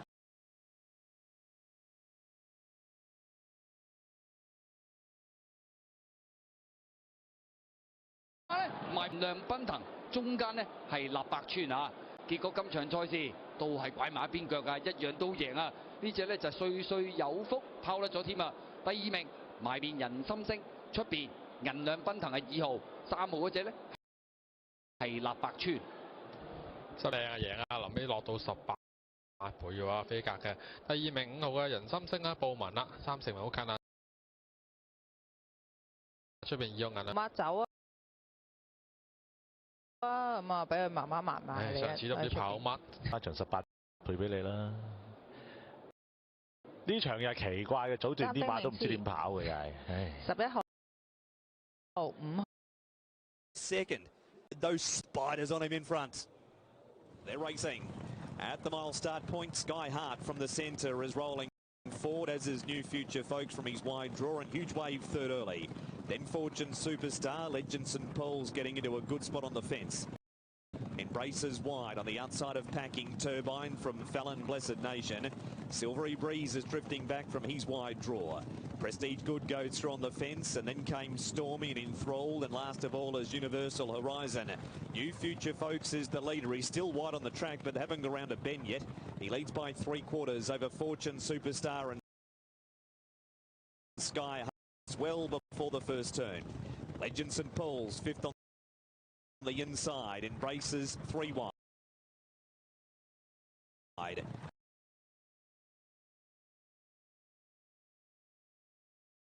Universal Horizon and enthralled as last of all. It's New Future Folks by 3/4. Fortune Superstar second, Sky Heart third, and then came Huge Wave. He's pushing Embrace. 4 wide from Blessed Nation. Legends is the widest. New Future and a half over Fortune Superstar. Huge Wave embraces Blessed Nation and Silvery Breeze. New Future Folks against the inside. 200 to go. He's still 2 in front. This has been a brilliant ride by Ben Thompson. Stole it. Excellent off the front, the son of Savabeel. He'd dropped 22 pounds coming into today. There's Silvery Breeze just in front of Embraces. But a clump of them there for the minor end of for Michael Chang, Paul, and this is win 2 at start 7 for New Future Folks. Yeah, really nice win from him off the front, and as Mark said, he set up those sectionals, and he just kept kicking and won nice. He's a nice horse, New Future Folks. That's his second win from. There was money from as well. 50 a place, 18, a good run there from Sky Heart, and also Silvery Breeze, who ran third there at even money. Quinella 5 and 11, 548.50. The forecast 11 to beat 5, 135. The TS 11, 5 and 2, 8,253. And Ben Thompson gets on pretty well with this horse, New Future Folks, and that showed here this afternoon, Jenny. Yeah, it certainly does. I think he sleeps in these colours as well. He rides a lot of them, doesn't he? The Folks horses, and well done to him there. That was a terrific ride from gate 13. He sat out wide for quite some time and then came across. No horses had been really, so just to give him a little chance there, and he fought really gamely over the concluding stages too. So a really nice effort. There was a few hard luck stories, so I've got to say. Including a Packing Turbine who had no room whatsoever, and Legend St Paul's with him. They're both racing quite close together, but nowhere to go for either of those two. Yeah, they had brick walls in front of them there. Both of those two gallopers certainly not tested over the final stages. He wasn't expected to lead, though, this horse, though, Paul, was he? Because he was drawn wide. You thought maybe he was going to sit wider on the track, but a few other jockeys probably have let Ben Thompson just steal that, as Mark said, off the front. Yeah, I thought Sky Heart would lead, or it would be close to the pace, but he did get the he got the trail, so he had his chance, Sky Heart, and it did run second. Legend St Paul's again didn't have much luck, so don't know. He had got that clear passage. I thought Embraces was a little bit closer than he normally is. He races better when he's back here. Embraces, so I wonder if in future they'll go back with him. Yeah, that's where he's he's a bit wide too, wasn't he? On the turn. From barrier 11, I'm surprised they went forward. Yeah, considering they have been going back from kind of draws in the past with Embraces. Well done to the ISG $1 million bonus here. Mr. So Wing Kung, there he is on screen standing next to Ben Thompson with the bottle of champagne. There, Blessed Nation at one point, Paul looked like he was going to run into it. Yeah, not a bad run from him. I think he's learning this horse. Douglas White seems to have got him going quite well. He drew a little bit awkward again in 9, and he was flushed wide with Silvery Breeze. And Silvery Breeze stayed on the better of the two, but he wasn't too far behind, so it wasn't a bad run from him. Hugh Bowman has won the Jockey Challenge. There is Sam, of course, the wife of Ben Thompson there as well. He's just been Stephanie, my apologies. He's just been a victim of circumstances, really, with the draws, Silvery Breeze, hasn't he, Jenny? Absolutely. There was a lot of merit in that run. He covered a lot of ground, particularly on the turn there, so he's stuck on really quite gamely over the concluding stages. Good effort in races. You know, handing out the red packets as well to Stephanie Thompson there on screen, and Ben Thompson with a well-deserved win there. Anything else you saw apart from those unlucky runners, Jenny? No, but I'll certainly be following Packing Turbine and Legend St Paul's again. Yeah, just no luck for him there. I wonder if a few of the jockeys, Paul, sort of overthink the sort of situation there of that race, maybe. Yeah, that's possible. I mean, look, the horse They had a plan, didn't they? And it worked perfectly. With Michael Chang and Ben Thompson, they stayed out wide and managed to get across and lead, and we can see it all again now. Yeah, out of barrier number 13 next to, of course, Fortune Superstar there, and they're both wide Silvery Breeze and Braces, and then you've got just in behind them Enthralled, who were tucked forward is Sky Heart. Legend St Paul's over on the inside. You can see the horses just in behind them here, a little keen, including Fallon. That first section was 25.24, so there was no pace on at all, and then the second section about half a second or so outside standard, 23.69, and then 24.28. So overall it was a slowly run affair, and he's just been able to kick off the front here as he angles down to the inside. Ben Thompson on New Future, folks, in front of Fortune Superstar, Sky Heart. Embrace is caught wide. Huge wave around Legend St Paul's. Fallon packing a turbine. Legend St Paul's a little awkward into the turn there, and then you've got Prestige Good, well back Silvery Breeze, Stormy, Universal Horizon and Enthralled, Jenny, but overall a slowly run affair. Very slowly run, yeah. So you can see when the pace just slackened there, a lot of horses just getting a little bit of interference, a bit of a concertina effect for those horses in behind, and Fallon also copped a bit of a check as well. As they come into the straight, you can keep an eye on the St Paul's horse, Legend St Paul's, who's in those light blue colours, and the horse to his outside is Packing Turbine, so they get no room whatsoever. They've definitely been unlucky. Fallon's looking for room as well. He can't get through. The winner off that speed and down the outside, that's a really good run from Silvery Breeze, who was covering a bit of ground. He's done a good job. 22.27 for that last split, and they have weighed in, so sit and sprint home there, Paul. Horror watch if you're on Legend St Paul's. He was not league. This is 5 and 11, 165, 2 and 11, 158.50, 2 and 5 return.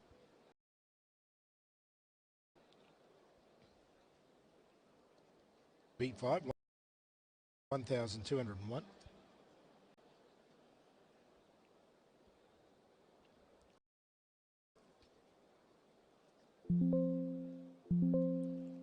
The first four.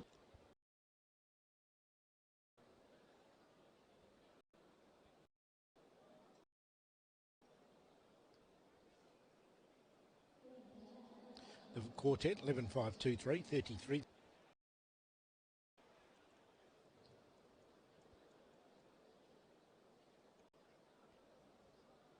The double pair of 11s, 3,253.50. 11 into 5, 98.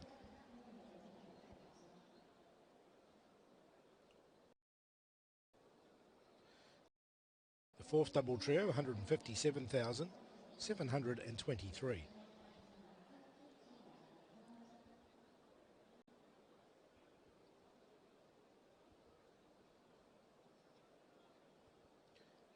Hugh Bowman has wrapped up the Jockey Challenge. Jockey number 2 caught. With 2 races left.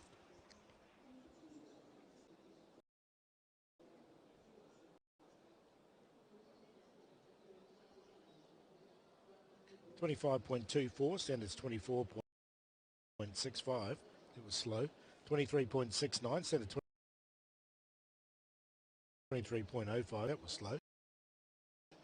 Homan 22.27, standard 23.45. So they sprinted home. 135.48 outside the 134.75 standard.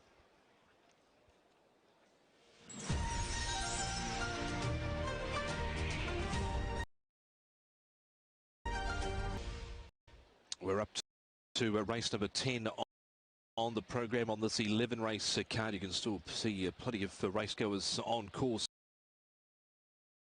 here, the 100 metres. But let's hear from Mark Newnham, the victorious trainer of My Wish from the Classic Mile. Mark, congratulations. This has been a long time coming for you, winning one of the big races here in Hong Kong. Oh, look, I was confident going into the race that we had him in as good a shape as we could. You know, the last month he showed that he could run the mile, and we just stayed with the same process that he's had all season, going a month between and one gallop. And all those things went seamlessly. His trial was as good as he's ever trialled, and his work on...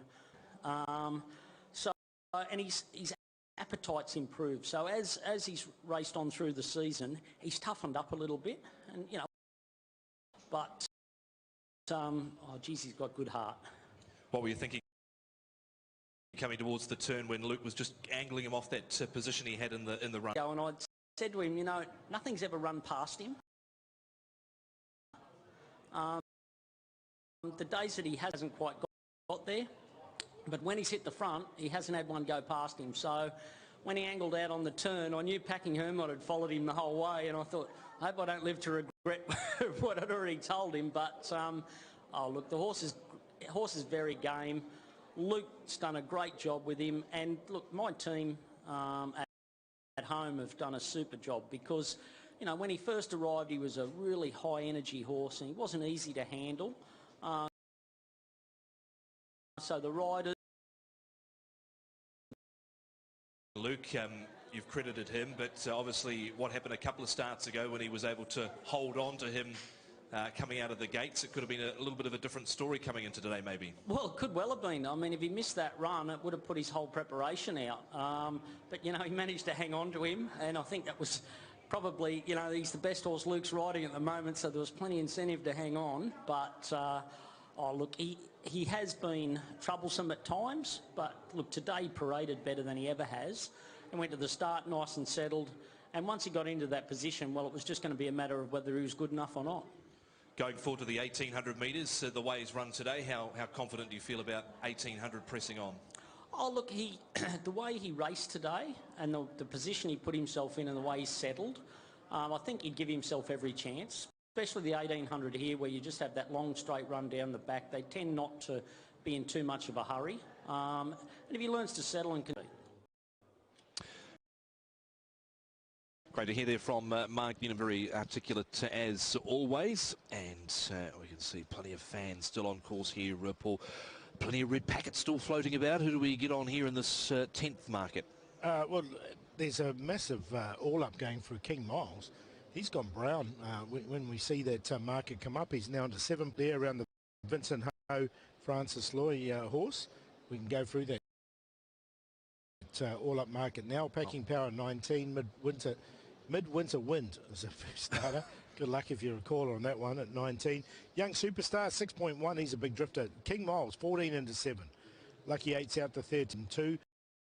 Another Zonda 107. Low Pan Spirit support there at 8.2. The fan club's away today. Riding Together, he's out to Funny the Best. He's into 3, he's the favourite. Aurora Patch 28, Beauty Light 14, and Off-Road Master was 17, he's out to 20. See if Low Pan Spirit can stand atop of the podium here this afternoon at 7-1 currently in the market as we see runners and their connections in the yard here. Jenny with the Young Superstar on screen, third last time out behind Master of My Universe, drawn barrier 1 for Angus Chung and Tony Cruz. Yeah, nice horse. He's a very fit-looking horse going into this as well. He is in the market. He's nicely drawn in gate number 1. I'm pretty sure he'll give you a good side. He could not be any fitter, and he's walking out nice and free. He's a hard and fit-looking horse.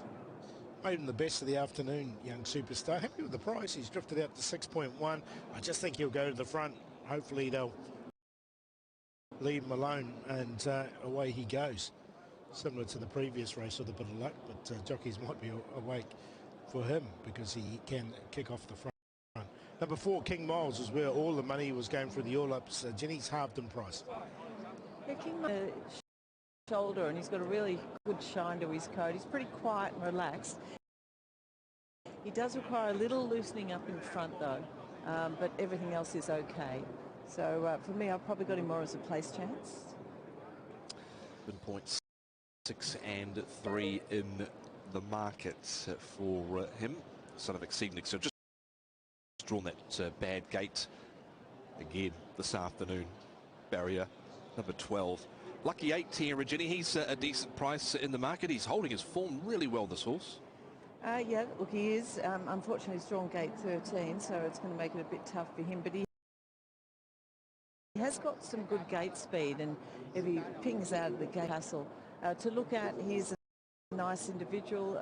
He carries a little bit of weight around the midsection. He's bandaged on his bumpers. He looks healthy enough. His attitude's good. I think he parades well without being exceptional. So I'm going to say more a place chance. He's at 14-4, so a decent each-way price, about number 5, Lucky 8. Here's the first starter. His name is Midwinter Wind. Bit of a mouthful there. Midwinter Wind is this horse by Water Winter. First South African horse we've had here for a little while, and he's about 18-1 for his debut run. I would expect he's probably going to want a bit further. He's just heading in my direction now, so I'll get a good look at him as he gets closer towards me. Rain affected as well, but he's not going to get that here today. The horse looks healthy.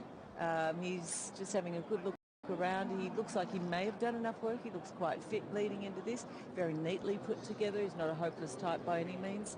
I think he looks okay, but I would suggest there's a little bit of condition to work with, so maybe just one run will trim him up. They're coming back to 1200, Jenny, with the packing power. I think in the early stages last time out, probably behind other runners. We've also got IPO Bros on as well, so 1 and 6. I like his attitude, the one, packing power.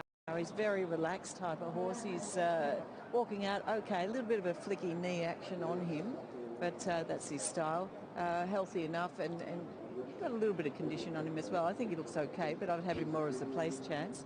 And the 6 horse, who is just about to head in my direction, don't mind the look of him. I saw him the first time he went round. He's quite a nice type of horse. He's had that one run. He didn't do a great deal. He was over 100-1, and he's big odds again here today. But he's not a hopeless type. He's got some size and scope. His attitude's not too bad for a 100. Screen now was number 7, another Zonda. He's just had the one run as well here in Hong Kong. And likewise, he doesn't look like 100-1, although he's a bit awkward behind. He sort of picks those up and those hind feet up and just sort of stamps them down a little bit. So that would be my little worry with him. But he's not a bad looking type. I'll give. We see the 8 on screen now. A Lopan Spirit to Jenny at 7.7. The tongue tie going on. He's been consistent. Of course, comes out of the Packing Angel race, and Bundle Award has since won through that. He's been really consistent. Picked up a prize money check on nearly every occasion. So he's done his owners a favour so far. The horse has got a couple of handlers on him. He's just a little bit anxious, but he's a good type. He's got some size. He looks really fit. He's just a bit tense. That's the problem. And he's been tense on each occasion that I've seen him, so it's not new. That's normal for him. We're a nice type, so I can't ignore him. The 9 riding together is the next one we're going to have a look at. He's a big price. He's at 45-1. Riding together, the 9 horse. Yeah, look, he still carries a little bit of weight. Strong body to be walking out okay. Quite healthy, and he's got some strength in those hindquarters and pretty much all over. Does he need another run? Maybe, but he's not bad. He's not bad, so I place hope. David Eustace, Andrea Adsini, 10 in the field is Run Smart. Now, he definitely improved, Jenny, from start 1 to start 2. This 3-year-old colt by Dandy Man. He was only beaten half the length last start. True, and he's well drawn again, so he gets an opportunity to race well. I just need to get closer to him so I can get a better look at him. I didn't mind him last time I saw him. I didn't particularly like him on day. He's weighing in at 1,107 pounds here this afternoon. His trial was quite the handlers on him. He looks healthy and well, and he's got muscle strength in the shoulder. He's certainly improved each time I've seen him. So yes, he looks well. The favourite is the favourite. He looks good. He's nicely behaved. He's gnawing at the bit there. But behaving himself well and walking out nicely. Very neat, stocky, strong individual. Can't find anything wrong with him. He looks good. Oh, he might need a tiny loosen up in front, but I think overall he's in really good nick, so he should run well. Okay, 2.9. 12 is Aurora Patch, who scale says dropped 25 pounds from his last run. Jenny ran 6th last start. He was held up a bit, but he's won a trial since with the visor on by over 5 lengths.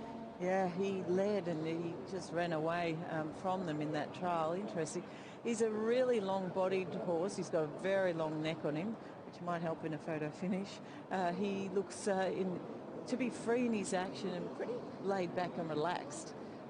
Very fit and healthy. So, yeah, I'm going to give him a chance. He looks good. Mark likes him at a price. He's at 29 and 7.3. Beauty Lights double figures. He's had the 3 runs for a win in a second. Anxious, just being restrained by his 2 handlers there and just starting to get a little bit warm as well. Now, he's done that on each occasion that I've seen him, and he's been able to win, and he ran second. So you can see just very tense, but strong-bodied, quite a stocky type of horse. So I think physically he's very fit, and he has got the strength. It's just whether or not he's going to boil over a bit here. That would be my little worry, but he's well. Off-Road Master at 20 to 1. Cody Mo Matthew Chadwick. He was behind the pace. I thought he just held his ground on the all-weather. He's coming back to the turf. He's had that 1 run on the turf going back to November.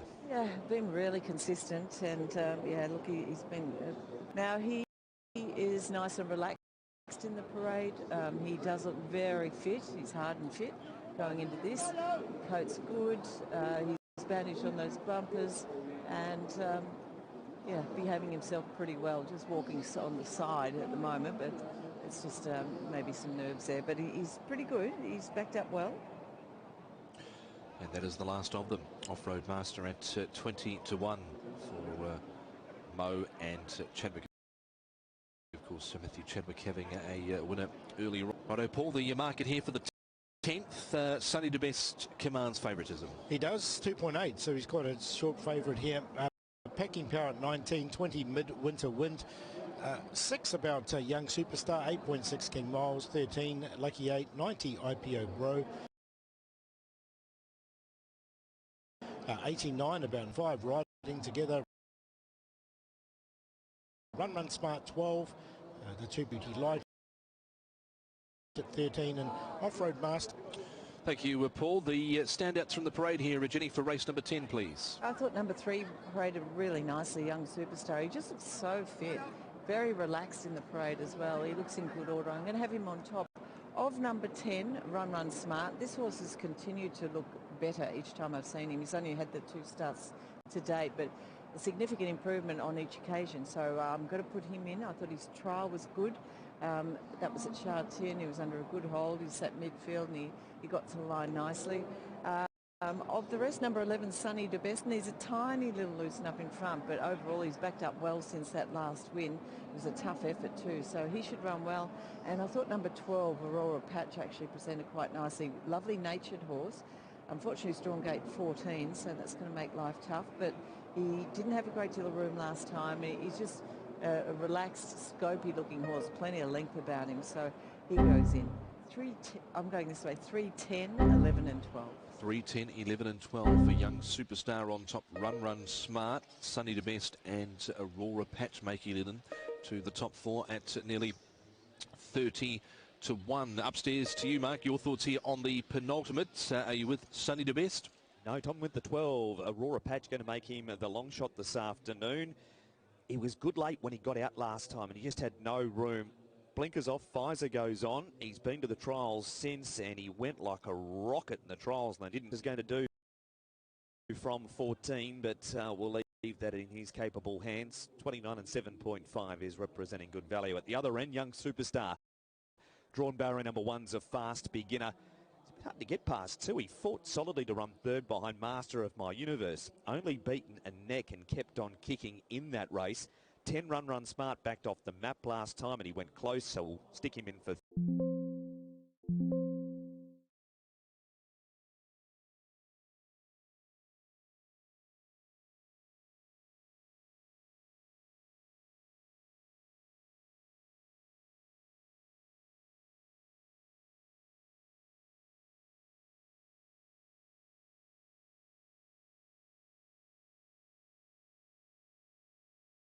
The reason I like him is he's drawn 1, he's a leader, he'll go straight to the front, and hopefully he doesn't get too much pressure. If he doesn't, we might see something similar to the previous race where he can sprint off the front. That's why I like Young Superstar. He's on top to beat the favourite Sunny DeBest. Look, if there is pressure on the 3, then it's going to really help Sunny DeBest. The 5 Lucky 8's drawn wide, but has been racing pretty consistently recently. He's a double-figure price. And then Beauty Light coming from Happy Valley. But he's run really well at the Valley with a win and a second from his 3 starts. So he ended up with 3, 11, 5 and 13. Can't argue with any of those. Young Superstar as well. He's been consistent. He's got barrier 1. He should be able to, if not lead, just sit behind the pace and get a lovely run through. But I think he'll lead here, Young Superstar, and Angus Chung and Tony Cruz combining with him.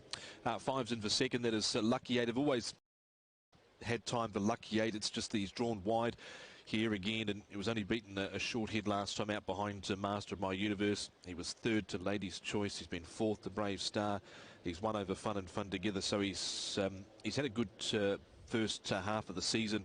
5 runs for a first, a second, a third and a fourth, so he's definitely a must here, I feel, despite the wide barrier draw.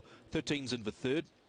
Beauty Light, of course, missed out on debut, but has done nothing wrong since. Just beaten by Judy's Great last time out, who was at a big price. Nothing wrong with the trial. And then for 4th, in goes the 11, and that is Sunny to Best, who won well, covered some ground, got heavily bumped at the start, so everything went against him from the get-go with there, but he was able to pick himself up and go on to score. Sunny to Best, who was unlucky 2 starts ago as well. 3, 5, 13 and 11. Yeah, I've also gone with the 3. He just looks so fit, Young Superstar, and he's got enough speed to put himself on pace. Gate 1 for him as well, so a lot in his favour. He just looks so fit. He goes on top of number 10, Run Smart. I like the way he's progressed. He's a colt, this horse, but a really well-behaved one. He's only 3, so he's coming along nicely.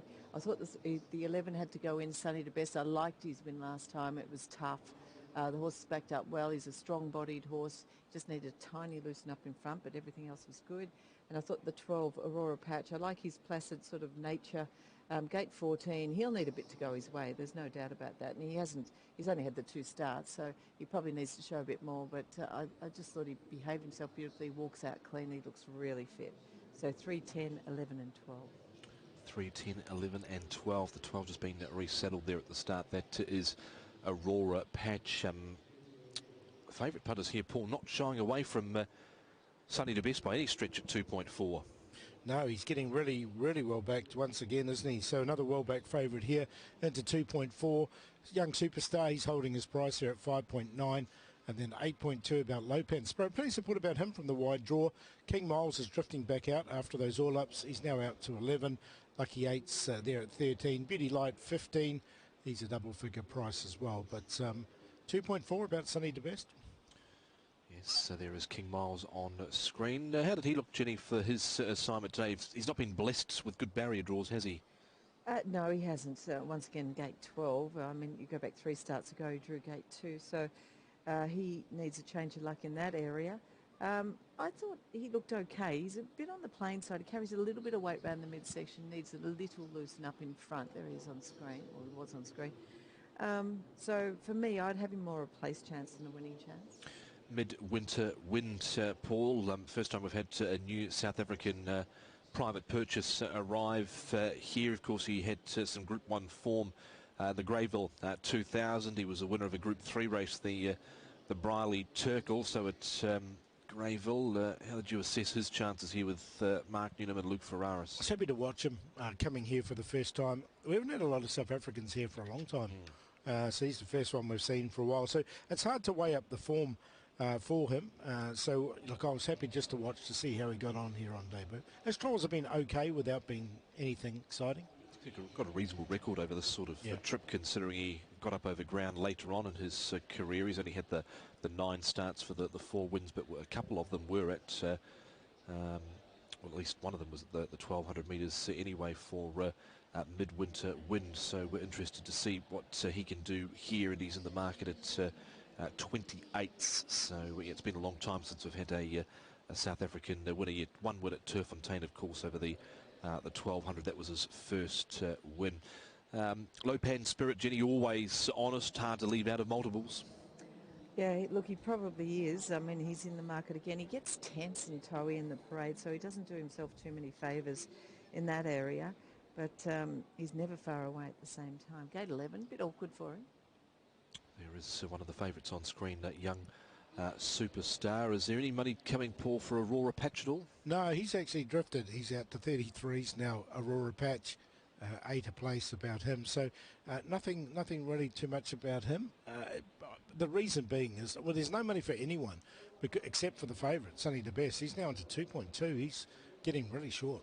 Where's Packing Power at, Jenny? Because he won his first 3 and had been looking really impressive, and then was beaten at 1.8, was checked and not ridden out late, and then was withdrawn from a start, and they went forward over, well, they put him up over 1400. I thought they might have been a bit quieter with him last time out, but that wasn't the case, and then he didn't enjoy being crossed and wanted to fire up a bit. Yeah, the 1400 certainly didn't suit him.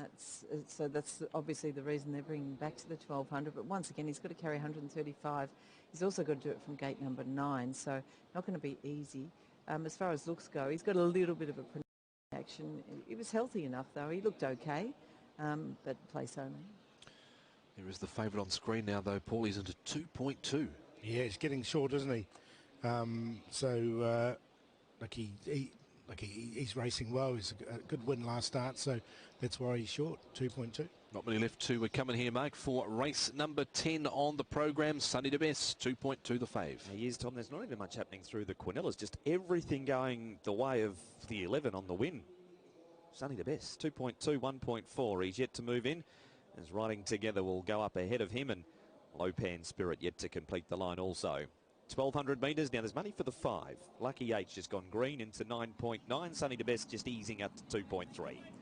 Race number 10. 1,200. Superstar movement in 1. Riding Together sitting back. They're off. Aurora Patch missed it by a length. Riding Together missed it by a half a length. Young Superstar, Run Smart and Off-Road Master showing pace. Sunny the Best into a great spot. The favourite 4th from Lucky 8 wide. Then came Lopan Spirit. Wide as Aurora Patch, followed by IPO Bros and another Zonda. And then Riding Together, King Miles Packing Power. 1 length to Midwinter Wind, and last of all is Beauty Light. The leader is Young Superstar by a length. Second Run Smart, and up 3 wide. Third is Aurora Patch. Sunny the Best, run of the race, 4th the rail from Off-Road Master Lucky 8. 2 lengths to Lopan Spirit. Then came another Zonda. Next IPO Bros from King Miles Packing Power, Riding Together. Beauty Lights and Midwinter Wind. It's Young Superstar, Run Smart, Aurora Patch looking for a rails run. Sunny the Best, the doors ajar for him. Lucky 8, Lopan Spirit wider out from King Miles. It's Young Superstar, Lopan Spirit out wide. Sunny the Best, he's been able to get through now on the far side. Sunny the Best, and out wide Midwinter Wind, flying late from South Africa to Shatin, and a win. Midwinter Wind, he had a gale at his back the way he's run home there, and Newnham and Ferraris strike again. What a debut from either Sunny the Best or Lopan Spirit. Then Lucky 8, next in Beauty Light, Off-Road Master, another Zonda Packing Power, IPO Bros, Young Superstar, Run Smart, King Miles, Aurora Patch Riding Together. What price this? Midwinter Wind, number 2, 42 and 10. Over Sunny the Best, number 11 at 1.4's in a photo with Lopan Spirit, number 8 at 2.4. That's a treble for Luke Ferraris. And Midwinter Wind, matching colours on the brow band, matching colours on the jacket, has appeared from nowhere. He's come from South Africa just about off the plane to win that. Where has he come from? 109.23. He's given them wind burned and some. Blizzard warning. Back they're off. Aurora Patch missed it by a length. Riding Together missed it by a half a length. Young Superstar, Run Smart and Off-Road Master showing pace. Sunny the Best into a great spot. The favourite 4th from Lucky 8 wide. Then came Lopan Spirit. Wide as Aurora Patch, followed by IPO Bros and another Zonda. And then Riding Together, King Miles Packing Power. 1 length to Midwinter Wind, and last of all is Beauty Light. The leader is Young Superstar by a length. Second Run Smart, and up 3 wide. Third is Aurora Patch. Sunny the Best, run of the race, 4th the rail from Off-Road Master Lucky 8. 2 lengths to Lopan Spirit. Then came another Zonda. Next IPO Bros from King Miles, packing power, riding together. Beauty Lights and Midwinter Wind. It's Young Superstar, Run Smart, Aurora Patch, looking for a rails run. Sunny to best, the doors ajar for him. Lucky 8, Low Pan Spirit wider out from King Miles. It's Young Superstar, Low Pan Spirit out wide, Sunny to best. He's been able to get through now on the far side, Sunny to best, and out wide Midwinter Wind, flying late from South Africa to shut. Well, he's come from last. He's had to come off heels with 100 to go, and he's still won. We haven't had a new South African race import here for a long time due to quarantine protocols, but he has picked them up and put them away here at over 40 to 1 for Mark Newnham for a double. Luke Ferraris a treble this afternoon, the former Sean Tarry trained galloper who won 4 of 9 in South Africa, including a Group 3 race at Greyville. He's come out and won here on debut. Number 2, Midwinter Wind. From second to number 11, Sunny to best. You saw in those close-up shots, Zach Purton probably couldn't believe he got beaten there. Low Pan Spirit, and number 5, Lucky 8 there for fourth. A heck of a debut here, Paul. What a win by this horse, Midwinter Wind. Look, Luke Ferraris is having a day out as well, and that's a treble for him. And gee, this horse came from last, weaved his way through, and won and paid 422.50 and 103. The favourite momentarily held out. I don't think Zach could believe it when he looked across at 14 and 24 for the third, Low Pan Spirit, just ahead of Lucky 8. Quinella 2 and 11, 875. Forecast 2 to beat 11, 1,877. The trio 2, 8, 11, 1,597.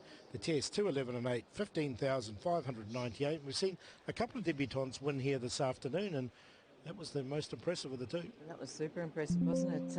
Well, he was well back in running, and he had to make up a lot of ground, but he absolutely flew towards the end of the race there. And well done to Luke Ferraris. What a day out he's having. Of course, Hugh's ridden 4 and Luke's ridden 3, so they've basically taken the car between them here this afternoon, and so impressive. And of course there's the trainer Mark Newnham. What a day he's had as well, taking out the feature, or one of the features, and now winning with this one on debut.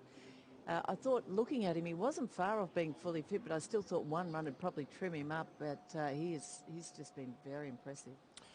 He'd had a 1600 metre trial leading into today. He settled back in that trial and ran on in the straight and looked all right, but wasn't expecting that sort of performance from him today. So well done to Mark Newnham and the connections there with Midwinter Wind. What do we say about the rest, Paul? Well, Sunny to best got a little tight for him up the straight, and it was going to be debatable whether he got through. He eventually did get through with maybe Young Superstar just coming off the fence there slightly, but knocked off by one better on the day. Yeah, he was. And look, yeah, it was still a good run from Sunny to best, and a second was going to be his lot here.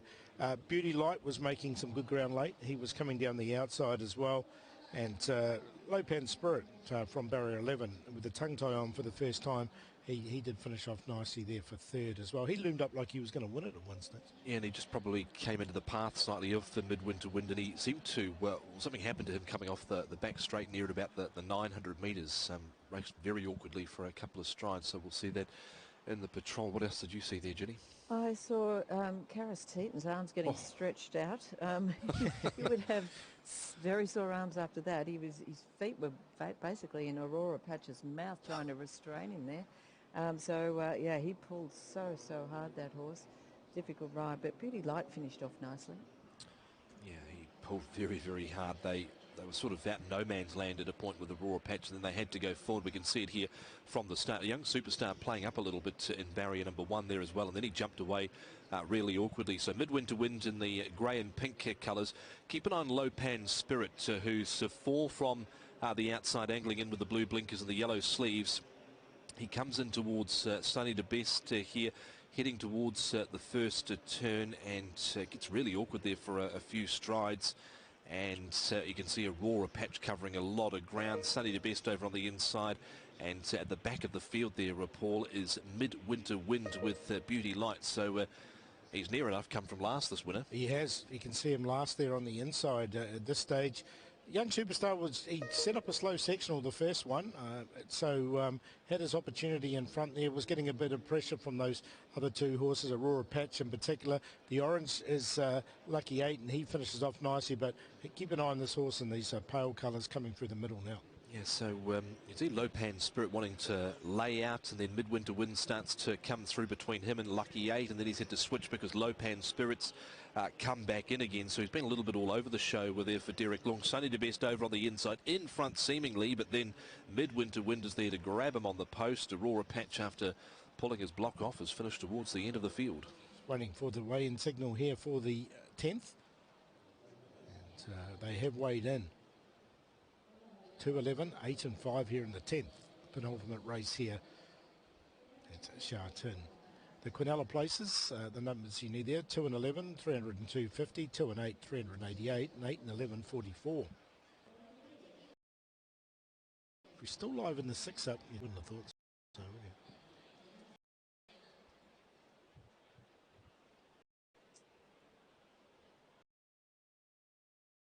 $1,877.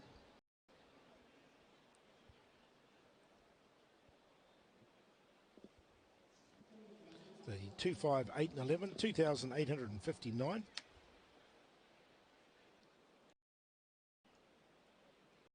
The Quartet 2, 11, 8, 5, 141,000.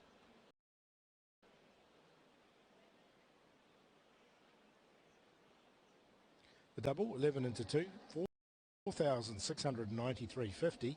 Pair of 11s 159.50.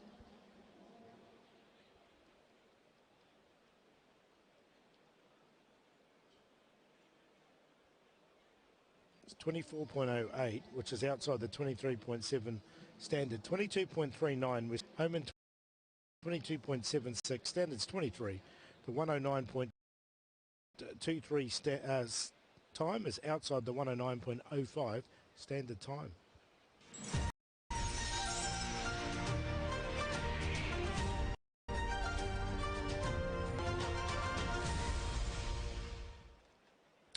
And the last on the card is race number 11, the Class 3 over 1,400 metres. The lights are on, as you can see here at Shatin. There's a bit of action going through this last all-up market, Paul. Yeah, Season's Wit is at 31. Kaholo Angel 20 into 13. Packing Angel 2.7 out to 3.6. That is 27. Bucephalus, he's out to 110. 12 about Endeared. Solid Car 49 into 37 on debut. Another World's out to 5.3. Davis 12 was 31 into 14. Solid Wins 11 into 10. The Absolute, he's into 14. From 20s. Armour War Eagles at 6.8 in from 8.3, and Lucky Combination 147. Let's have a look at the pace here, Paul, and obviously up front you've got yeah, so Bucephalus does like to go forward in this race. Alexander the Great's horse, they tell me. Davis 12, another one that likes to go forward. Solid Win should get his opportunity in behind. Packing Win can come across. Another World won't be far away with a Lucky Combination. Tamara Blitz, Endeared, back to Solid Car on debut, Armour War Eagle. The Absolute came from when he won last start, and Season's Wit likes to get back. Rightio, we can have a look at some of the main players here for this last. Packing Angel won this. You've got Kaholo Angel, Bucephalus over on the inside, and King of Fighters here, Paul, ran well at his debut. Yeah, good run from him. He's a big price. He's 26 to 1. But as you can see, a really nice run here from Packing Angel. Gets into the clear at the right stage, finishes off really strongly. The grey horse, Kaholo Angel, wasn't too far away. And then King of Fighters, as you mentioned, was back at 6. And he did finish off nice. You can see him finishing off really well. Yeah, Packing Angel, of course, take note, has had an abscess in his left forefoot back on the 21st. He missed work on the 25th and the 26th, but he has galloped on the 28th, has Packing Angel. Now we've got in this replay here another World. This was an incredible win from him, Paul, because he was knocked over and he came again and won. Yeah, look, I still don't know how he won. You can see here he had to come off heels there, and then there was no gap down the outside, lost all his momentum, then he came through and he still managed to get up and win. So a very strong win from him. Like 50 metres to go there, he wasn't still going to win. He's going to run third, wouldn't he? Indeed. Now he comes up in grade again. He's not got a great top 3 record, but he deserved that when he had been really consistent when he beat Seamus Storm and co last time out. He's been beaten by Packing Angel. I thought he looked quite good coming into a trial here, so with a lighter weight, I didn't think he was the worst here. I put him in on a minor line because, as you say, the class record isn't good, but this was a strong win, and he's in really good form coming into this race. So, look, I agree with what you're saying there, and he does come in with the lightweight. Indeed. Here's one you like, the Absolute. He's 14 to 1. Yeah, look, he was came in with those all-ups. He got wide, he came down the outside. I thought this was a really strong win from this horse. This was fresh up. He has won second up in the past as well, so he's always shown ability, this horse, and I just really like the way he strode down the outside here to win this race. So I think he'll be finishing off strongly as well in this one. Luke Ferraris did ride him last time, and he's not right. Harry Bentley's aboard this one. Indeed, as we see runners just being set up, there's a lot of last start winners in this race. You've got Packing Angel, Another World, Divas 12, solid win, the Absolute. Armour War Eagle Paul right in the market, and he was completely decked last start. He was, wasn't he? And kept off a fantastic afternoon here for Mark Newnham. He's already had a couple of good winners there, and yeah, this is his opportunity as well. Don't forget there's this jackpot on the quartet and first 4 merged pools, 2.8 million which is going into the pool here. So if you haven't had a bet on that bet type, it's a decent starting point for you. Yep, it's been an excellent afternoon of racing here, and there's still one to go. And of course, no racing over the weekend. Of course, it's Friday today, and we're back at Happy Valley on Wednesday night. Happy Valley Wednesday, Shatin at the weekend, and then we're back here at Shatin again for a midweek dirt program coming up in just over a week's time. HKJC.com is your place. You can find all the news there on the website with Declan Schuster and Leo Schlink all there for you. HKJC.com. But let's start in the parade ring. It looks like we might have the favourite coming up on screen shortly. Packing Angel, who's one of the first here in the yard with King of Fighters, as they all start to file in for this last event on the card to wrap up the Chinese New Year race day of 2025. And he's missed that work, Jenny has Packing Angel, but how's he parading the son of Shocking? Well, he's a really nice horse. He's got loads of strength. He's 1,114 pounds. Scales say he's dropped 17 pounds, but he certainly looks good for it. And he's only a 4-year-old, behaving himself nicely, walking out well.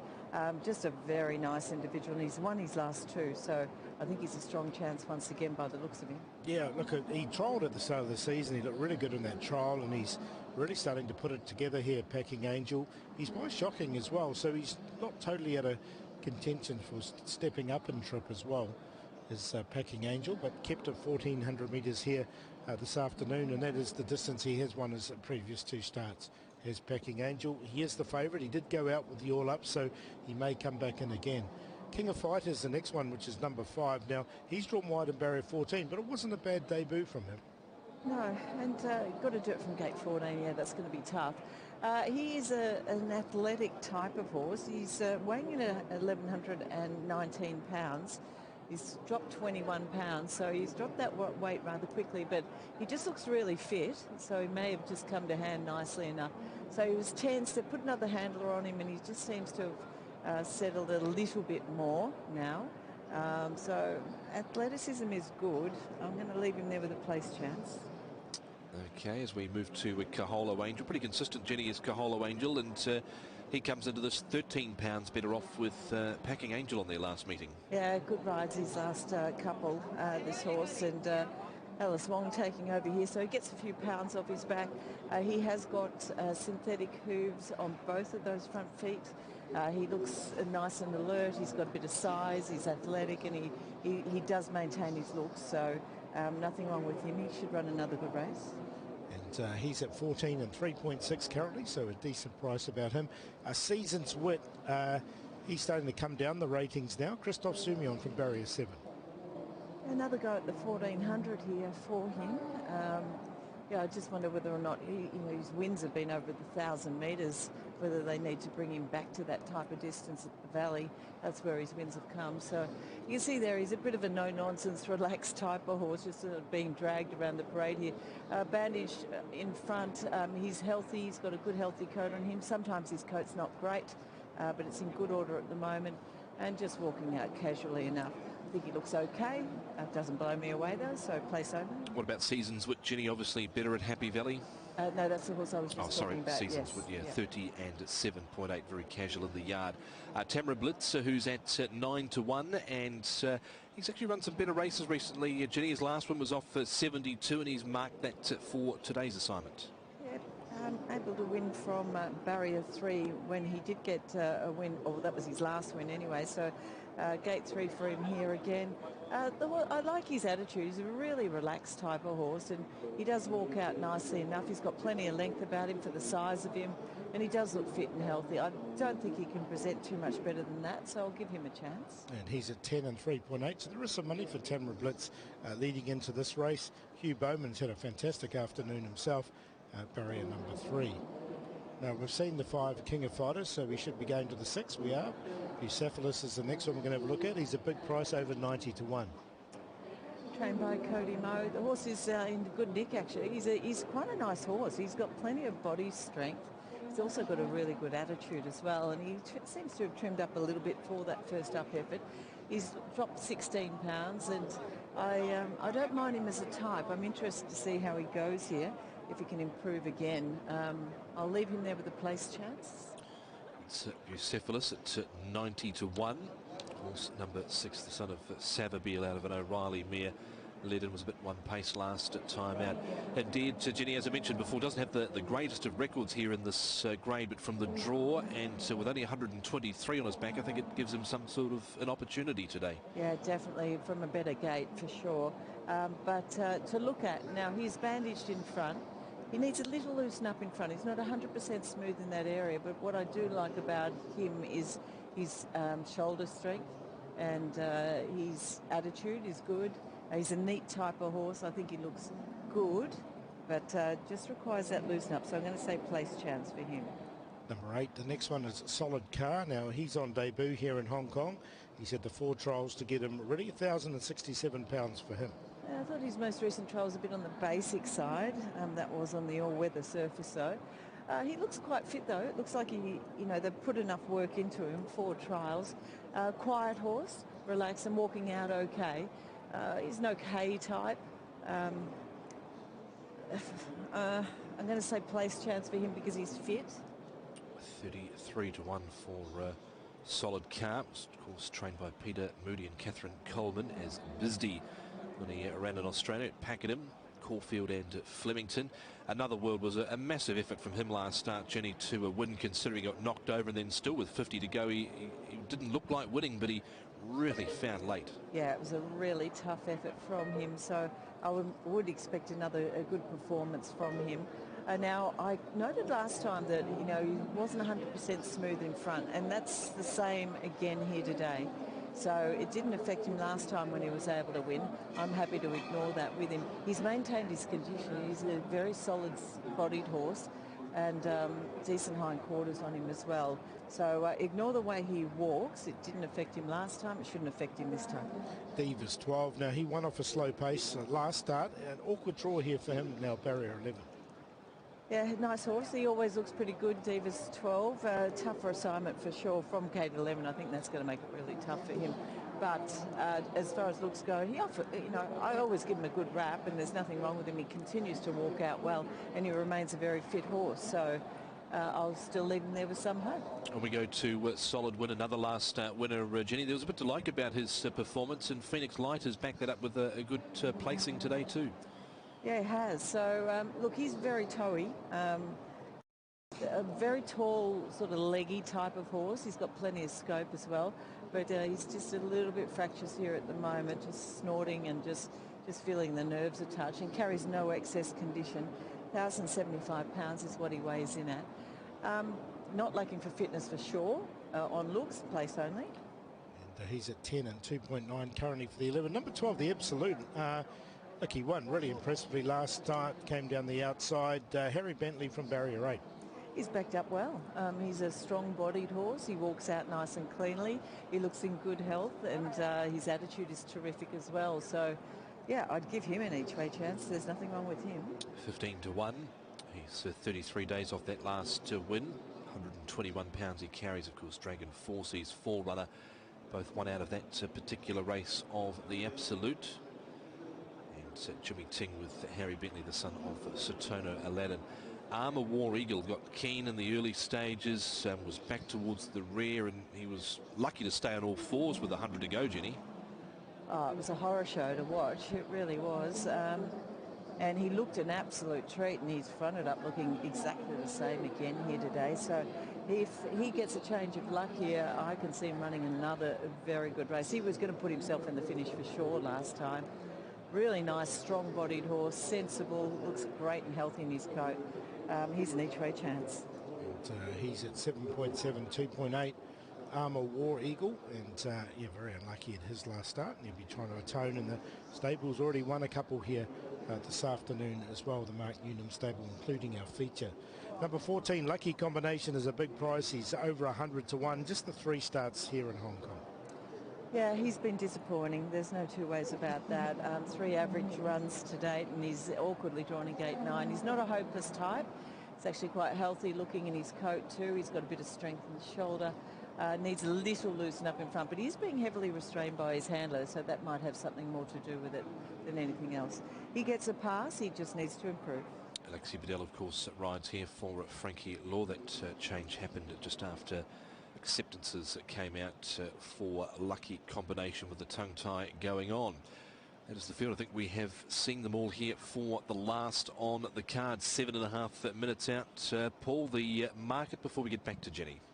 Yes, season's win 31, 14 Kaholo Angel, the favourite Packing Angel coming back in. He's into 3 now. 10 Tamara Blitz, King of Fighters 27, 87 about Bucephalus, Endeared at 13, 35 Solid Car, 5.3 Another World, 17 Divas 12, Solid Win 10, 17 The Absolute, 7.8 Armour War Eagle, and Lucky Combination will be, if it wins, is 104. Indeed. So down to you, Jenny, for the final top 4 of the day, please. All right, on top for me, I'm going to go with the 13 again here, Armour War Eagle, who had absolutely no luck last time. I think he can make amends here. Matthew Poon jumps on board. He's riding him for the first time. He's behaved himself beautifully in the parade. Lovely, big, strong, scopy type of horse. Looks in great order. And another runner for Mark Newnham, who's had a fantastic day here at Shatin. Next best is number 12, and that is the Absolute. He's backed up really well since that last win in Class 4, so a tougher race for him, but he looks really well. Nice and relaxed in the parade, strong chest and hindquarters on him, walking out nice and freely, really good attitude too. So he's in. I thought the 3 was good too, Packing Angel. I'm happy to ignore him in front. He just needs that loosen up, but he was exactly the same last time. He's a really nice horse. So he makes it in, and I thought number 2, Kaholo Angel, who's been knocking on the door, just finding it difficult to win of late, but he's getting a claim here for Alice Wong, and I thought he presented nicely as well. There is a grey horse there just going out a shot. Nice and relaxed, very fit, athletic type. So good luck if you're having a bet on the last here. I'm going 13, 12, 3 and 2, and I won't see you until next Wednesday. No, you won't. We look forward to that. Jenny, Happy Valley coming up on Wednesday night. Thank you. 13, 12, 3 and 2. Upstairs to you, Mark, for your thoughts here on the last of the day. Another World for me. Tom at 5.3 and 1.9. He had absolutely no right to win that race last time. Had to pick himself up and then build momentum all in the space of a short period and still won. Gee, it was a performance. He comes up in grade, so he gets in with a lighter weight than what Packing Angel gets in with. He's been very good, Packing Angel, winning his last 2. That was his 1,400 metres, both of those starts. He has missed that work during the run too. May take no issue by missing it, Packing Angel, but the fact that Another World carries a lighter weight and did what he did last time, just going to side with the 9 to beat the 3 largely because of that. Kaholo Angel, he's a big money, 15 and 3.7. He was beaten by Packing Angel last time. Gets in with a weight turnaround here. Does have a wide draw of barrier number 13. He's had a senior rider on at his last 2 starts, but Ellis has ridden him well in the past. So he's going in for third. And number 12, the Absolute. Paul will make a case for him. Such a good win first up when he covered ground and he raced away from them to score. And he has 1 second up in the past. Harry Bentley rides him for Jimmy Ting. Luke Ferraris was the man on board during that previous performance. And does Luke have a ride in the race? He doesn't. So Harry's going to partner the Absolute with 121 pounds here. 9, 3, 2 and 12 for the last, Paul. Yeah, he has ridden before, Harry Bentley, so maybe he wasn't available. I can't remember if he was suspended or whatnot when Luke did ride him, but he did ride him in his previous 2 starts, the Absolute, and I liked him last time at 17 to 1, and he's 16 to 1 here this afternoon, so stick with him. Look, Packing Angel will be tough to beat, there's no doubt about that. It's just that he has missed that little bit of work. Another World was impressive last time, and indeed, the grade's a little bit of a query for him, but he has been 4th a couple of times in the grade, so we'll put him in for 4th again. 12, 3, 9 and 7. Tom. Yeah, last on the card, 9, 3, 11 and 13, 9, another World. Gee, was impressive when he won after being knocked over, and he still didn't look like winning with 25, 30 metres to go, and he's rallied and picked himself up off the deck and still won. So, look, he could very much win again off a performance like that with a clear passage. For sure, another World. 3's in for second to Packing Angel. I think this might be the time to take him on.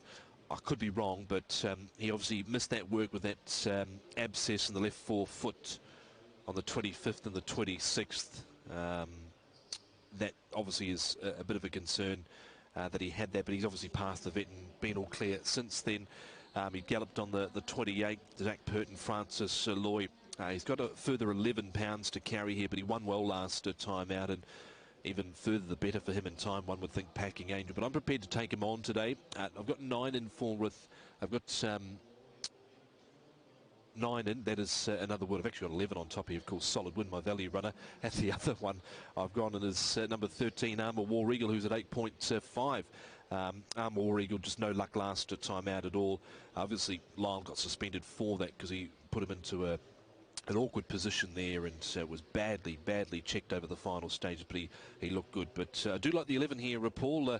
Each way, deserved that win. He's coming up in grade here with the lightweights, and he was too strong for them last time out. And IJC champion Mikhail Barcelona rides, so I think he's a good chance in the last is number 11, Solid Wood, who's now into 9s. Jenny with 13, 12, 3 and 2. So Armour War Eagle over 12, the Absolute, 3 Packing Angel, and also number 2 Kaholo Angel makes it into the top 4 from the paddock for Jenny as well. He got there in the end. Yeah. Just counting all those red packers, that was your problem. But Solid Win, he's, as you mentioned, the one that you like there. He's into 9.4 currently. Packing Angel coming back in all the time into 2.9. He's in the play, Packing Angel, with Solid Win. Tom's value play at 9.4. One I like is double the price there is the Absolute. He's at 17 to 1 as well. So the 3, the 11 and the 12, the Absolute trying to go back to back. But 2.9 about Packing Angel was the clear favourite from Another World, who was impressive last time, 4.9. 8.8 Armour War Eagle, and then Solid Win. He comes up as 9.6. And then 11's about Tamra Blitz. He's in the market to a degree. Indeed hasn't moved from 12. He's been rock solid there. Kaholo Angels are drifted to 16. The Absolute out to 18. And Divas 12's out to 19.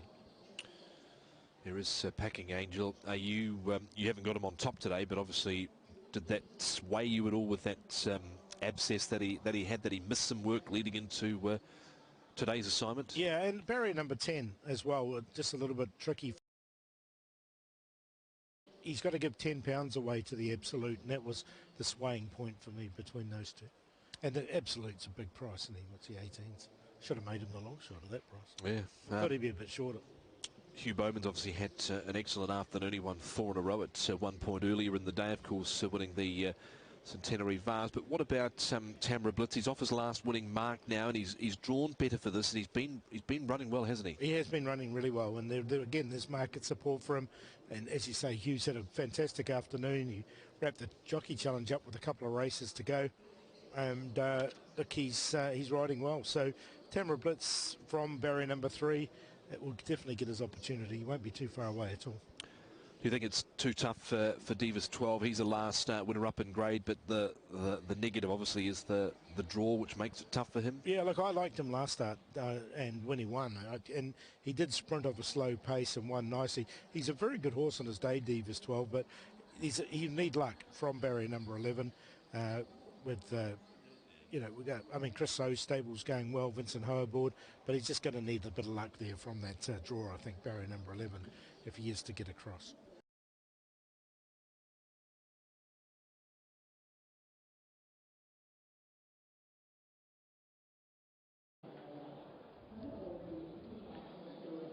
Hey guys, 47蚊，太易揾。Peter out, and so I wonder if an all-weather for him. The Yunlong horse the other day too, Yunlong Elite.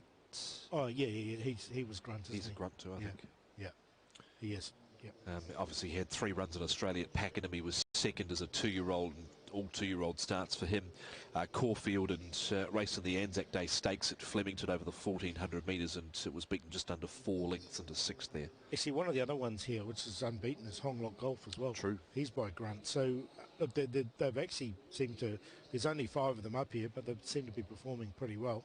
Yep, punching above their weight, certainly for numbers-wise anyway, is the progeny of Grunt. Did you include Kaholo Angel at all? Because he's got barrier 13. Is that the thing that can beat him today? Yeah, well, that was just a little query. I mean, it was a good second behind Packing Angel last start. And Casper Founds did win the last race on the dirt the other night too, the other day as well. So, Moai's a little bit tricky, I thought.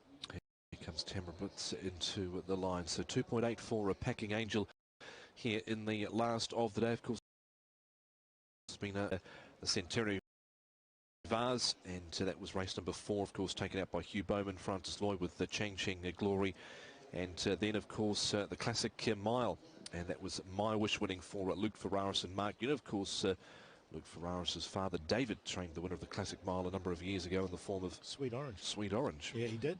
And who's the sire now? Sweet Orange. Interesting, of those sires for the Classic Mile today, all of them sprinting sires, 1, 2, 3. Well, there you go. We'll see what happens as they step up to the 1800 then. Indeed. Of course, you had the winner by Flying Artie. As we come to you, Mark, for the final event of the day, Packing Angel, the favourite at 2.7, another pertinent favourite here this afternoon. He is, Tom. He's just about to come into screen. He backed away a little, had the favourite Packing Angel, but there he is, 2.7, 1.4. We wait for Armour War Eagle and the Absolute. There's money for Endeared. He's gone green, 9.1. Money for Solid Win. He's into 7.2. Season's Wit still away with Kaholo Angel. Armour War Eagle at 10 and 2.9. And with the moves for the 7 and the 11, Packing Angel now 2.9. Final race. Been a great day's racing at Shatin. Hugh Bowman with 4, Luke Ferraris with 3, including the big one, the Classic Mile. Ready for the last. Chinese New Year race day. And they're off. At the 1400 metres, and Packing Angel out fast from barrier number 10. Bucephalus went away fast too, as did King of Fighters, Divas 12, and Another World is 5th, but not contesting the lead. Next is Lucky Combination from Solid Car, Tamra Blitz. Kaholo Angel's wider from Indeed, Solid Win, the Absolute. And then came Armour War Eagle and Season's Wits last. 1,000 to go, and the leader is Bucephalus by 3/4. Second, King of Fighters and Divas 12. Third, 3 wide 4th, Kaholo Angel. Then came Packing Power. 3 wide Lucky Combination, the World. And then came Endeared, Tamra Blitz and Armour War Eagle. He's on the rail. Solid Win, the Absolute, the next 2. And last of all is Season's Wit. Bucephalus is the lead over King of Fighters and 3 wide Kaholo Angel. Packing Angel 2 lengths away 4th, coming to the outside. Then Divas 12, Another World from Solid Car and Lucky Combination. Bucephalus is still in front by a length over King of Fighters. Packing Angel, Another World is wider out from Armour War Eagle, but Packing Angel is out by a couple of lengths over Another World and Armour War Eagle. Packing Angel, though, hard up against the inside rail as governably. Packing Angel beat Another World, Armour War Eagle, and then came Solid Win running on for 4th. from Temra Blitz and Divas 12, Bucephalus. Next in Solid Car from Seasons Wit. And then came the Absolute. Well, back King of Fighters, Kaholo Angel and Lucky Combination. The Angel, Zach Purton, a double 3.2 and 1.5. Imagine if he didn't miss any work, he would have won by 6 lengths. 3.2 and 1.8 and 13. Armour War Eagle at 3.2. Purton, Hewitson and Poon 1, 2, 3 on the last of the day. He travelled up well to the home turn. He joined in quickly. And Zach getting everything out of him. Going up 11 pounds for his previous win. He's now unbeaten in 3 starts over 1,400 metres. And Francis Loy with another smart one in the stable here. 1:21.33 is around half a second inside of standard. And Packing Angel sends favourite punters home on the last on this Chinese New Year's race day. It's 1 3/4 by a half. At the 1,400 metres, and Packing Angel out fast from barrier number 10. Bucephalus went away fast too, as did King of Fighters Divas 12, and Another World is 5th but not contesting the lead. Next is Lucky Combination from Solid Car, Temra Blitz. Kaholo Angel's wider from Indeed, Solid Win the Absolute. And then came Armour War Eagle and Seasons Wits last. 1,000 to go, and the leader is Bucephalus by 3/4. Second, King of Fighters and Divas 12. Third, 3 wide fourth, Kaholo Angel. Then came Packing Power. 3 wide Lucky Combination. The rail Solid Car, the centre Another World. And then came Endeared, Temra Blitz and Armour War Eagle. He's on the rail. Solid Win the Absolute, the next 2. And last of all is Seasons Wit. Bucephalus is the leader. 5:50 to go. By a neck over King of Fighters and 3 wide Kaholo Angel. Packing Angel 2 lengths away fourth, coming to the outside. Then Divas 12. Another World from Solid Car and Lucky Combination. Bucephalus is still in front by a length over King of Fighters. Packing Angel. Another World is wider out from Armour War Eagle, but Packing Angel shot to the lead at the 200 metre mark. He's out by a couple of lengths over Another World and Armour War Eagle. Packing Angel, though, hard up against the inside rail, is going to win the last very impressively. Yeah, very impressive, all right. Of course, he missed out on a start in the Classic Mile, Packing Angel, but interested to know if Zach Purton is thinking about changing rides for the Classic Cup, which of course doesn't come up till the right at the beginning of March, because this horse here has won most impressively by Shocking, so he'll get a trip out of Asaki's Secret Mare, and foot abscess or no foot abscess, he has won very impressively here in the last Packing Angel. Second across the line was number 9. That was Another World from 13 Armour War Eagle, and 11 Solid Win has boxed on the 4th from back in the field. 1 3/4, Paul, an impressive winner to round out the day. Yeah, 32.50 and 15.50. 18 about second, and 32 there for Armour War Eagle for third. Quinella 3 and 9 was the 2 favourites at 81.50. Forecast 3 to beat 9, 136. The trio 3, 9 and 13, 314, and the Tiers 3, 9 and 13, 900. Look, Packing Angel, there must be some sort of crossover. I know it's a syndicate-owned horse, but he was on Packing Hermod today, wasn't he? So there might be some crossover there between Packing Hermod and Packing Angel. But look, Packing Angel, the way he's by Shocking out of Asaki's Secret Mare, so distance further, you wouldn't think it's going to be a problem for him. He'll go up to about 60 after that win, and that's going to give him a chance if he wants to go for the 4-year-old series. But he's never raced beyond 1,400 metres, so you know they could try and find a 1,600 metres into the Classic Cup. Well, it's all going to be dependent on what the handicapper puts him up here for this assignment, because as you mentioned, he was off 72. If he gets up to 80, then he gets into Class 2, and they can go a Class 2 mile on the 16th of February here at Shatin, and then 2 weeks later again into the Classic Cup over the 1,800 metres. So there is that option on the proviso of what sort of rating he gets following today's performance, isn't it? And there's Edmund Lee, and he's obviously the owner of Packing Hermod, so yeah, there is definitely a crossover there. So it'll be interesting to see what they decide to do there, but good performance considering he's missed some work. He's had that foot abscess, and in the end